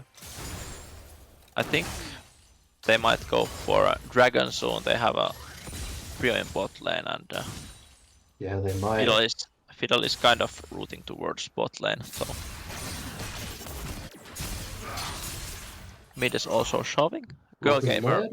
Vicar already having 31 stacks. girl gamer, I think might go back now. Take items, and this seems like a dragon preparation. Does look like it. Scuttle going in favor of Yanni on Nino. Yeah, Scuttle is huge actually when you're taking dragon. The movement speed and the vision is like. Yeah. I think some people underestimate the power of the Scuttle. Indeed, and for me, the Scuttle is like. For some reason, Scuttle is a very feels good objective. It's very healthy for your mental to be taking Scuttles. Okay, now Hard trading in top lane. Yeah, HA. Getting the oh passive. no, that's a lot of damage. The Darius gets kill in top. Flash executing the Gnar there. Yes, that's the like a power of Darius if he gets those stacks up. Oh no, I'm a Will fool. respond. Oh. Dashing relentless pursuit out of the way. Expeto gets away. I think the dragon is being taken. Yeah, dragon is being taken while the bot is getting a dove.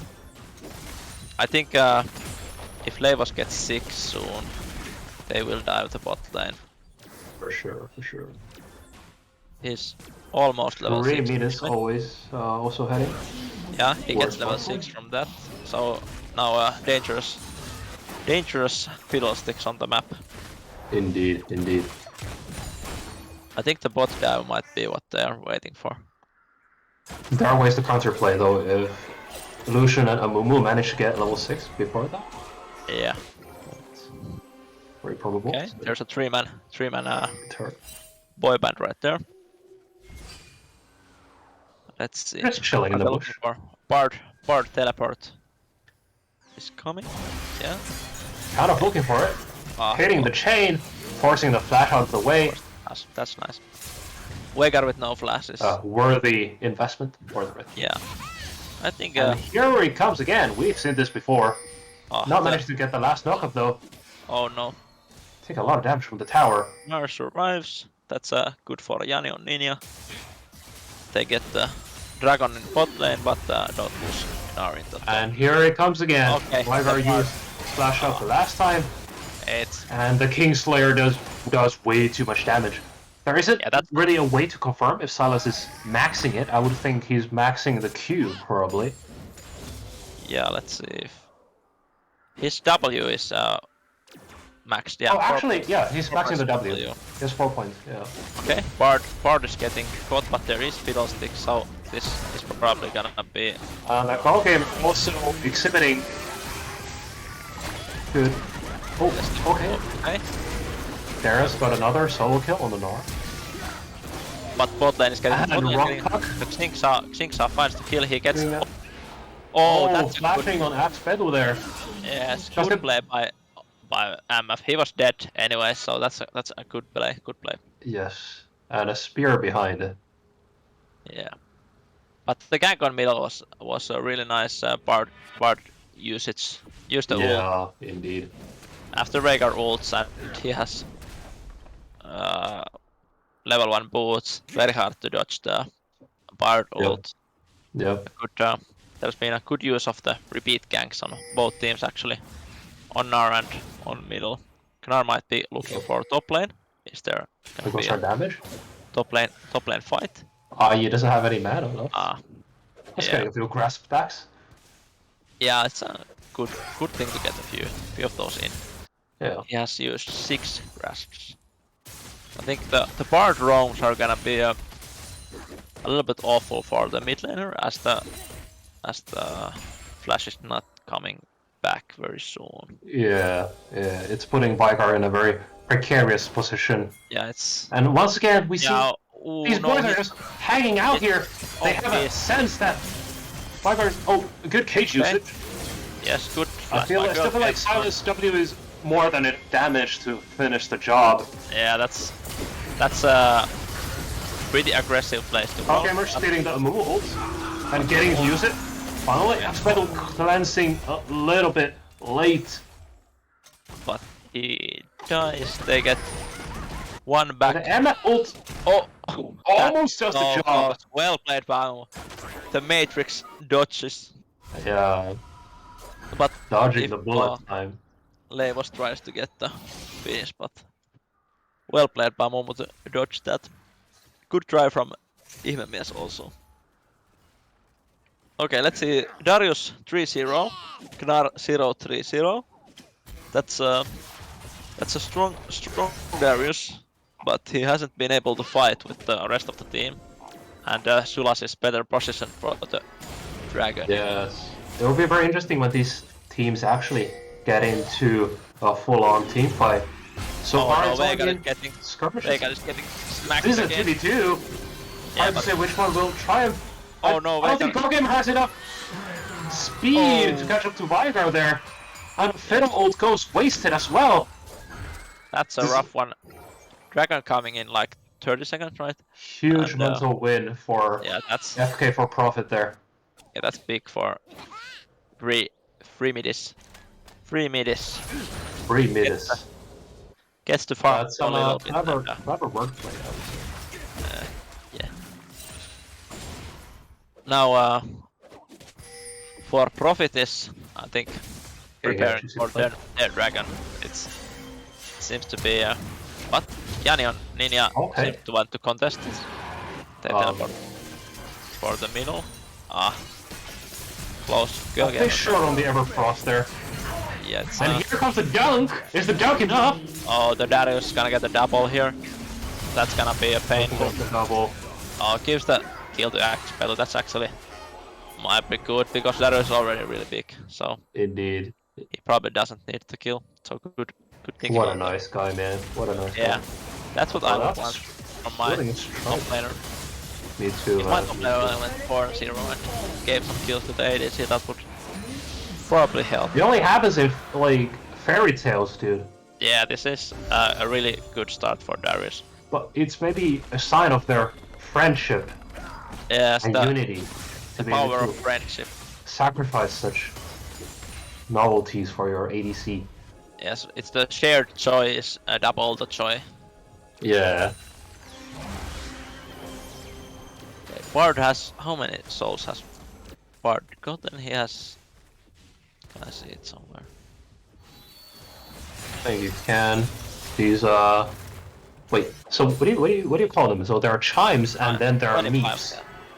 Yeah, 25 chimes taken Right. by Bard, and the goal difference has shifted to the for profit. They are 1k in a gold lead, but 1k in 15 minutes. It's not that much. Got the kill lead also.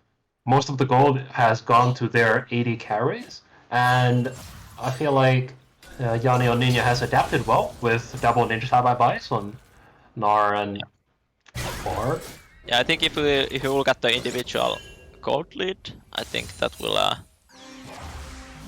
enlighten the story a bit more. Yeah, I think the Darius will have like big lead compared to the if we can get the individual gold leads to the screen. I think if we press X, it might show with our production team. Yeah, so Darius right now has 6,000 gold. And Gnar only has 4.3. 3, so it's a 1.7k lead on top, and then in the middle it's on the other direction. But here comes Silas trying to get Bit of fighting, bit of scuffling, bit of nothing too major. yeah. Now we had the goals on the screen, and so mid is 1k for the Yanni, but the top is almost 2k. Yeah.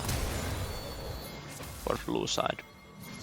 It's actually important for Nart to get some resources, so his yeah, now they are really set up for big failure collapse here. in mid. It's a Havok going in. good ammo. Farman bar Okay. That's a not. Oh, that's a combo. That is a huge MF ulti. Monroe survives with a sliver of HP. Will they follow up with an R ulti? And interesting flash by Axe Betu. Oh no! Swiftly getting out of the way. Re-engage with Jinzao. Quadriga healing him for 50% HP. The K traps MF. Instant cleanse. MF gets the kill. That's the power of MF. Huge damage with the basic Q. That's what a. That was an explosive series of events with a lot of bloodshed on both sides. Yeah, it looked so bad on Yanni on first, but the Bard ult and into the MF ult really came through. But now Primid is gonna survive. The cage is too Since strong. Silas is not maxing his Q, it merely tickles. Yeah, huge MF ult from him, yes.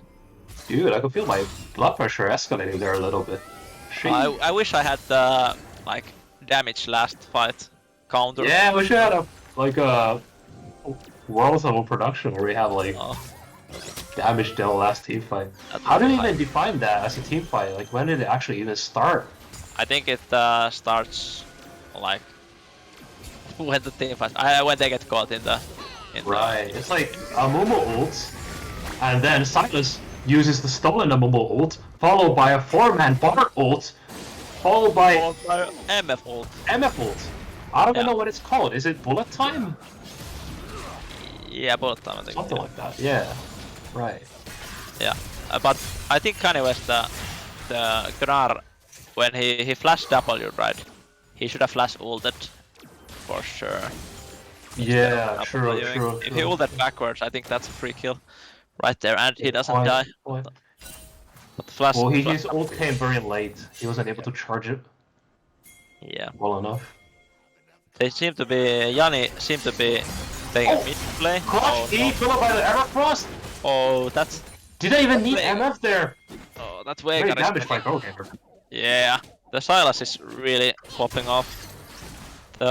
The mid laner, the Veigar, has been assaulted.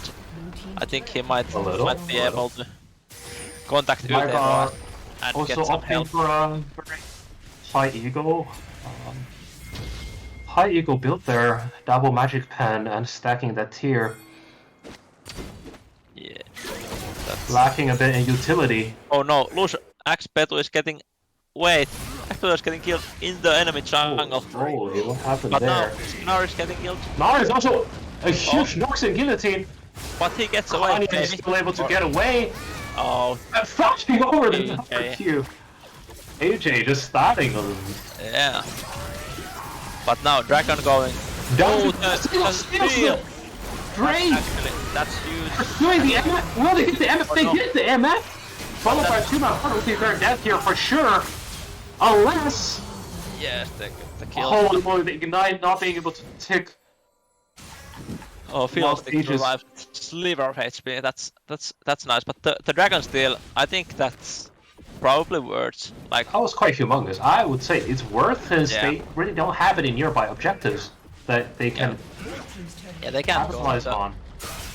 Baron is only up in 30 seconds and they can't go there without MF. I think that's. Focus on this man or girl. The girl gamer. Whatever he is a demon in this game right now. Yes, an absolute. Whatever he does will be of great effect, either by carrying or griefing it. Yes, they seem to be the top and jungle of Physical Kilda versus the middle and bot lane of Yanni. I wonder who is the Yanni. Who is Yanni? Yes. I have no idea. I suspect Kanye there West are a lot of very eccentric personalities on their team, such as President Kanye West and Pastry and a girl gamer, and a big Wonder Man. Wonder Man. Not And a Wonder- mango tentacle or mango long drink, however. Yes, that mango long can actually remind me of that I should probably nice get flash drinking, onto middle there. but Levos gets away. And a I think power that's a dead. ult in clutch. Yeah, that's a dead thing. So that's a That is indeed unless Or is it? the Sterak still save him a The lot Evan of hit so HP. hard. Calling a bit less so. But not enough damage. I'm surprised he got away. Yeah, me too. He man. did have the flash, but I guess it's the power of Sterak and buying tenacity boots. yeah, I guess. It's got And, scenario. yeah. And the God Drinker. Yeah. A God Drinker Sterak, it's so hard to kill. That's what I was talking about earlier. There's too much like bullshit items in this game. Oh, big engage. Big Oh, engage. the Habu Kabu didn't down. No, Sterak Sniper didn't down. However, there he is a gets fist away. that's going away. Pursued? No pursuit, not pursued. Yeah, but it gets away. That's the most important thing. Dragon will not be up in a few minutes. But I think will they go for Baron soon? The game Which is very team has even. better? They have like Gnarlike can tank for some time, but it's gonna be rough for. I think the team that starts Baron is gonna have a rough time if they start at 5v5. I think so too. Because So they're gonna- lacking defensive capabilities. Sneaky pathing by Levos. especially if Physical Kilda starts Dragon or Baron when MF and Fiddle are nearby, it's gonna be a Indeed. rough one. Blue team hasn't Isoihemes- spotted Levos yet. Isoihemes actually has 2k gold lead against the Axpetu, which is pretty massive. Hmm. But mid lane 3k gold lead for Stylas. That's all on the kills. That is huge. That's a 7 kills, 4 assists. Coming strong. I think where the the Mark Treads might also come in handy. Yeah, Bard has 45 chimes, and it's gonna start smacking pretty hard soon. But Well, for what it's worth, even though Vigar isn't as fed, the cage will still come very Okay. useful in team fights. a cage is always useful. If he gets to the range, I think he can. The Fiddle is hard to one shot because of the Sonya, True. and Sylas also hard to one shot as they have Sonya, and Veigar ult can be Sonya relatively easily. MF is I haven't MF seen or that very Bard. often. Yeah, if he hits the cage, it's of course not very easy, but I think it's the if he gets to ult MF somehow, I think he will have a big impact, even though he has been getting impacted himself. Yeah, indeed. Oh, Oh, the, we the, can keep a fiddle. the fiddle Fiddle ult's not ulti? been Habu Dabu acting as a distraction. oh, but Two okay, Mumu ulti. oh, that's not The the Bard ult kind of. the Bard ult. Oh, not being able to use Gorging Curve before dashing in enables Yanni or Ninja to get this. 2-4-0 if the wait Kanye West. Oh no, Nelson. Kanye West. Kanye West is chasing. Kanye West is chasing Habu Gabu, the sad mummy. But he gets the kill. Oh wait, did he flash? Oh, flash. That's not a good flash. He's gonna Habu die. Gabu also flashed. Yeah, Habukabu flashed. Yeah, that's not the flash you wanna use there. He's Yeah. dead always. FK sieging mid. They get the turret, but they would have gotten it anyways even if he did flash, I think. True. But Aumu flash ult is so strong. I think What that's can I say, man? not- It's in these moments of yeah, the high stress pressure and- situations. High pressure situation, exactly. Mixing the cannon as well. Kanye, what are you doing? Kanye West dropping those minions like dropping albums, I'd say. I agree. I guess. Oh, I was kind of running into the arms of Rockpuck there. Yeah, but it should I be think Rockpuck safe. might be in big trouble, honestly. Yeah, I think he might be. He gets away with Unless Bard. we turn it around. Okay, if MF gets an ult here, Mango longer flashes away. it's a close team fight. He does get the Mango longer. Oh no! IJ And it's alive. finally it's a 2 for 2. Yes, the Although big MF ult is very effective. Lucian almost gets one tapped.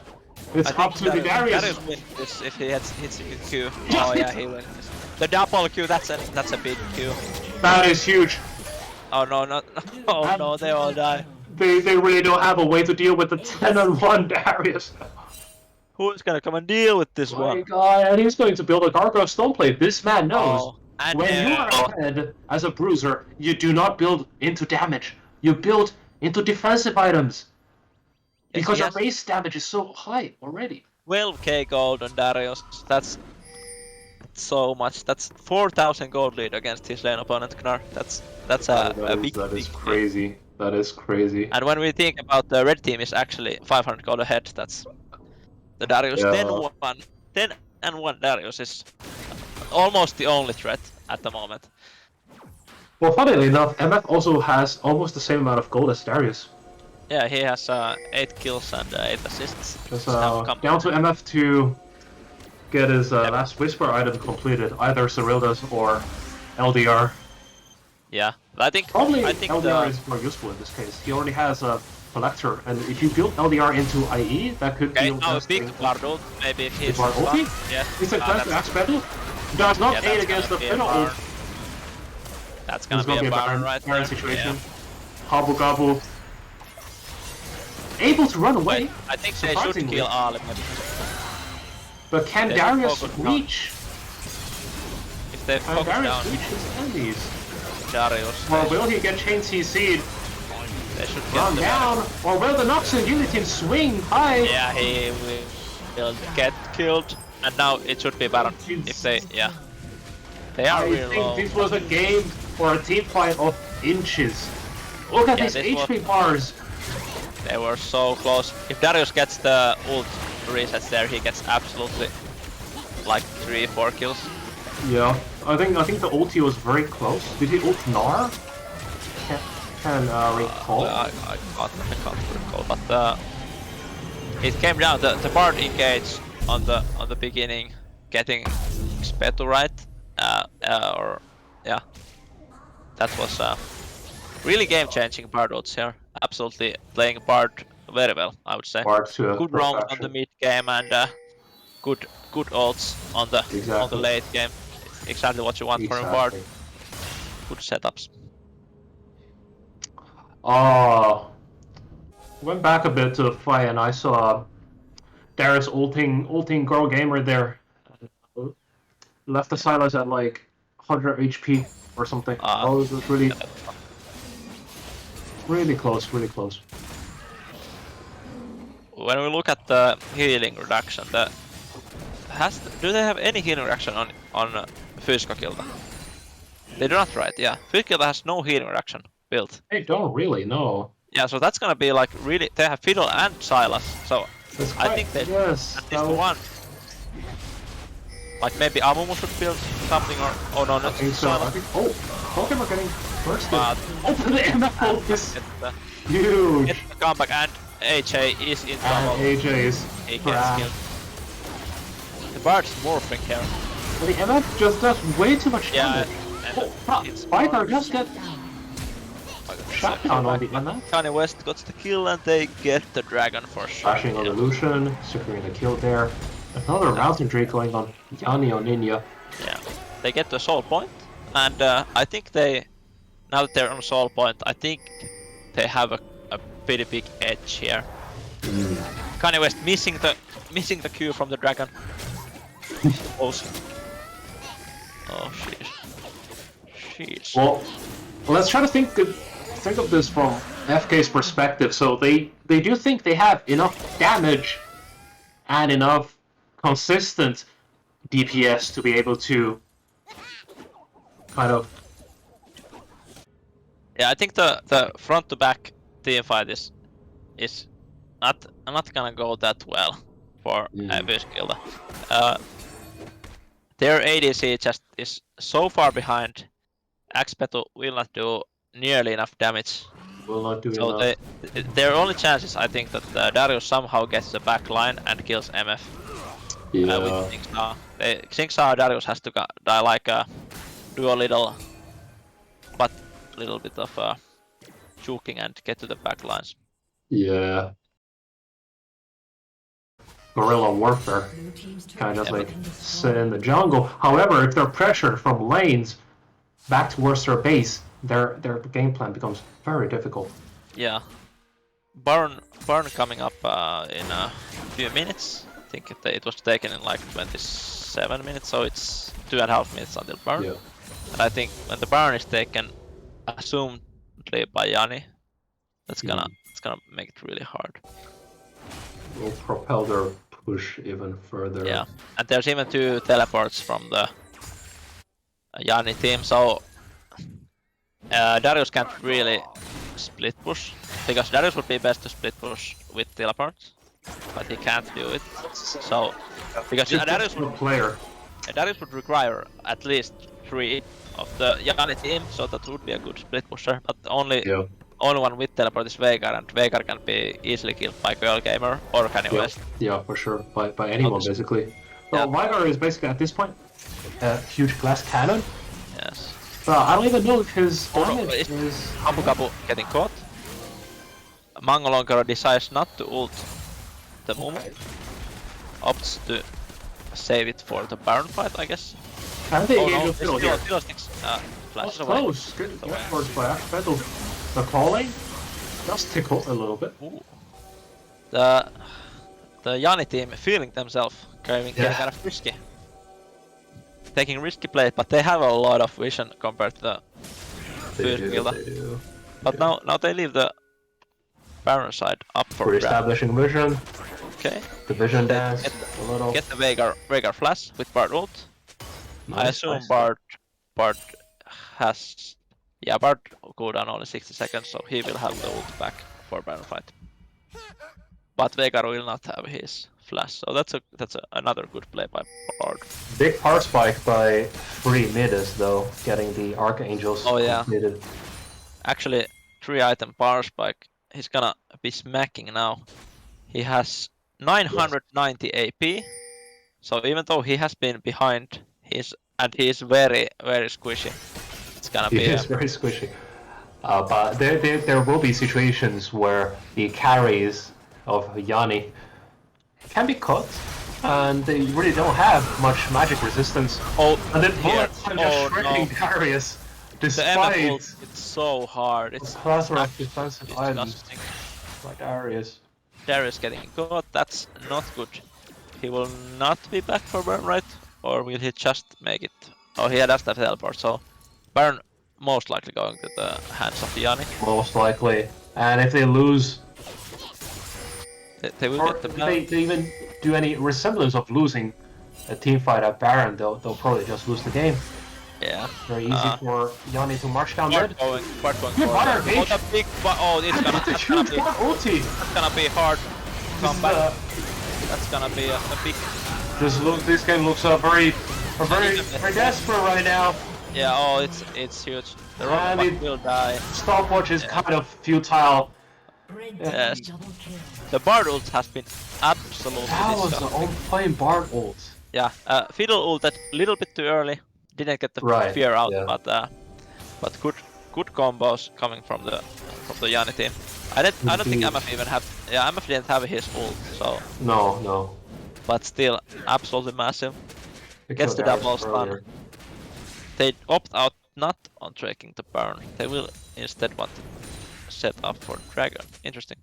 They do have lack damage without MF though, so it's understandable. There's a good chance that Darius can actually 1v3 them. Well, at this like Darius getting confused by the. Yeah. Those are annoying. You always be like. Bit of a shooker. Yeah, kind of makes you go like, huh? Yeah, you always hear the flash and you're like, what's happening? Exactly.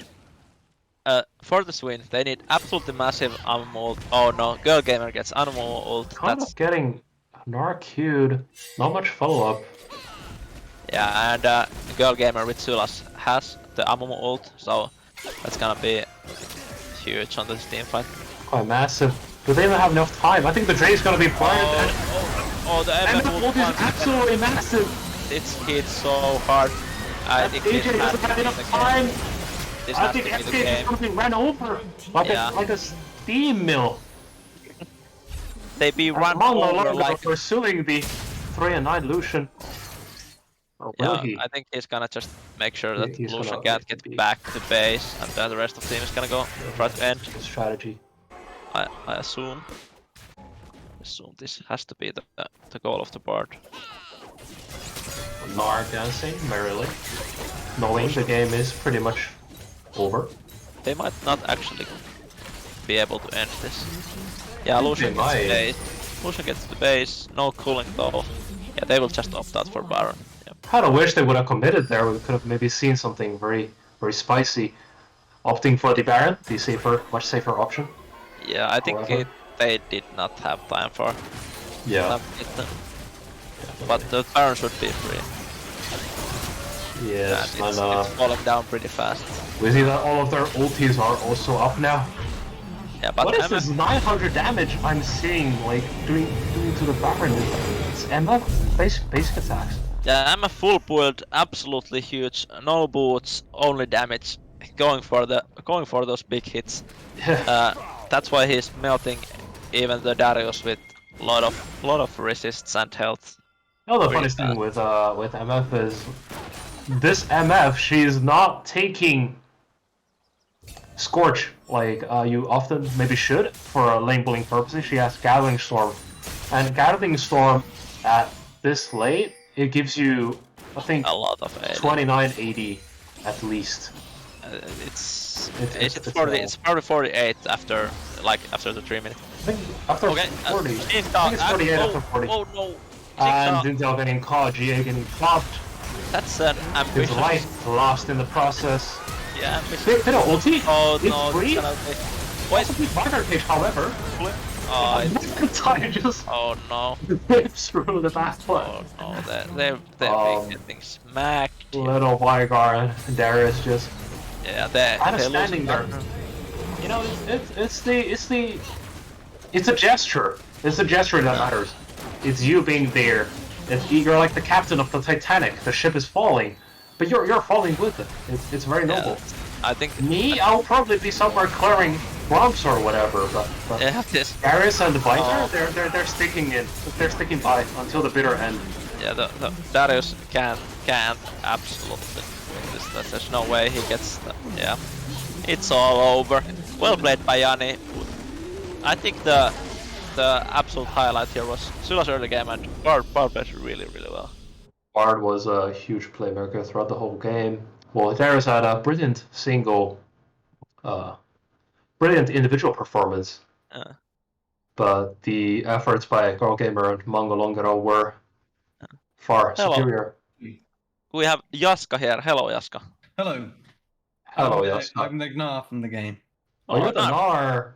Yeah, you I got destroyed early. That's fine. Yeah. A little bit bullied, but destroyed early, dude. But you rose to the occasion in the end game.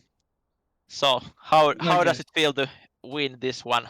It feels nice. It was more close than the others, I think. At least, like, we didn't know what was going on necessarily always, or we didn't know, like, we were going to win. Because we had a couple of wins already. Those were, I won't say easier, but they were easier, so... Yeah, it's okay to little bit BM. Yeah, but this is like, this was closer, especially, you know, considering I entered top lane, so it happens. Oh, you got ganked a bit, so... Well, yeah, I mean, that is a power of Jin Zhao. Like, whatever you do, Jin Zhao will get at least a couple exactly. Yeah, you were in a hard place after the first gank when Xingqiao stayed there for a while. Yeah, and considering I haven't played Gnar in like 5 seasons. Last time I think I played Gnar in season 6. Okay. So right, what made you pick it this time? I have no clue.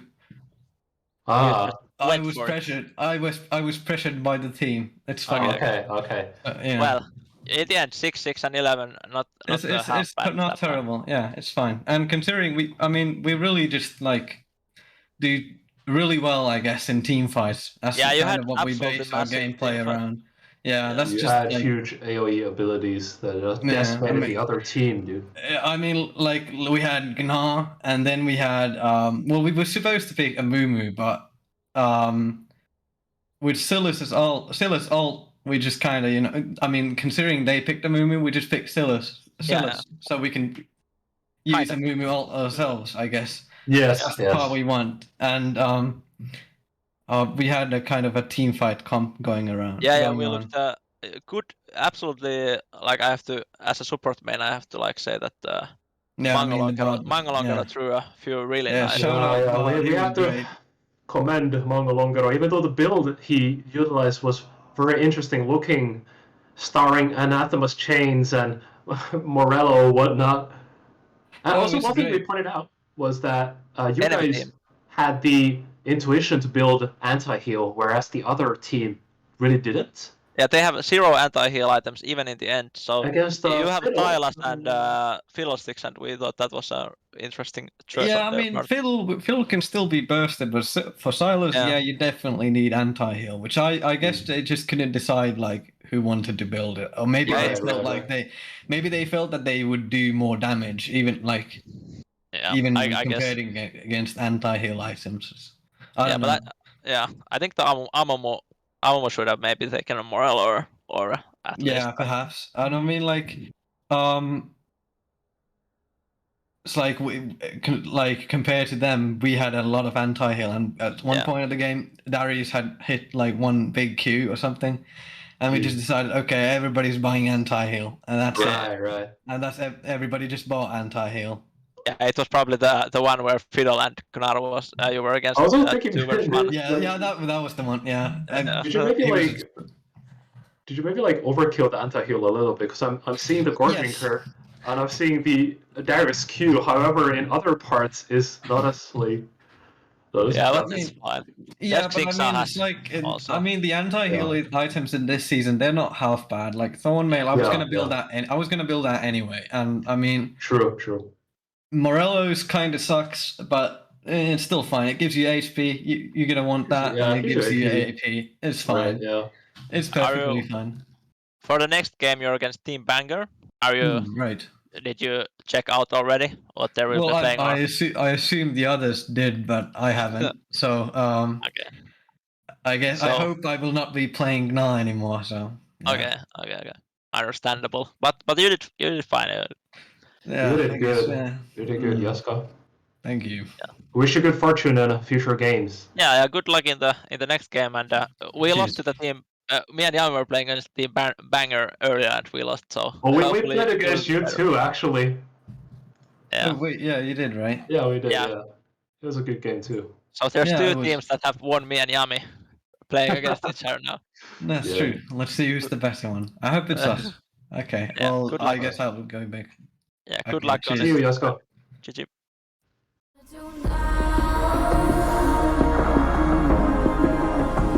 It's your reflection looking back to pull you down. So are you gonna die today or make it out alive? You gotta conquer the monster in your head and then you'll fly, Phoenix fly.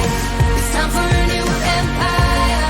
Go bury your demons and tear down the ceiling, Phoenix fly.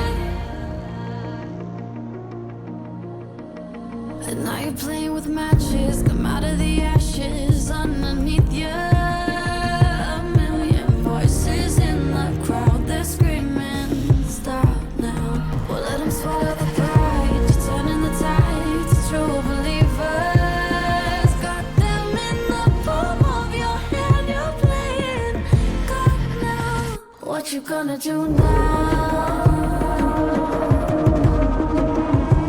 It's your reflection looking back to pull you down. So are you gonna die today or make it out alive? You gotta conquer the monster in your head and then you'll fly, Phoenix fly. It's time for a new empire. Go bury your demons and tear down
legends never die. When the world is calling you, can you hear them screaming out your name? Now, is this the lower bracket finals basically? The finals for finals. I don't think these are the finals, right? Yeah, the semi-finals basically. Yeah. The winner of this gets to be against Himalaski Homer. And here we see the bands coming in. I think they already did the pro draft, so I'm not sure if these are. What? Hold on. Yeah, lower bracket finals. Oh, these are low bracket finals. Yeah. So Right. so the winner gets against Himalaski Homer. I'm No, right. no. Actually, no. These are separate separate brackets, my guy. Oh no, the no. winner of this wins the whole The shebang. low bracket thing gets me confused. Yeah. These guys are playing best of 3. Lunatic Gamers have won one game already. Against the Turbo League enjoyers, yeah. Yes, and Turbo League is looking to climb back. Climb back. This is the The storyline. reverse sweep. Maybe. Going for the reverse sweep. Going for it. So Larry LeBron taking MF. MF still a staple in our meta as well. Seeing up prevalence of them. Wait. Heimerdinger 6. These are some high peaks right here. I do like an abundance of 80 damage. Yeah, the classic Lunatics full here. AP comp. I trust. Fiora MF.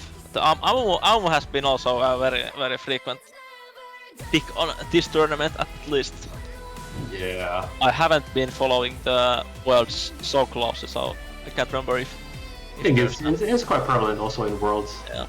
The double Q has been a really strong thing in the bot lane. Oh, the Teemo ban. I think these are not the real bans. They probably. ban? Maybe not. Maybe I not. think they're spanning whatever because they agreed before on. Yeah. So Turbo League enjoyers lost the first one. Yeah, fun fact from our production team, Turbo League enjoyers played double jungle last game with like a normal jungler and then like Ivern on Smite. An interesting strategy. I think they could be giving the famous Seema in the first game. Oh, Just do you as they think can they will pull it. pull out the Matto in this one? It is very, very likely. Very The much. Kassarin mid a real hyper carry. The late Alright. game beast. Dolby bringing out the Kassadin, and as an answer to pretty much 4 AP champions. By the way, this is Amumu Jungle. It is refreshing. It's Even a spice though one. we did lose to Amumu Jungle earlier today. Yeah, that feels bad. Feels bad. Man. Okay, so only AD damage is Jarvan. That's... I don't know if that's enough AD damage. Maybe a. Like, Leona and Amumu can build a lot of MR this game. That is true. That is But true. Gale, in the end, hits hard. You know what Amumu and Leona can build? They can build an Abyssal Mask and absolutely demolish the other team. Yeah, I think the team fighting early, like mid game is favored for the League game, the Turbo League Yeah. enjoyers. Yeah. Yeah, Turbo League.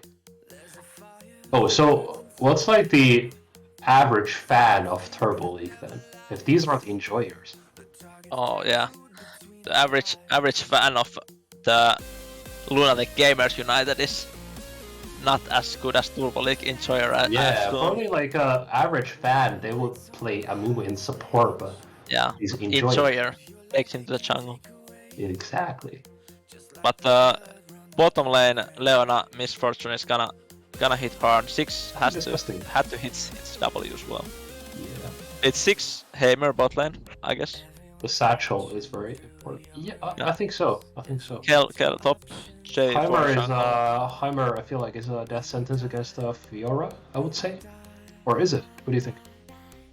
I mean, I played only Heimer support mainly. Right. But Heimer is death sentence against anyone. Right. He could also be a Gragas Yeah, Heimer with Sonia's is you remember the call ambulance meme? It's the Oh it's yeah, that one. true. But not for me. I do remember that. Yeah, yeah. He smacks the ult turret down and Sonia's. That's and true. then I was thinking, does the Leona E stop at a turret or does it stop at the champion? no. It's I think it's a champion. Leona E doesn't stop. It goes to last champion. Oh, okay, right. Okay. Yeah. Our chat here, Adirio and Dolan say Heimer Kragas bot 6 mid, and Adirio says Kragas 6 bot. So let's see who is right. I think Heimer. I see merit in the Gragas and Ziggs bot combo, really. You think Heimer mid? Could be Heimer mid, but I don't know. Yeah. Heimer against Gus. I guess he can just push the lane and. He can just push the lane. Amumu isn't like. Amumu and Kassadin don't really have that much DPS together to even kill Heimer, I don't think. But I think Heimer's actually pretty good against Leona. Because That is true, Leona yeah. comes in, and I think Heimer has the consistent damage to be able to hurt Leona in a meaningful way. and Leona, when he comes in, it's very easy to hit the stun. Yeah. And I think that is a really big. If he knows how to play Heimer with when you place turret and if you hit the stun, the turret recharges the beam instantly. That is So true. That's true. if you get the Q turret QW combo, it really smacks, and I think it's pretty easy to hit on Leona if he comes in. Yeah. So I think Heimer might be a decent pick against Leona. If the Heimerdinger mechanics are on point. Right. Yeah. It's also fun to kind of follow a double Yordle ball lane. You see those. Yeah, they're hard to hit. You know. Yeah. They're very nimble. They have small heads. No, they have huge heads, but they have small torsos. I would like if like Yordles would have resists against Caitlyn headshots because it's hard to hit. True. It just whiffs over their heads, you know. Because there was, I think before, if I don't remember incorrectly, all the champions that had like sunglasses had like -1 damage against Leona ult or something. Oh, like they that. did. Yeah, I remember that. So But I I think that- also like if Caitlyn and Vi kill Jinx, they get like 1 gold or something like that. Because they're supposed to be the police, and then Jinx is like kind of like the terrorist kind of character. A terrorist. Yeah. Okay, and here we go. The game Entering the begins. rift. The rift has started. Wait, almost started. Almost starting. Are you getting Do you think we'll see any potential invades? I hope we get some invades. I think so. Yeah. Okay, now they're very weak level slowly- ones. I think on both teams. I think the Amumu invade is if he has the heart to yeah. take Q. Amumu Leona is very potent in terms of invading. They are pinging. Yeah, the pings are coming to bot lane. If we get our stream to go to there as well. Okay, please. Production, help us. Production, please. Let's hold the game. Can we? Hello. Thank you. And Thank we you so get much. into the game. I These think are it's the- just a protective start. Yeah. It seems to be that 6 is middle and it's Kragas Heimdallr bot. Gragas Heimer. Wouldn't it be funny if the Gragas cask displaces the target so that the grenade misses? I trust that they have thought about this and he will throw the They grenade will behind them. coordinate their CC. Yeah, throw the grenade Properly. behind and Kragas smacks them into the grenade. Alright. Heimdallr grenade, very Actually, strong ability if you hit it, but it's easy to miss. So Yeah. I trust in our Spedely, who is Better. he opts on No, better. Spedely opts on putting the turrets in the bot lane and not on the red. There's also danger of like the turret stealing the red buff if you're not careful. Yeah, Happened to me a couple times. But 6 mid against Kashin, I assume this should go in a way that 6 pokes early game and tries to bully Kassadin until level 6 at least. I think so too. Yeah. But bot lane pushing hard as a Hammer, you usually have to. It's built in like that. He's built different. To see that Amumu is opting to clear 3 red side camps, maybe looking for early gank top side. Could be maybe. Oh, bot lane hits the stun. Ooh. That's good stuff. Good stuff from Hammer right there. But this is the hard part on Hammer. You push it in, and then you just kind of have to wait. You just push it in constantly. It's hard to like do things when you're constantly pushing it. Just hope MF doesn't farm well under turret. Yeah. But MF is like really Pretty easy. good at farming under turret. Oh, yeah, because catching. Jarvan. In hard. Can he hit the Q? Oh no! He does. He whips the Q. He missed the Q. If I saw correctly, he also might have flashed in place there. You see that? Jarvan didn't flash. I think Amu tried to get the flash. Yeah. To hit the flash Q, but maybe going for a little bit too fancy play right there. Unfortunate for him. Indeed. Oh, MF hitting really nice Qs right there. Bouncing from the turrets of steadily. Yeah, that's maybe the downside of turrets. Hit them once with the lock tap and then you can kill them right after. A basic Q. Almost going for a top gank, probably. Could be. Getting the scuttle and then going for a top cap. Yeah, that's gonna be a dead Kale probably. Probably, yeah, for sure. Oh, does okay. flash the bandage toss. Another Q hits the. I don't know another bandage toss. Is it enough? Yeah, it will be enough for the auto tap reset from Fiora. First that's blood the power. boy. Double Q. Old Amumu doesn't get that kill. But True.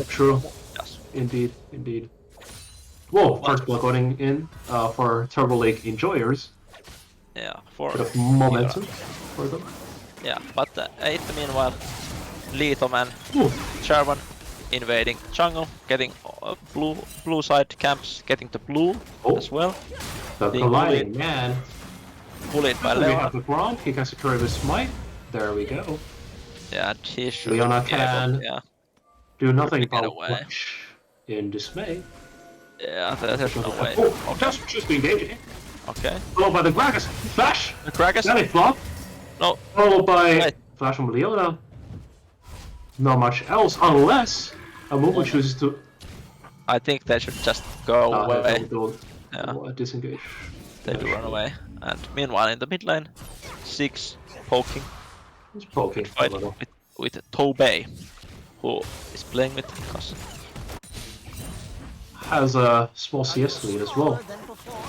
Yes, Rare to right. see in such a matchup, but it's actually quite easy to miss CS if you're auto attacking as a mage. But it's much harder to miss CS as Kassadin. Yeah, because Since of your the auto W. attacks do a percentage of your AP as on hit. Yeah, Kassadin W auto attack reset really makes it easier to farm if you're not being bullied too much. And top lane, the ticking time bomb, Kale, has been getting really good farm compared to the Fiora, 10 farm ahead. Even though he died once, not bad at all. Indeed.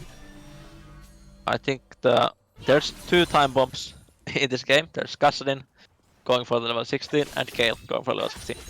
Which one do you think is the bigger time bomb? I feel like the biggest time bomb is when Heimer is able to solo Baron. Ooh. With his ult turret. That's probably a spicy time bomb these teams have to look forward to. Okay, Amumu looking for an angle to wrap around. Literally. No flash on Kale. He does hit the second bandage. Jarvan's also here to engage. Oh no, Fiora. Kind of futile flash from Fiora. And 6 ult. maybe not. Oh, the dodge. Just dodged the Jarvan spear. No, minions. Oh, the minion block. Gets it. Where's the flag? But Mumu. Okay, Mumu just escaped. Kills evening out. Gragas. Looking to get an angle. Mumu gets So we gotta jump on the right Amumu. there. And Amumu Tobey does going get in. punished in the end. And By just farming. It's not much, but it's simple work. yeah, few really nice kills for the LGU team. For the Lunatics. Yeah. Jarvan getting 2-0. Really good for the jungler. Now he can actually contest very easy. Jarvan very nimble, very hard to catch. So if he's Indeed. fed and he can invade easily, A good playmaker. Mu might be in trouble. If he's fed, also the Cataclysm will hit that much harder due to its recently buffed 80 ratio. I think it's 180% Okay. of bonus 80 that it does. Okay, That's a lot of damage. kind of. Oh, Fiora whiffs the Q. Fiora is Interestingly, so dead here. Fiora is a bit of trouble that's- there. That's gonna be rough one, and Almo is not in a position to take Dragon even, so red side get absolutely Very nothing from much that. not. This does look bad for the Turbo League enjoyers. But they do have a very good combo with MF. Leona. Leona kind of going in deep here. It's MF using still the tanking. aftershock MF to is still tanking. Oh no, MF tanked like 3 turret shots there. Right. But what I do appreciate that this MF takes press the attack as a way to capitalize on the Leona CC. Yeah. Because quite often in the meta we see MFs taking the Comet for maximum poke, but the PTA does synergize well. I personally always take comment when I'm playing my support MF. Support Imperial Mandate MF, yeah, Yes. well, you are enlightened in such aspect. The Fiora Maybe a matchup. potential gank angle for a Mumu? Yeah. Has the ult, It's out. That's a nice catches the way. Fiora, no way for her to escape. No That's a- ulti on Fiora, no ulti on Kale either. That's a dead Kale, but still Kale was kind of bullying Fiora there, which is not a good was, sign yeah, she for was. sure because Kale scales so hard in the late game. But in a way, so does Fiora. Yeah, but I'm just gonna say that if I have to pick, Kale, yeah. If you have to choose between a level 16 Fiora or a level 16 Kale on your team, you probably always take level 16 Kale. yeah, I would take that for sure. But and I would take level 16 Kale over level 16 Kassadin as well. True, yeah. But I think the team fight is gonna come up to if they can CC Kale somehow really well in the late game. There's not that much damage, I think. If 6 misses a few skill shots and well, Krakas is building semi AP. He has magic penetration boots and so let's see if it's gonna be an AP break. Okay, top lane. The turret going down. Maybe not. Oh, nice! Oh, Nice! nice. Amumu to dodge the Cataclysm. Yeah, well timed. Well timed. Flash. Not gonna drag. But he's Will gonna, it be enough? he's gonna go down. One more auto attack does. Yeah, the rep was slow. I think he kind of turned around there Yeah, for it a while. kind of did. It looked like he could have gone away. Is this a dive? Wait, hold on. Oh. That is not a good look for Lethal Man. Little man misses the Q, unfortunately for him. Not being able to glide towards the flag. The Potato Basta gets away. Potato Masta. 420. The 420th Potato Basta. Yes. 420th of his name. Yes. Of that insignia. Not Edward VI, but Potato Basta 420. Yes. But now, Kassadin maybe in Is trouble. Catherine getting ganked? The rest No, might he's just gonna- do a Oh, plenty of he's damage. dead, man. That's a teleport. Gone. Teleport, A misplay right there. yes. From Obey. Kind of a tilter too. Let's just hope that his mental stays. Let's hope he stays sane throughout. But look at the He's- code. he's It's gonna play. it's dead even. Basically. He is actually. But 5-2 on kills. Like where did they get Yeah, the actually, code? the team with less kills has more gold. I feel like it's due to maybe farm lead. Yeah, but- it's a turret. Top lane turret dying. I think that has to be it. Right, yeah, that's true. You get all the That's plates a and lot of gold. the first blood turret, yeah. So even though it looks like bad, it looks bad 5-2, but the goal is even. So if they are able to get some kills on MF, I think they can certainly do it. Yeah, I see the MF building pickaxe, perhaps opting for the six 6 ult oh, bait. engaging on Heimer. Volatile. Heimer. Good flash, clutch Heimer flash by might- Heimer there. The exhaust. Oh no. Didn't work on Leona. Oh, Yeah, Larry LeBeau. Larry flashing into the Heimer. And the Will Heimer bait. turrets are even post-mortem dealing so much damage. But mid lane also dying. So much things happening at once. So many Top things lane, happening. top lane Fiora. dying now. Oh, The Fiora is- riposte kind of missing the mark. Both flash Survive. consumed. There's a lot of stuff happening on the map. Not enough pairs of ice to follow it all. Will he get this plate? He will not. No Pete will not get the plate. No beat, no plate. No As we Pete. have this saying. Yeah. But I think in the next wave, I think he might greed for it. But I don't think he will not greed for it. He will not? greed for it. He will greed for it. Yes, Pete. Yes, he Pete. gets the Yeah. plate. Flashing the Man, mastery there. Ah, that's a feels good Absolute moment. Pete. Oh, MF Yeah. knows. MF knows. I think It's gonna be a hail of bullets. Yeah, Yeah, he the disrupts make the it back. rain. Make it Wait, he rain. doesn't interrupt the back? Oh. He Hold doesn't on. want to be alone with Spedely, I guess. Maybe he goes for the Oh, kill. good PTA damage by Larry there. Yeah, Larry LeBeau. Larry LeBron. Do you see the LeBron of League? You think? Oh, maybe. Well, he's not playing Dunk Master Darius, so it doesn't count. Nor Ivor. 06 already has the mythic item, burning kinda hard. Leona getting chunked. Kale going for the Kraken Slayer, and not for the Spellvamp item. It's understandable. There's a few tanky people in the TLE team, so Yep. Kraken Slayer will be useful, and they have very little AD damage, so I feel like Leandri is also an answer to the tanky nature of the Enjoyish comp. yeah. I would like to see There's a Goon squad hanging in the river. yeah, I think this dragon might be the next point of contention. Kassadin is backing. They're giving up Yeah. territory here. Yeah, no teleport on Castle either, so if they just go for it now. Oh. Oh no, Amumu is getting Kind caught. of a blunder by Amumu here. He gets the ult, but there's no The follow-up. ulti is very non-consequential. Yeah, if MF was there to ult with Leona, maybe they could do something, Maybe, but they're so far maybe. away. There's no chance. And the second Drake goes to LGU. The Ocean Soul. That's gonna be... Something is happening. No. Never mind. Something is happening. Nothing Things is are happening. happening on the map. I guess the walkaway scot-free does burn the Gale Force in the process. Nice cooldown on that. Now 2k gold lead for LGU, but Alright, Jarvan getting engaged on. The flag and drag okay, gets him out of trouble. oh, he gets Bullet time also misses. yeah, flashes away, and in top lane it looks bad for Tobey as well. Yeah, the Gale is a little bit out of control here.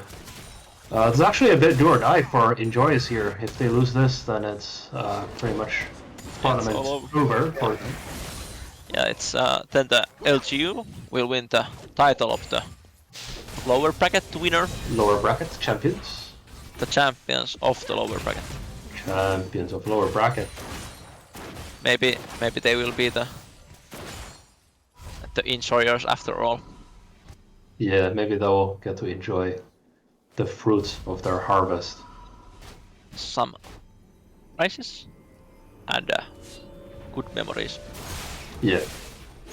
Okay, K level 11 now. It's starting to get scary for the TLE team. Quite scary And- indeed. Yeah, the 5-0 Jarvan. I suspect he has a little bit of gold lead there. Yeah, that too. That too. I think the most of the gold lead has to be on Jarvan. For sure. I think how can TLE come back to this game, do you think? What's their like way of winning? Well, their endgame is just letting Kassadin farm with the silence while there is no objectives up, and while there are objectives, these champions with huge AoE abilities have to be able to set up conditions Okay, where and now some fights happening top lane.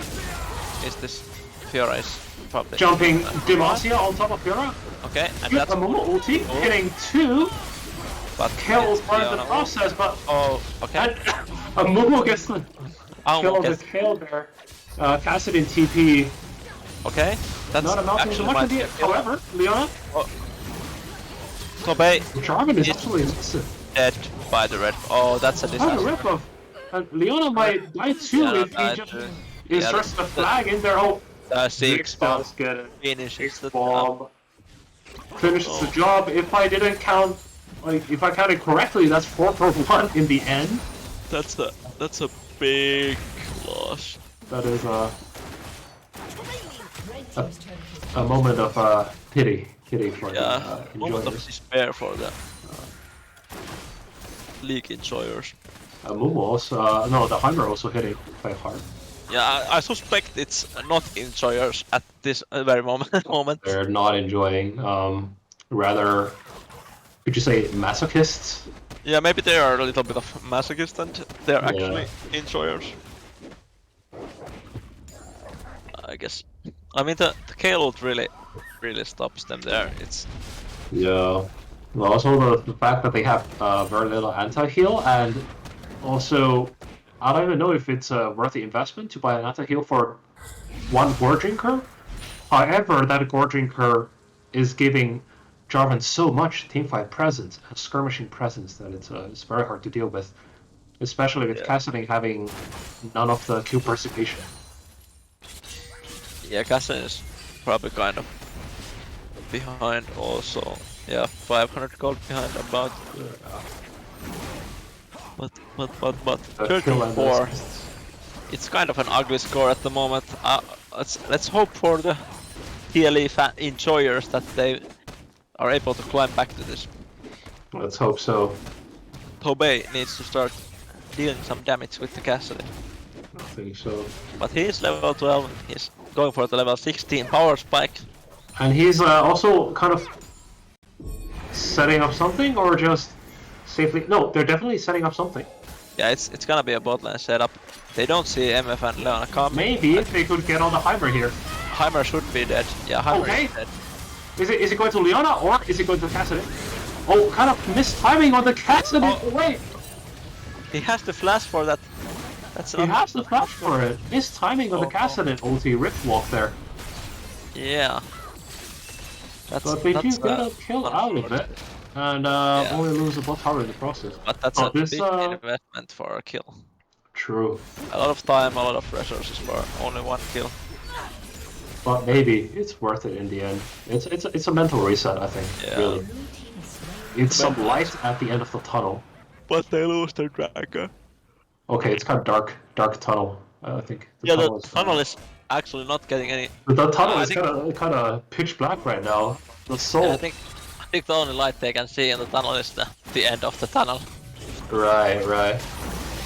Oh no, okay. Oh, Yeah, right.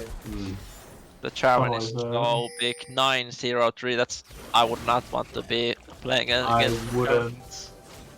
Huge, but also at the same time unkillable.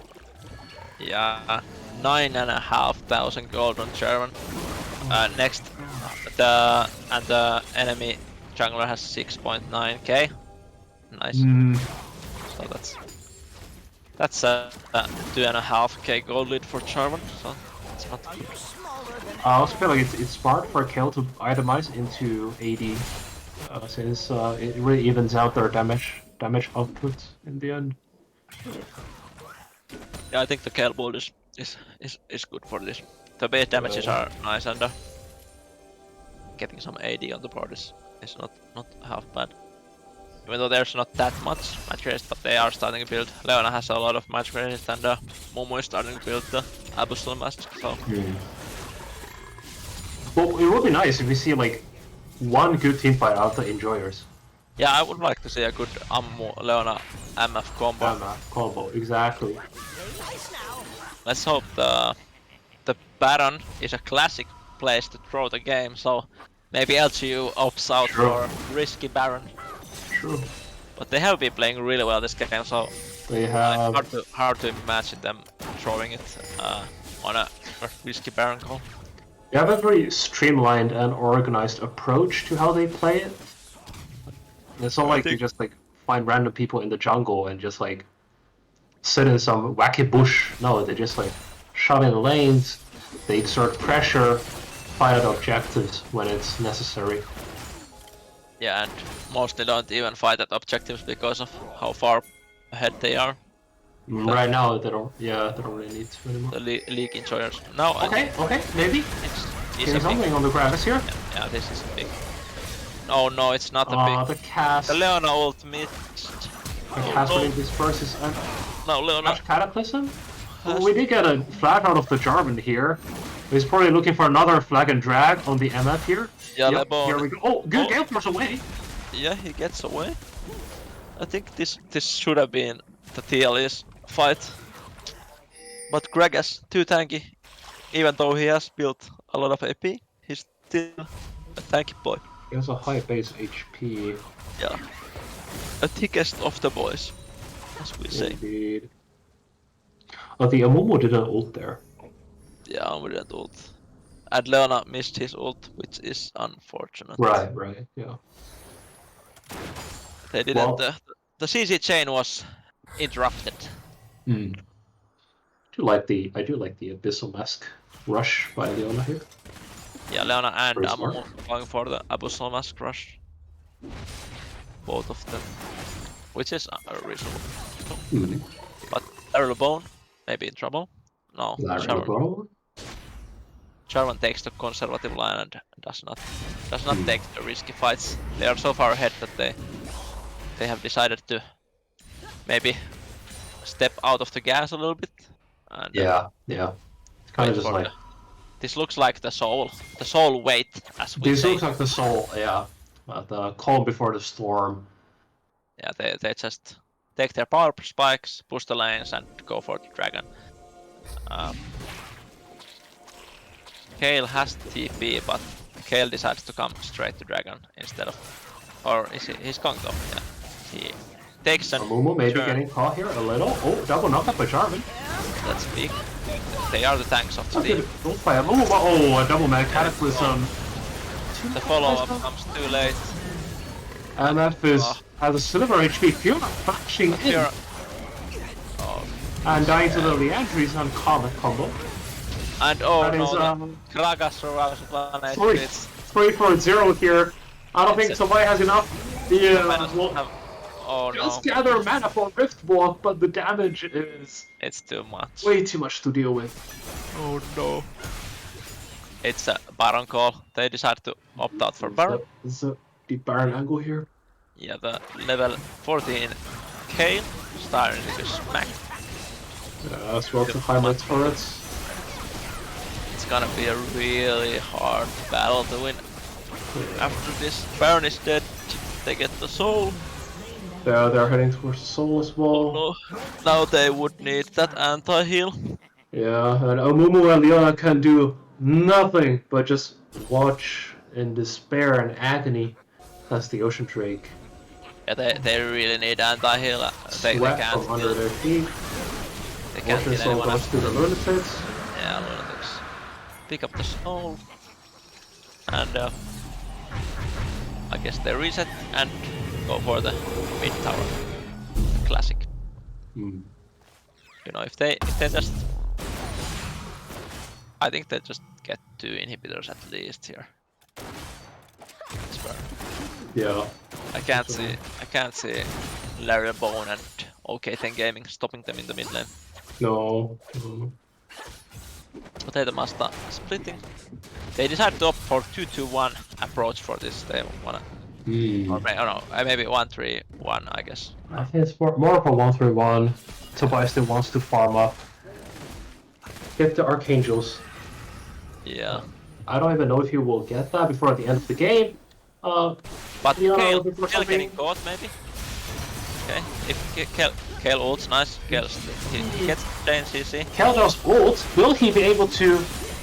I think he should die, yeah. The Kale goes to MF here. Amumu getting pinned to the ground. No way of that's escaping, waste of flash in the process. A small Yordle dies for a big cause. But Indeed. But Little Man emoting, little bit of BM from the Uh-huh. 1107 Charman. Absolutely massive. I think the jungle of LGU has been on point. It's been all over the place in a good way this whole game. Yeah, and more. Constantly in the right place when he needs to be. So these bruiser items. Well, I'm not sure about the Black Cleaver, but I don't think that's the right I think Gargle Stoneplate is probably the right way. Yeah, there's 0 armor. There's play the steel gaps for Yeah, Fiora now, but it's a lot of innate tankiness. Oh, and also a Bramble Vest. I do like it. yeah, I think the Bramble was fun. I'm still waiting for the anti-heal on the TLE Yeah. team. That's like a must. They That need is anti-heal. a must. But it often interferes with the egos of the players, since they think, oh yeah, I'm not gonna be the one building anti-heal. Yeah, I'm gonna build anti-heal. You Yeah, build I'm the anti-heal. carry of the team. You need to build anti-heal. That's my. I've had this. I had one friend who like did not want to build the Quicksilver Sash against Malzahar. Alright, what kind of lunatic would he be? Yeah, it's the same kind of, you know. I want to buy Infinity Edge. Right, yeah, it's the same kind of like hubris, right? Yeah. No, but like, if I recall correctly, that game was still won in the end, wasn't it? That is possible, but TLE might not be as fortunate here. As Yeah, I kind of get some hits too. What is that flash was very peculiar. That's an unfortunate flash right there. That is unfortunate. He does not get over the edge of the fence. Little waddling Yordles. Actually, actually, this is the dream scenario. Oh no, it's not the dream scenario. Kale didn't We do get the Hibernator in the end. Lethal Man still doesn't seem to fall. Yeah, it's all over now. Ocean Soldier's doing so much for the team. Can you just imagine if the teams were in an equal position in terms of itemization and levels? If only Amumu gets the Kale in the ult as well, they actually wouldn't have a chance there. But it's too much. It's too late, and it's LGU winning the title. It's the Lunatics winning coming our ahead. lower bracket of this tournament. Absolute Congratulations. Lunatic Gamers United. Only 7 kills given. Really big. Good performance. Looking at the damage graphs, the Kale doing surprisingly a lot.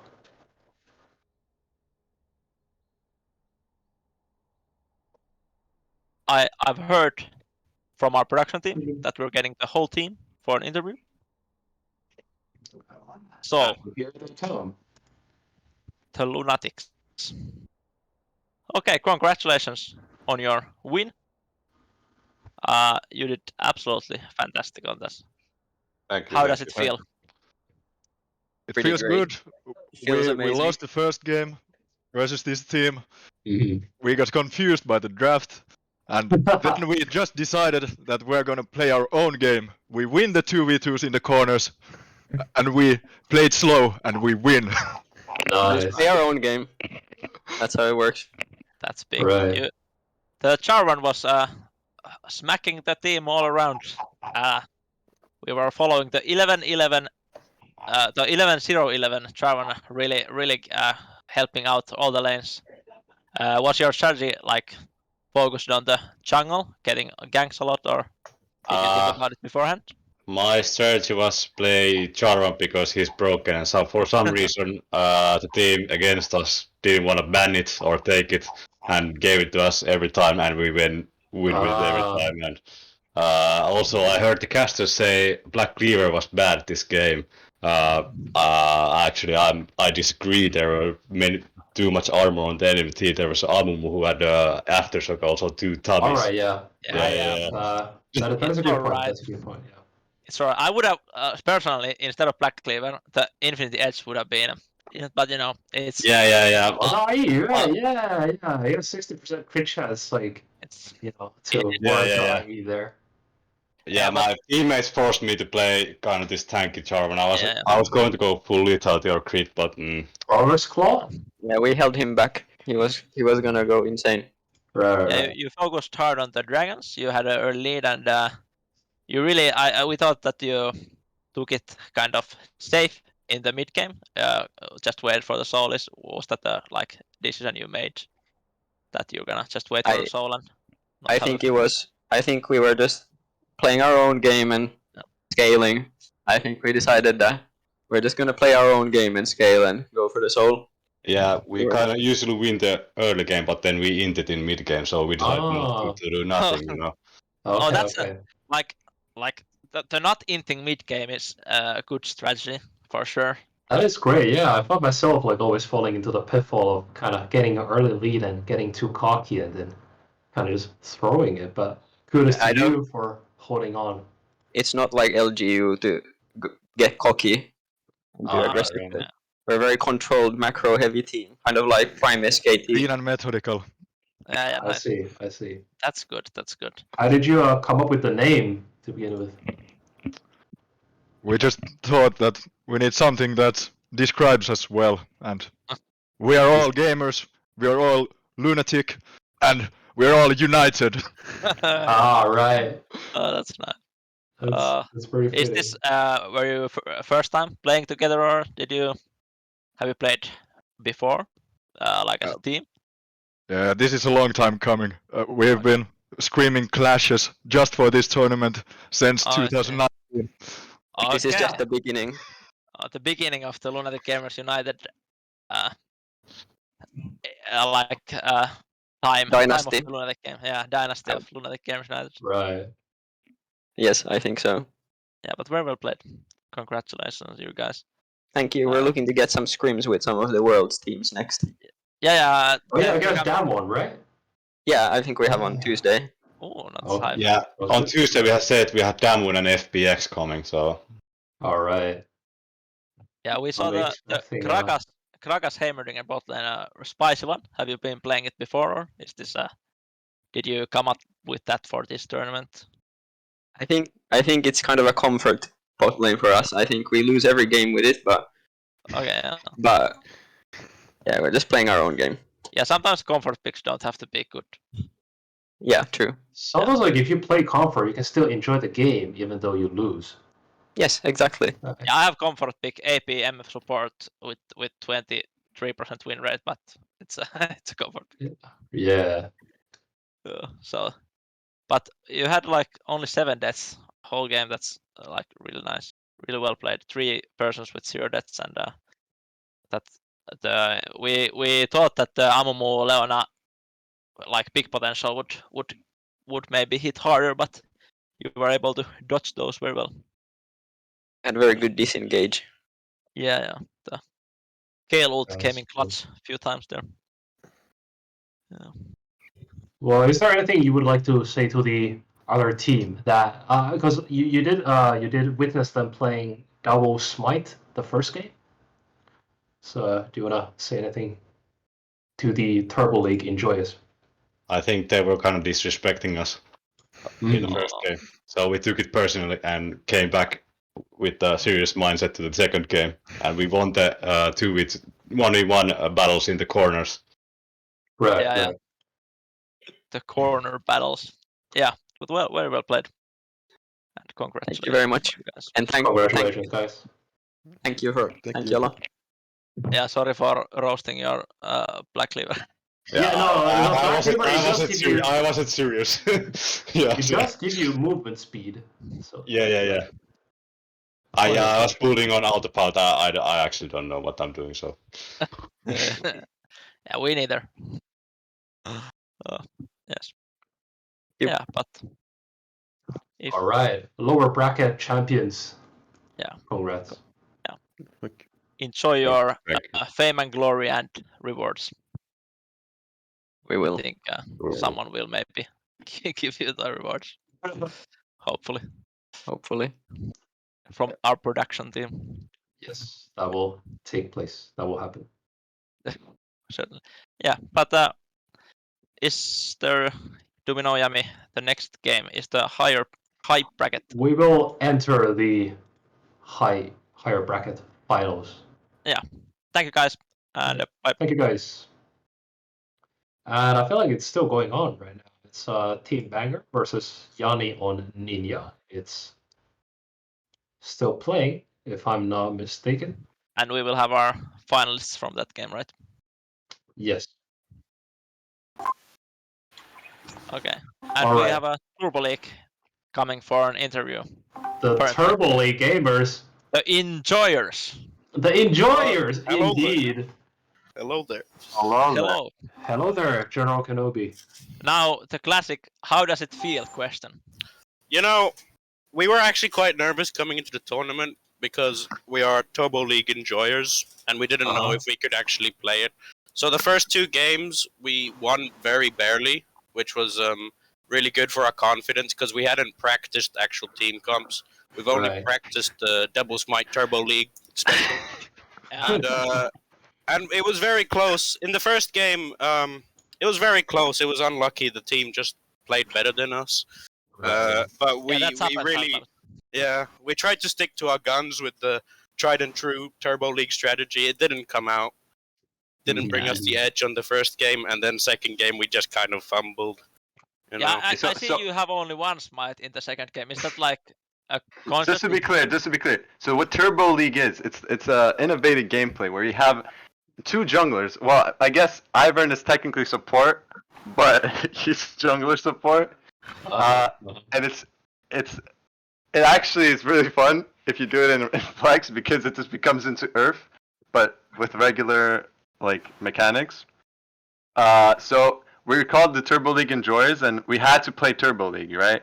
We can't be called Turbo League Enjoyers and never play it. So the other team thinks it was disrespect, but no, we have to defend our honor. Yeah, and, I mean, like the first 2 games, they were like, they just didn't feel quite right. we were kind of sweaty, you know. We were When we got to try the Turbo League in a tournament, we really felt alive, and I think we can learn from this and come back next time much stronger. And hopefully next time we don't lose red buff to a Seraphine. Yeah, did they ban Ivern in this game? No, they didn't. Okay. They didn't ban. Like we kind of our coach went onto a cigarette break and never came back. So the second draft it didn't really favor us. Yeah, We so in the second draft, what kind of happened was that we had 2 of our teammates kind of brief us by first timing their champions. There's 4 minutes into the game or something like that. I can hear a jungler say, "Hey, wait, Amumu has 2 Qs." It was just a very confusing second draft, you know. Yeah. Because our coach is one of our main guys, and we really rely on him, and he just wasn't there for us. I went grocery shopping. Yeah, it's a classic. Okay. I've heard about people going to buy cigarettes and not coming back, so I can understand that. It's the classic formula. Yeah. And he came back and said, "I'm guessing you guys lost." Like, yeah, no. Oh, really? Did we now? Oh, that's rough. Wow, I got stomped. You know, as the coach, I just say, you know, it is what it is. Just try getting harder next time. Yeah, I think if you really master the Ivern double smite jungle, I think you really can have what it takes. Yeah, we have about a 60% success rate. I think we need to bump those numbers up, get it more consistent in the early game, and really get the snowball going there. Yeah, for sure. It was kind of unlucky because our junglers lost the red that we invaded for, and then I DC top lane, and I got Okay. But we don't. No It excuse. happens. It happens. The enemy team was well prepared, even if they've never seen this strategy. They were well prepared to play. You don't think they might have looked you up beforehand and been ready for the? Well, no. You see, no one's ready for it. That's the beauty of it. We just play it on our other account, so they would never guess it, you know. That's Guys, really smart. I do have a question for your star mid laner, who is a mastery tier player. So how does he feel to buy? I see you bought 6 Aether Wisps at the end. Yeah, it's just to represent my soul leaving my body. Oh yeah, dude. Oh, you had Something like that. inner enlightening. Yeah, we can say that. Yeah. Next time we're gonna come back more turbo than ever. You know. More turbo. Hell Double yeah. the turbos. I like that. Will it be Turbo League Insiders 2.0 Perhaps. on the next? Perhaps. Or maybe in the evolved. Maybe Turbo with an League updated Insiders roster? evolved. Yes. We'll see. Some evolved roster swaps Envoy. may be necessary, but Will we it be called Turbo League Enthusiasts? Indeed. Ooh. Average Turbo League enthusiast. We'll have to see. We'll have to see what the coach decides. You know, who he puts in and what happens, but Just don't let the coach go shopping, you know. yeah, exactly. We just Yeah, make sure we have to order the food before the game starts. We might replace our dear Amumu with a Amumu bot. All right. If you want it's not to here, get a tip from another enjoyer, the Ivern Skarner bot lane is pretty busted. Oh. No, wait, hold on. It's supposed to be a Rengar. No. Because Skarner can, when you hit the Q with Ivern, Skarner can just teleport there and get the Right, ult. that makes sense. Ooh, okay. So maybe look into it. You know, okay. We'll have to consider this in our next strategy meeting with our we coach. usually have like a bot lane is 2v1, so we have to have a wave clearer bot lane. And usually so we take a mage or maybe we would something. put the Skarner into jungle. Yeah. That's a good combo for sure. I like the way you think. Yeah, but you don't have to have good wave clear if the enemy is dead all the time. True. Also, they always have to answer invades because we have two junglers. Yeah. Might as well point out that you really don't need to reinvent yourselves for the meta. Just play your own game. Just play the Turbo League.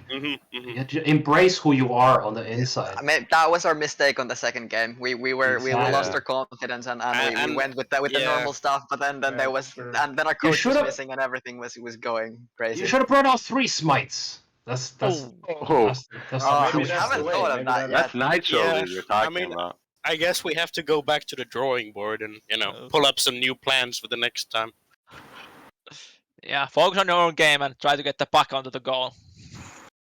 Thank you. Yeah, but good try, valiant effort.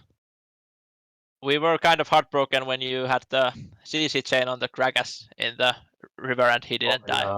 That was a sad The CC chain also kinda like a little bit broke when the Leona ult was This chain was I think it perfect. was a spectator bug. I think Yeah, what happened yeah, was I think so too. Gragas had The cleansed client and may have he bugged was it there. actually. Well, it was a maybe a bit feeble of a chain, maybe made in China or something. But Could be. Yami, you can't say that. I can't say that. Okay. Yami. But on our behalf, we thank you for participating and getting thus far. Yeah, congratulations on the second place. Very well done. Thank you. Thank you. Good and valiant effort. Yes. Yes. But for the next game, it's the finals correctly. For the has there been an end to the team banger Jani on Ninja game? It might have ended. Yes.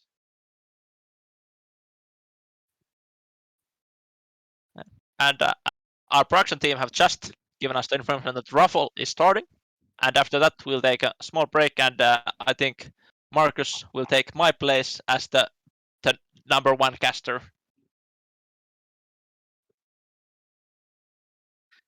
Yes, the finals will start in 5 minutes, 18:20. And the Ruffle starts now. Be right back.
Welcome everyone back.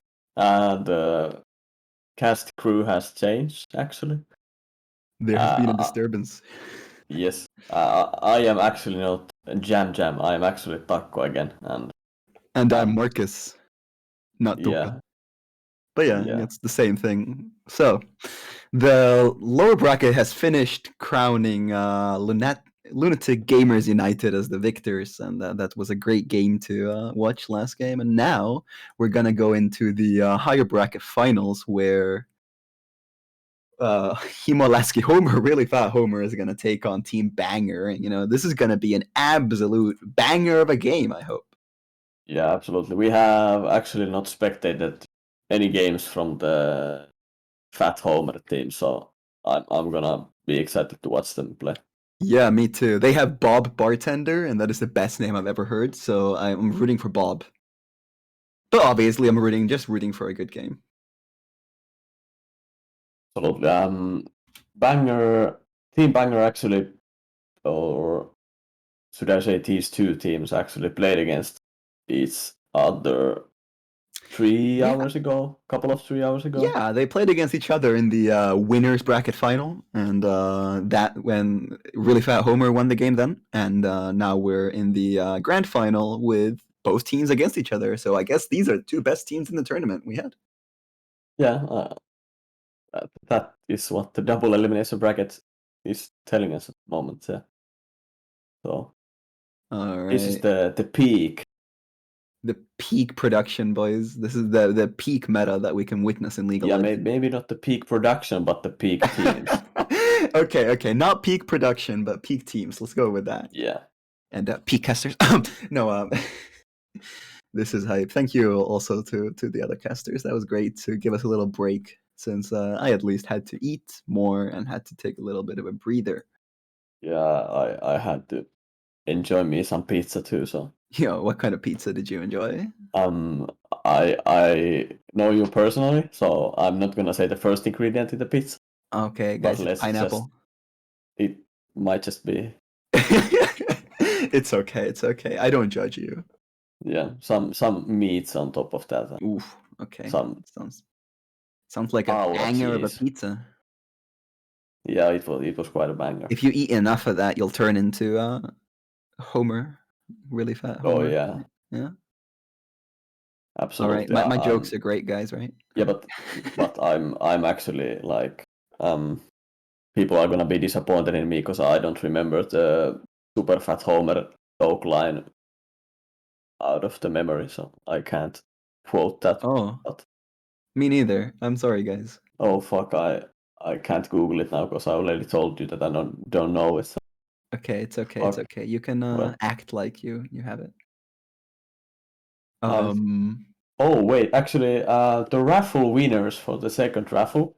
Yes.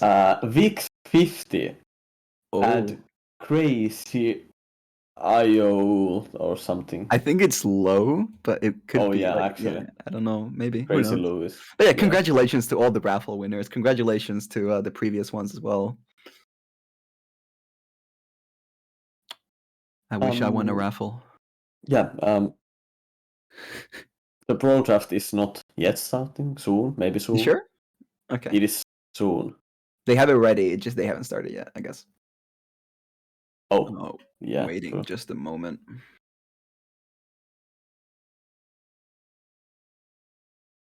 Ba-da-da-dum. So, how do you feel about the tournament today? Any thoughts about the games that we missed? Any thoughts that you had while watching? Not really. I'm just looking at the what are the lineups for these teams and oh yeah, I guess. Yes, I had the pleasure of witnessing the game 1 of the previous finals where I saw the double jungle game. And it was a treat to watch. A 40-minute game lasted forever. There was tons of flips and flops in that game, which was pretty fun to watch. I also thoroughly enjoyed watching the FK Prophet versus Yanio Ninja game. I think the Expetu Lucian gameplay was my favorite thing. Oh yeah, was that one? That was clean and. Oh, and we're actually in Pro Draft right now. Yeah, Okay. some things have happened. Yeah.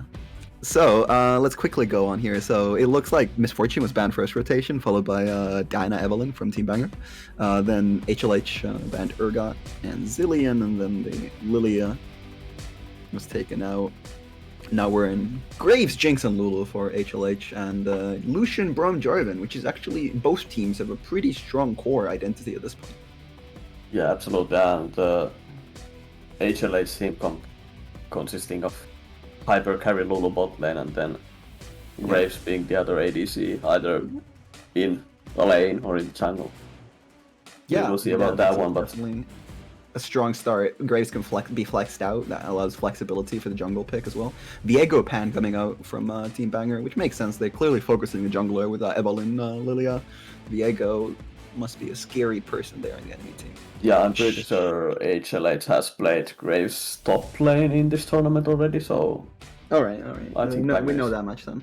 Kiana coming in last for the bans, and yeah, that makes sense. Continuing along the same lines, full jungle bans for Team Banger, which is quite impressive.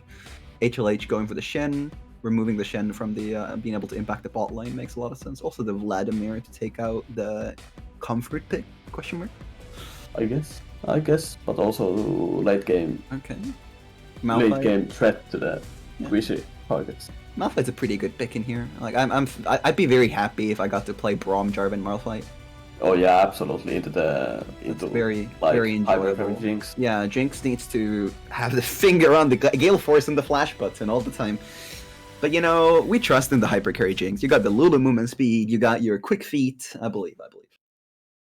Oh, but Mordekaiser is good great. matchup in the Malphite. Able to remove one of the enemy threats, and the Sejuani comes out for the jungle. Yeah, so well, technically, still could be Sejuani top, but I doubt it. I think it's Graves mid. Yeah, I think Graves mid. Yasuo coming in. Okay, so it's actually a Yasuo comp. Really risky draft considering they're full AD, but you know, it could be that their comp allows them to just kill Jinx and Graves, and after that they just win the fight anyway, even if Mordekaiser... Yeah, I mean, even if you are full AD, you have Yasuo, and Yasuo with LDR, ult passive, and 100% crit. I mean, it's not a good day to be a tank if that Yasuo is fed. Yeah, definitely not, and obviously the advantage here is that Mordekaiser and Graves get to probably go steal caps, which is nice. Will be very interesting to see if the Yasuo comp works though, because that's an amazing thing to pull off for the final game. Yeah, absolutely. And this final is also a best of one, so this game is gonna decide It's not something that you can try the first game and then go in the second game going like, okay, Yasuo did not work, we can go to You have to wonder if this is a practice comp or just like a last-ditch effort. Yeah, it's not the same as, oh yeah, I played Yasuo 2 years ago, so we can pick it now, like. But as you said, it's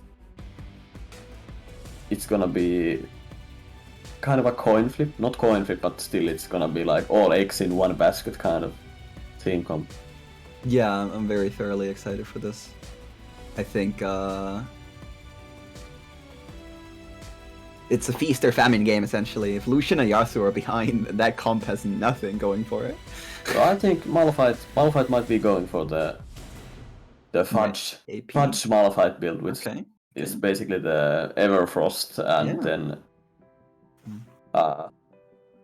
Everfrost armor. If you do want to build it, this game would be the one to build it. It's a legit the freest game from Malphite. As long as you get away from laning phase, Mordekaiser is not the hugest issue. There is the risk of Mordekaiser ulting you before you get to ult, which means Yasuo gets denied the knockup, but there is Jarvan and Braum to deliver it regardless.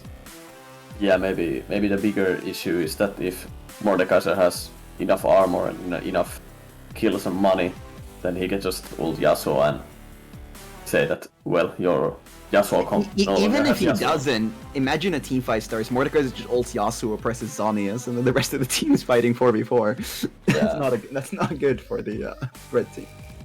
Yeah, you could say the team lacks some damage at that point when you have. But we might see an 11-0-11 Jarvan, so. Yeah, with Infinity Edge. With Infinity Edge this time, indeed. Yes. Who needs Black Cleaver? Yeah, so basically it's Jarvan comp. It's not Yasuo comp. Yasuo is just extra CC. Yeah. Yeah, but by all means, obviously, blue team is running a Jinx comp, a hyper carry comp with Lulu and everything, and also like there is a pivot to Mordekaiser just running out with Lulu as well, which is at least equally as scary as the Jinx with Lulu. Oh yeah, absolutely, and Mordekaiser actually is disgustingly good against tanks, so yeah, this is gonna be interesting. No problem. Yeah. Will be very interesting to see how Malphite builds this one. I also think how top lane goes will be a huge factor, since if Malphite falls behind, then he won't be able to be tanky enough. But if they make it out of lane alive, mid game is anyone's game. I'd even actually slightly favor the red team in team fights, execution-wise. Yeah, when Jinx hasn't gotten IE yet, Reds too. Before that point, I think, 35-minute team fights, 30-minute plus team fights, then I think blue team starts outscaling pretty fast. Currently in the 3-minute spectator delay. Excited for this final game. Oh yeah, absolutely. The winners get some skins. And to quote Abba, the winner takes it all. We don't unfortunately have any other prizes, but winner takes it all. It is what it is. It is what it is. I wonder how the Sejuani feels, because they're the jungle player for this team, but as you can see, all the jungle bans are like carry jungle bans, and now they're forced to play Sejuani. I mean, I guess there still are like jungle picks, but yeah, but all the carries have been taken away, and I just stuck on tank duty. Yeah, but if you take like hyper carry comp and then you have like Kha'Zix jungle, I don't think that's like a very good rounding. Are you telling me you shouldn't pick Master Yi every game? Fuck, I've been doing it all wrong. No wonder I'm not climbing. But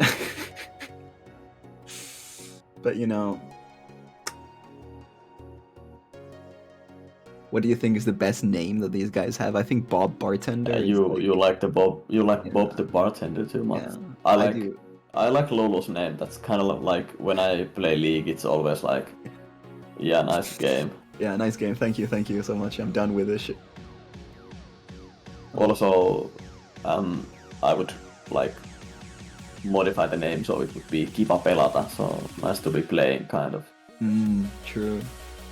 Sometimes it is nice to play League, sometimes it's nice to watch League, and sometimes it's not nice to not think about League at all.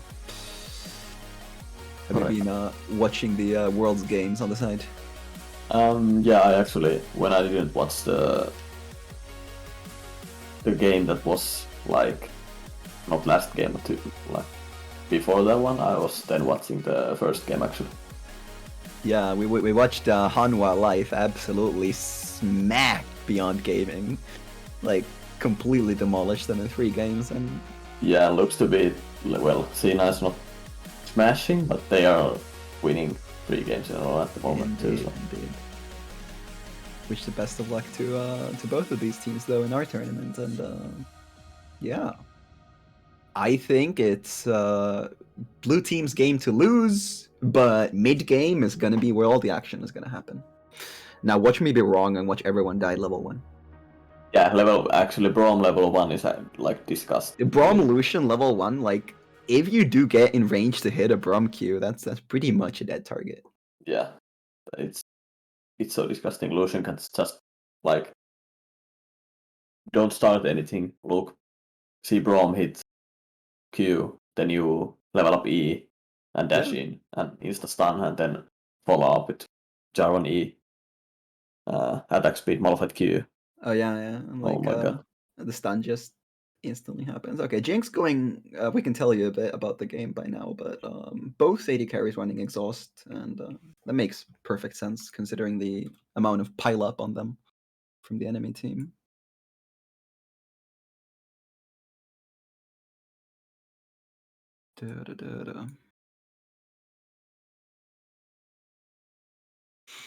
Just setting up the game. Yeah, just waiting on production to get us in there. I think this looks to be a bot side invade from the red side. So the Braum tactics are definitely in their books too.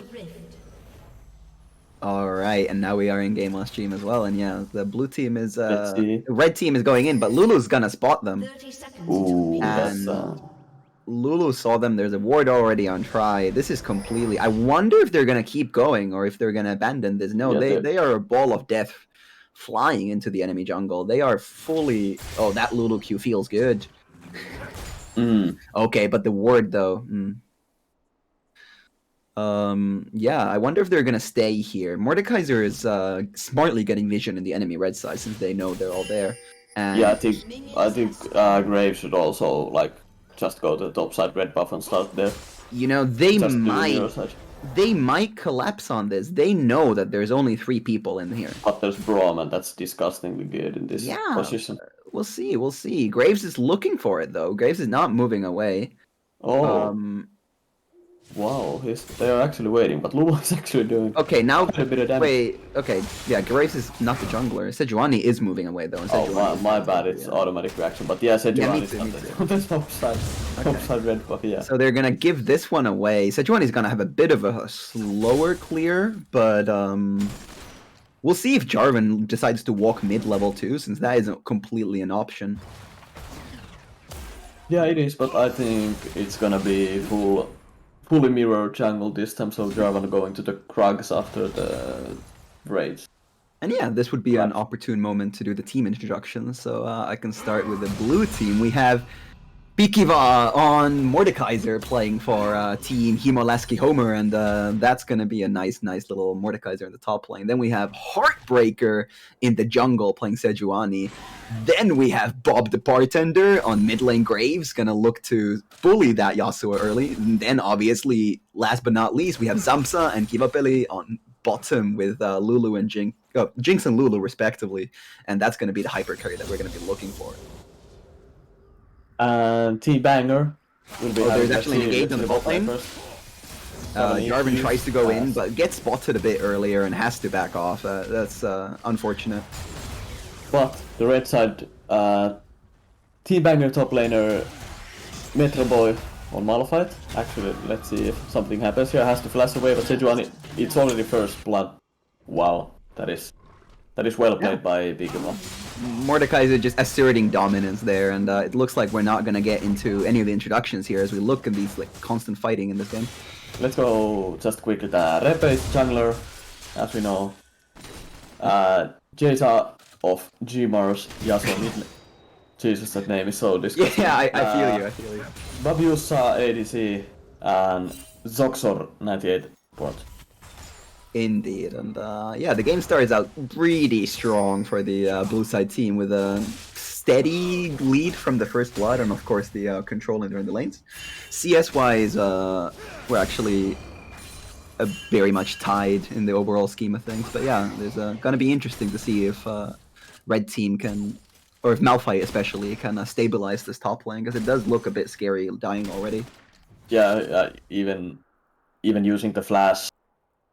Yeah, considering Mordekaiser still has flash, that is a scary proposition. Before you have ult, you really have no way of making it out from that Mordekaiser, so if you do get pulled in, you are not going to be having a good time.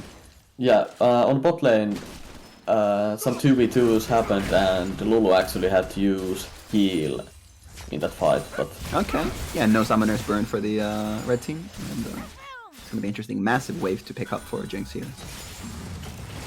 Lucian dashes in, and well, that doesn't result in too much. Very stable laning phases overall, still even with the top lane. Mix yeah, up. Graves not too much going on at the moment. Thoroughly annoying in the mid lane. Tossing out smoke screens left and right. But still, Yasuo keeping up with the CS. Yeah, also keeping up with the CS very well, and really that's all that he's looking for. He's just gonna scale up into the game and hope for those magic Malphite ultimates and Jarvan knockups where he can ult off. Are we gonna see a 5-man knockup? I doubt it, but you know, never say never. Yeah, I mean, they have so many knockups on that it might even happen at some point. Sejuani waiting in the topside bush. I wonder. Oh yeah. Oh no, this is it. Yeah, he gets pulled by the Mordekaiser E, and that's the stun lock, and that's another kill for Mordekaiser. Oh wow! Even donated to Mordekaiser too. So this is gonna be a very scary Mordekaiser. I feel like every time I see Mordekaiser, this is what happens. Does Mordekaiser ever lose? Actually, in was it the lower bracket or higher bracket games where Mordekaiser went 0-4? Oh, okay. And then missed that one. Yeah, and after that one, he went like 4-4, and then he was like unkillable or something like, yeah, basic Mordekaiser things. Yeah. Strong champion for sure. No plates yet though, and pushes out the top side to get it in. Mid lane Graves farming, chilling, gets the cannon. You know, that's what's important. Jarvan is actually doing the Drake at the moment. That's true. Jarvan is sneaking the Drake away. Yeah, it's already at half SP. True. Heartbreaker is at the... Doesn't know though. Oh, TP bot lane. TP bot lane from Mordekaiser. This is another freebie. And mid lane gets caught by Sejuani as well. Great flash, but still gets delivered by the Graves ult. And Dragon goes up to red team, but unfortunately they lose a couple of members while at it. Does Jarvan make it out of there? That is the question. Mordekaiser flash. Gets cancelled by Jarvan flash, and Mordekaiser ult is back off cooldown. And Lucian is so low too. Oh my god, this early game is not looking too good. This is scary. Do you think they can make it out of here? This is between a rock and a hard place. They are dead. They are Sejuani and Mordekaiser staring them down, and here comes the bot lane. They actually get Jinx. That's huge. That's way more than you could ever ask for. Braum tries to save Jarvan, but can't quite do it. 5-0 Mordekaiser top lane is I mean, he almost has his mythic item. Yeah, literally double the gold of Malphite, by the way. Yeah. 1,500 gold more than anyone else in this game, almost. Graves has a bit as well. This is scary, but you know, it's only the Mordekaiser. If they manage to fight without the Mordekaiser being present, it's not that far off. It's fairly even. Yeah, they have CC knockups. Indeed. But they have the damage to deal with him, so. Indeed. The only Jarvan problem going is towards the top side. Oh, This is going to be a successful gank. There is level 6 on a nice engage from Malphite to go in early. That means Jarvan can legit just follow this up, especially as Graves flashes. Okay, that is a good engage from Metro Boy on Malphite, and good timing. There is a Sejuani and a Lulu here. I wonder if they win this 2v2. If Lulu doesn't die, Lulu gets chunked though, and yeah. Great flash from Lulu, and Sejuani actually gets the Jarvan. No way. Yeah, that Lulu was a great pass. Escapes with a sliver of HP. That is so unlucky. Team Bagger knew that they win that fight if they just get Lulu and run away, but Lulu lives no triumphs to anyone. And Jinx and Yasuo are having a bit of a fight. Actually, Jinx gets the better of Yasuo, managing to dodge the Q there. So, oh, Yasuo dashes in, and I think this might be it.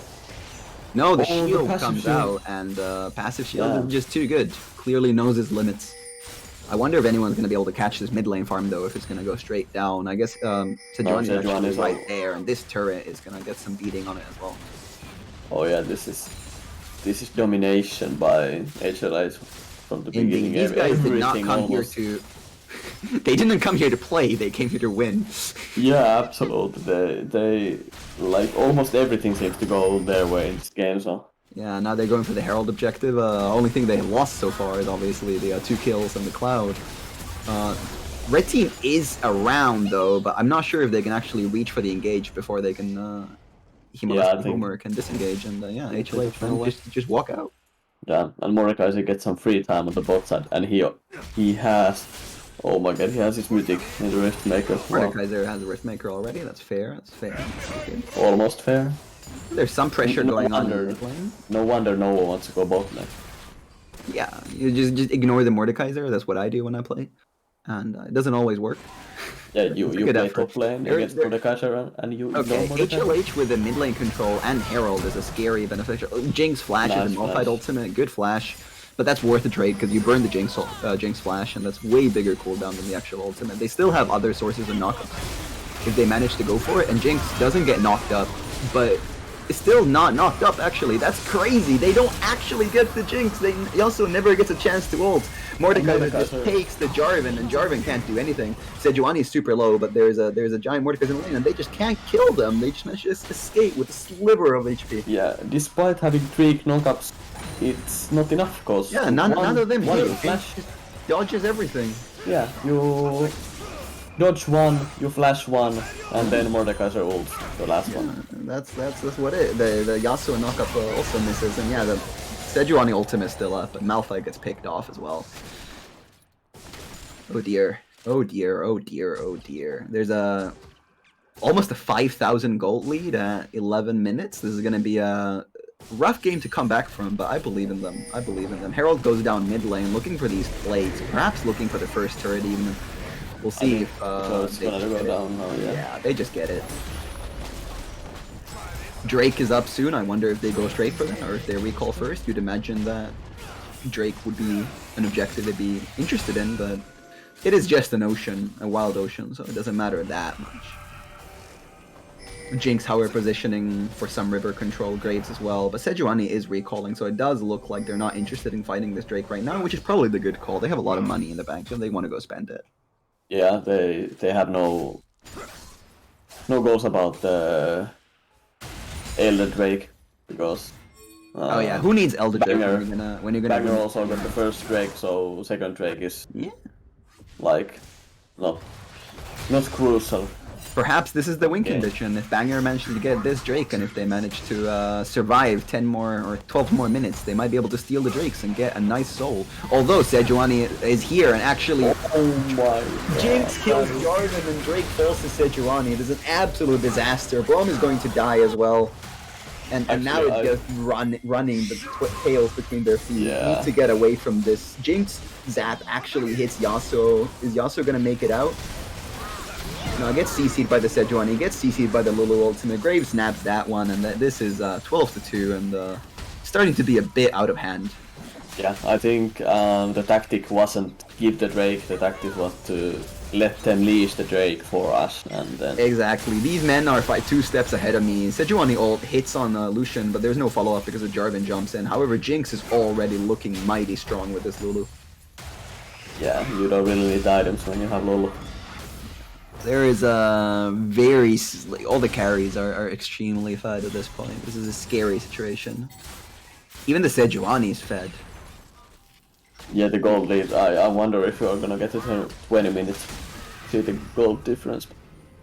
At 15 minutes at least, it's looking like a lot of money. It is indeed. Now it's just a question of getting some back, getting these waves.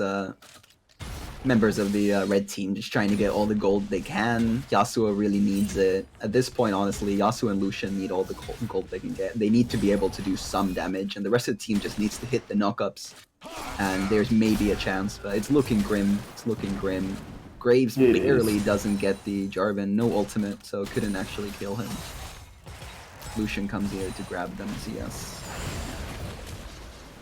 Sejuani is just casually taking the Krugs. Malphite obviously can't do anything and cannot really walk up to the turret either. There is, however, a rotation from Braum and Yasuo, and are they going to go for it? Okay, Sejuani decides to take a bit of a hit and just queues away. That's unforgiving when you play tanks and you still have a dash, so... Yeah. Even though you face ticks and bushes and... Arctic mid laners there. Go miles away on Sejuani. Okay, Lucian getting some good damage on Graves, and it's a good thing he got that, because there's a Lulu here, and this is like threatening a dive, especially if Lulu takes aggro and just does some shielding. Oh, but Lucian goes for the ultimate, gets polymorphed though, and oh my god, the Graves damage hits, and it just hits like a truck. There is no life to here. Jinx has, however, been found by Jarvan, and actually falls to Jarvan Braum.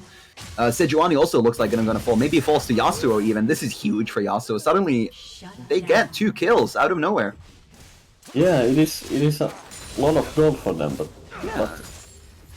kind of weird position by Samsa, and well, that was a champ difference when you have Lulu on your team and you play ADC, so maybe getting a bit emboldened by the current state of the game and just choosing to limit test just a little bit. However, that little small bit of gold will definitely help out Jarvan and Yasuo on their way to, well, Jarvan already got the mythic, but Yasuo is miles away from his mythic, so it might be a while until we get there.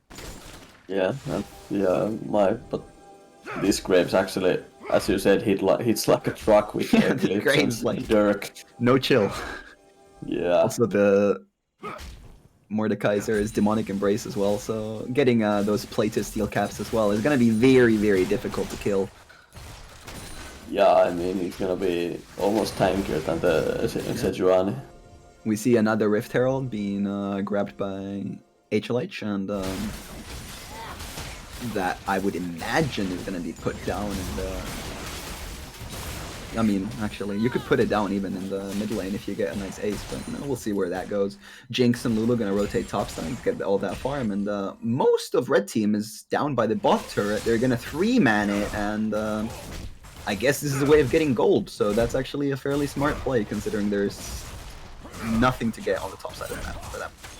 Yeah, Bob was actually bot lane a while ago, but he was smelling this 3-man and backed away. Decided to shop instead of die on the spot side. This is scary though. Malphite cannot defend this alone, and Lulu, Jinx, and Sejuani as well. Like even with Yasuo there, I do not think they have the damage to dive in. Here comes the Herald down for Sejuani. Yasuo wind walls, and good wind wall to prevent the damage follow-up, but now it's a moment of that Sejuani can just chase you down and ult you if you want. Okay, Malphite ults to save Yasuo's life, flashes away. Does he live himself? We'll see. Yasuo lives, Malphite does not. Sejuani tanks the turret, and that is easy. And that's going to be another charge for the Herald as well. The inhibitor turret is definitely going to fall down, and yeah, Infernal Dragon is up. And also on the bot side, what happened was, I think Pikiba ulted Lucian into the Death Realm and got the kill from there. Lucian's dead, yeah. And that means that Drake's gonna go up to HLH as well, and this definitely impeccable macro here, with a couple of blunders, but still controlling all lanes fairly well, and shutting down any kind of chance that Team Banger has to get back into this game. Yeah, gold lead over 10,000 at the moment, so oh my god. Great. Yeah, by the way, Jarvan has tanky stats. So. Ooh, Jarvan escapes with like 10 HP, less than 10 HP. Pikiba, however, gets the turret, and yeah. Mid lane now getting slightly focused, but there is a ward that spots Braum, so Jinx knows to back off already. Just all the members of HLH consistently farming very well to get these giant farms, and not leaving much jungle for Team Banger to grab. Yeah, Team Banger actually has some vision on the bot side because it was actually 2v3 for HL8 on the bot side, and Bob and Pigiva were there as 2. And they won. They won 2v3 on the bot side. It's the power of Mordecai, their ultimate. And whoa, wait. Oh, it seems to me. Okay. It seems like the mental is gone, and Team Banger just surrendered. They actually just surrendered the game. You know that it'd be like that sometimes. I guess they just decided that this is fucking useless. I'm sorry for the F-bomb, but you know, I mean, what can you say at this point? Damn, that's some. Yeah. That is questionable, indeed. But GG no re, I guess. Congratulations to Team HSL.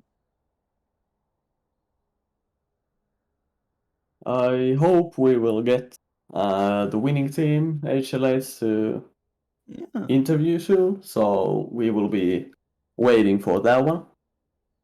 Oh yeah, we'll get someone to interview. We'll see who they are after the small one. Wait. Oh, okay. We're doing the losers interview first.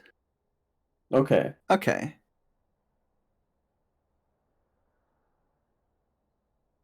So hello. Oh, hey. How you guys feeling? I saw you you were done with that game fairly fast. Oh yeah, it just happened. Very good I don't know what feeling. happened. Yeah, I don't know. Lag. So, did you have like sauna nights or girlfriend shouting or somewhere to go to? What was the FF? What happened? We have work to do, you know. Go to the gym, you know, lifting some weights because Yeah, that makes sense. Sigma Real life grinds takes it. precedence. We understand. Yeah. We understand. But Fucking anyway, three like you guys, four masters, so yeah. What you can guys I had do? a long run to the finals, though. You actually played a lot of games, and you managed to win almost all of them, except against this team. How did it feel to play overall? I feel pretty good. I liked it. Yeah, it was fun. It was first time we Yeah. played with this team, so it went pretty good. Oh, you guys had pretty good Yeah. synergy, even though. Like, congratulations on making it up to second place, and you beat a bunch of good teams while doing it. Yeah, thank you. Do you think Yasuo worked out for you, Neon? Yeah, Vortex? yeah. It was pretty good. Not really, but we just I don't know. I was excited to see the Yasuo comp. I really wish it worked out for you guys. I think there was definitely a chance in that game. Unfortunately, it slipped away a bit too fast. But yeah, that's still a very, very good effort. I guess, I mean, we lost one game against them before and it was kind of like a stomp, so we tried something. Yeah, You know, I mean, it's a good thing cheesy. to like pull deep, dig deep, and find something that might work. Yeah, but yeah, it didn't work. Anything Unlucky, you- dude. Yeah, unlucky. Anything you guys have to want to say about the tournament, or a message to the stream, or to the winning team? I don't know. Who second place get something? I think it might be winner takes it all. I'm sorry, lads. Yeah, oh damn. If this But, was a LAN event, I would say warm hand, but this time Yeah. not even that one. You get an emotional the goal. e-hug, like consoling hug. Yes. Yeah. Thanks. All right. I Thank need you very that. much, guys, for playing. and Yeah. Congratulations on the second place. Yeah, thank you. Yeah, Thank you. thanks. Yeah, bye. Bye.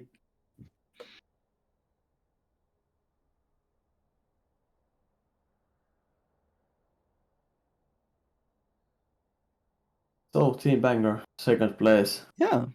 Hoping to see them again in the future tournaments too. Indeed, they had a good run, and I'm sure they'll have another good run later on as well. Yeah, and now we're all gonna get the winners interview. Let's get excited.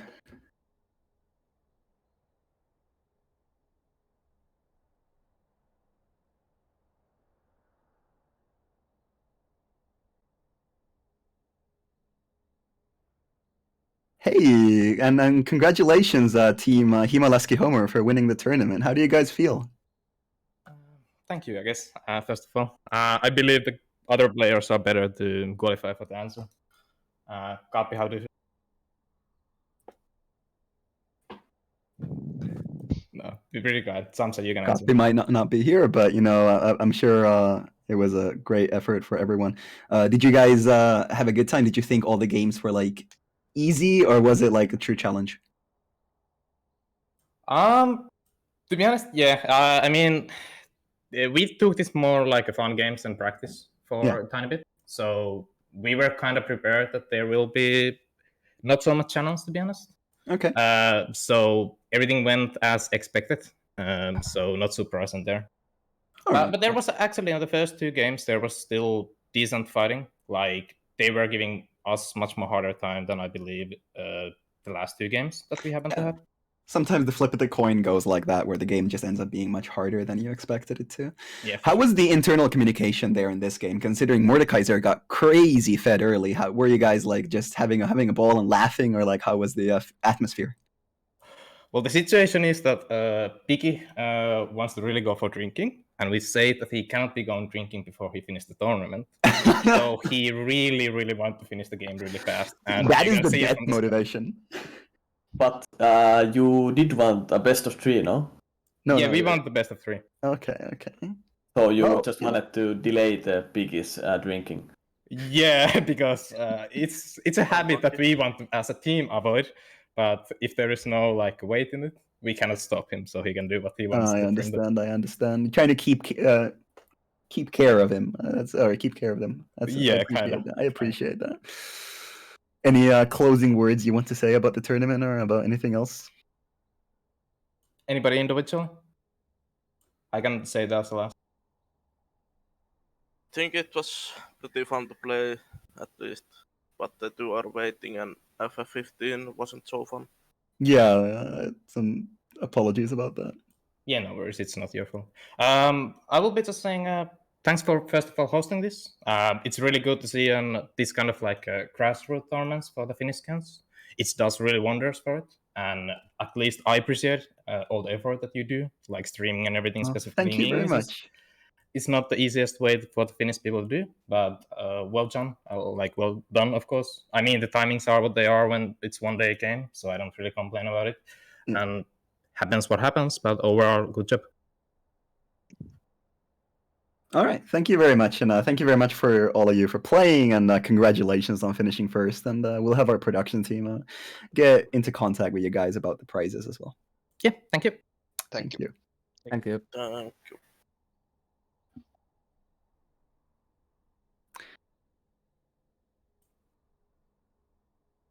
Voin lähteä vittu. Yeah, you guys can go. I'm not sure where our production is. Yeah, you can ottaa irti, so to speak. Okay, bye. Bye. And thank you all the viewers and all the stream for watching and joining us today, and of course all the players, lovely players. Thank you very much for participating. Yeah. Overall, I think we want to say from AG that the tournament was always fun to do, and we're so thankful for everyone for showing up. Yeah, thanks for all of our. Yeah. And I think with this, we're gonna close down the stream. Yeah, we'll see you next time, guys. We'll see you next time.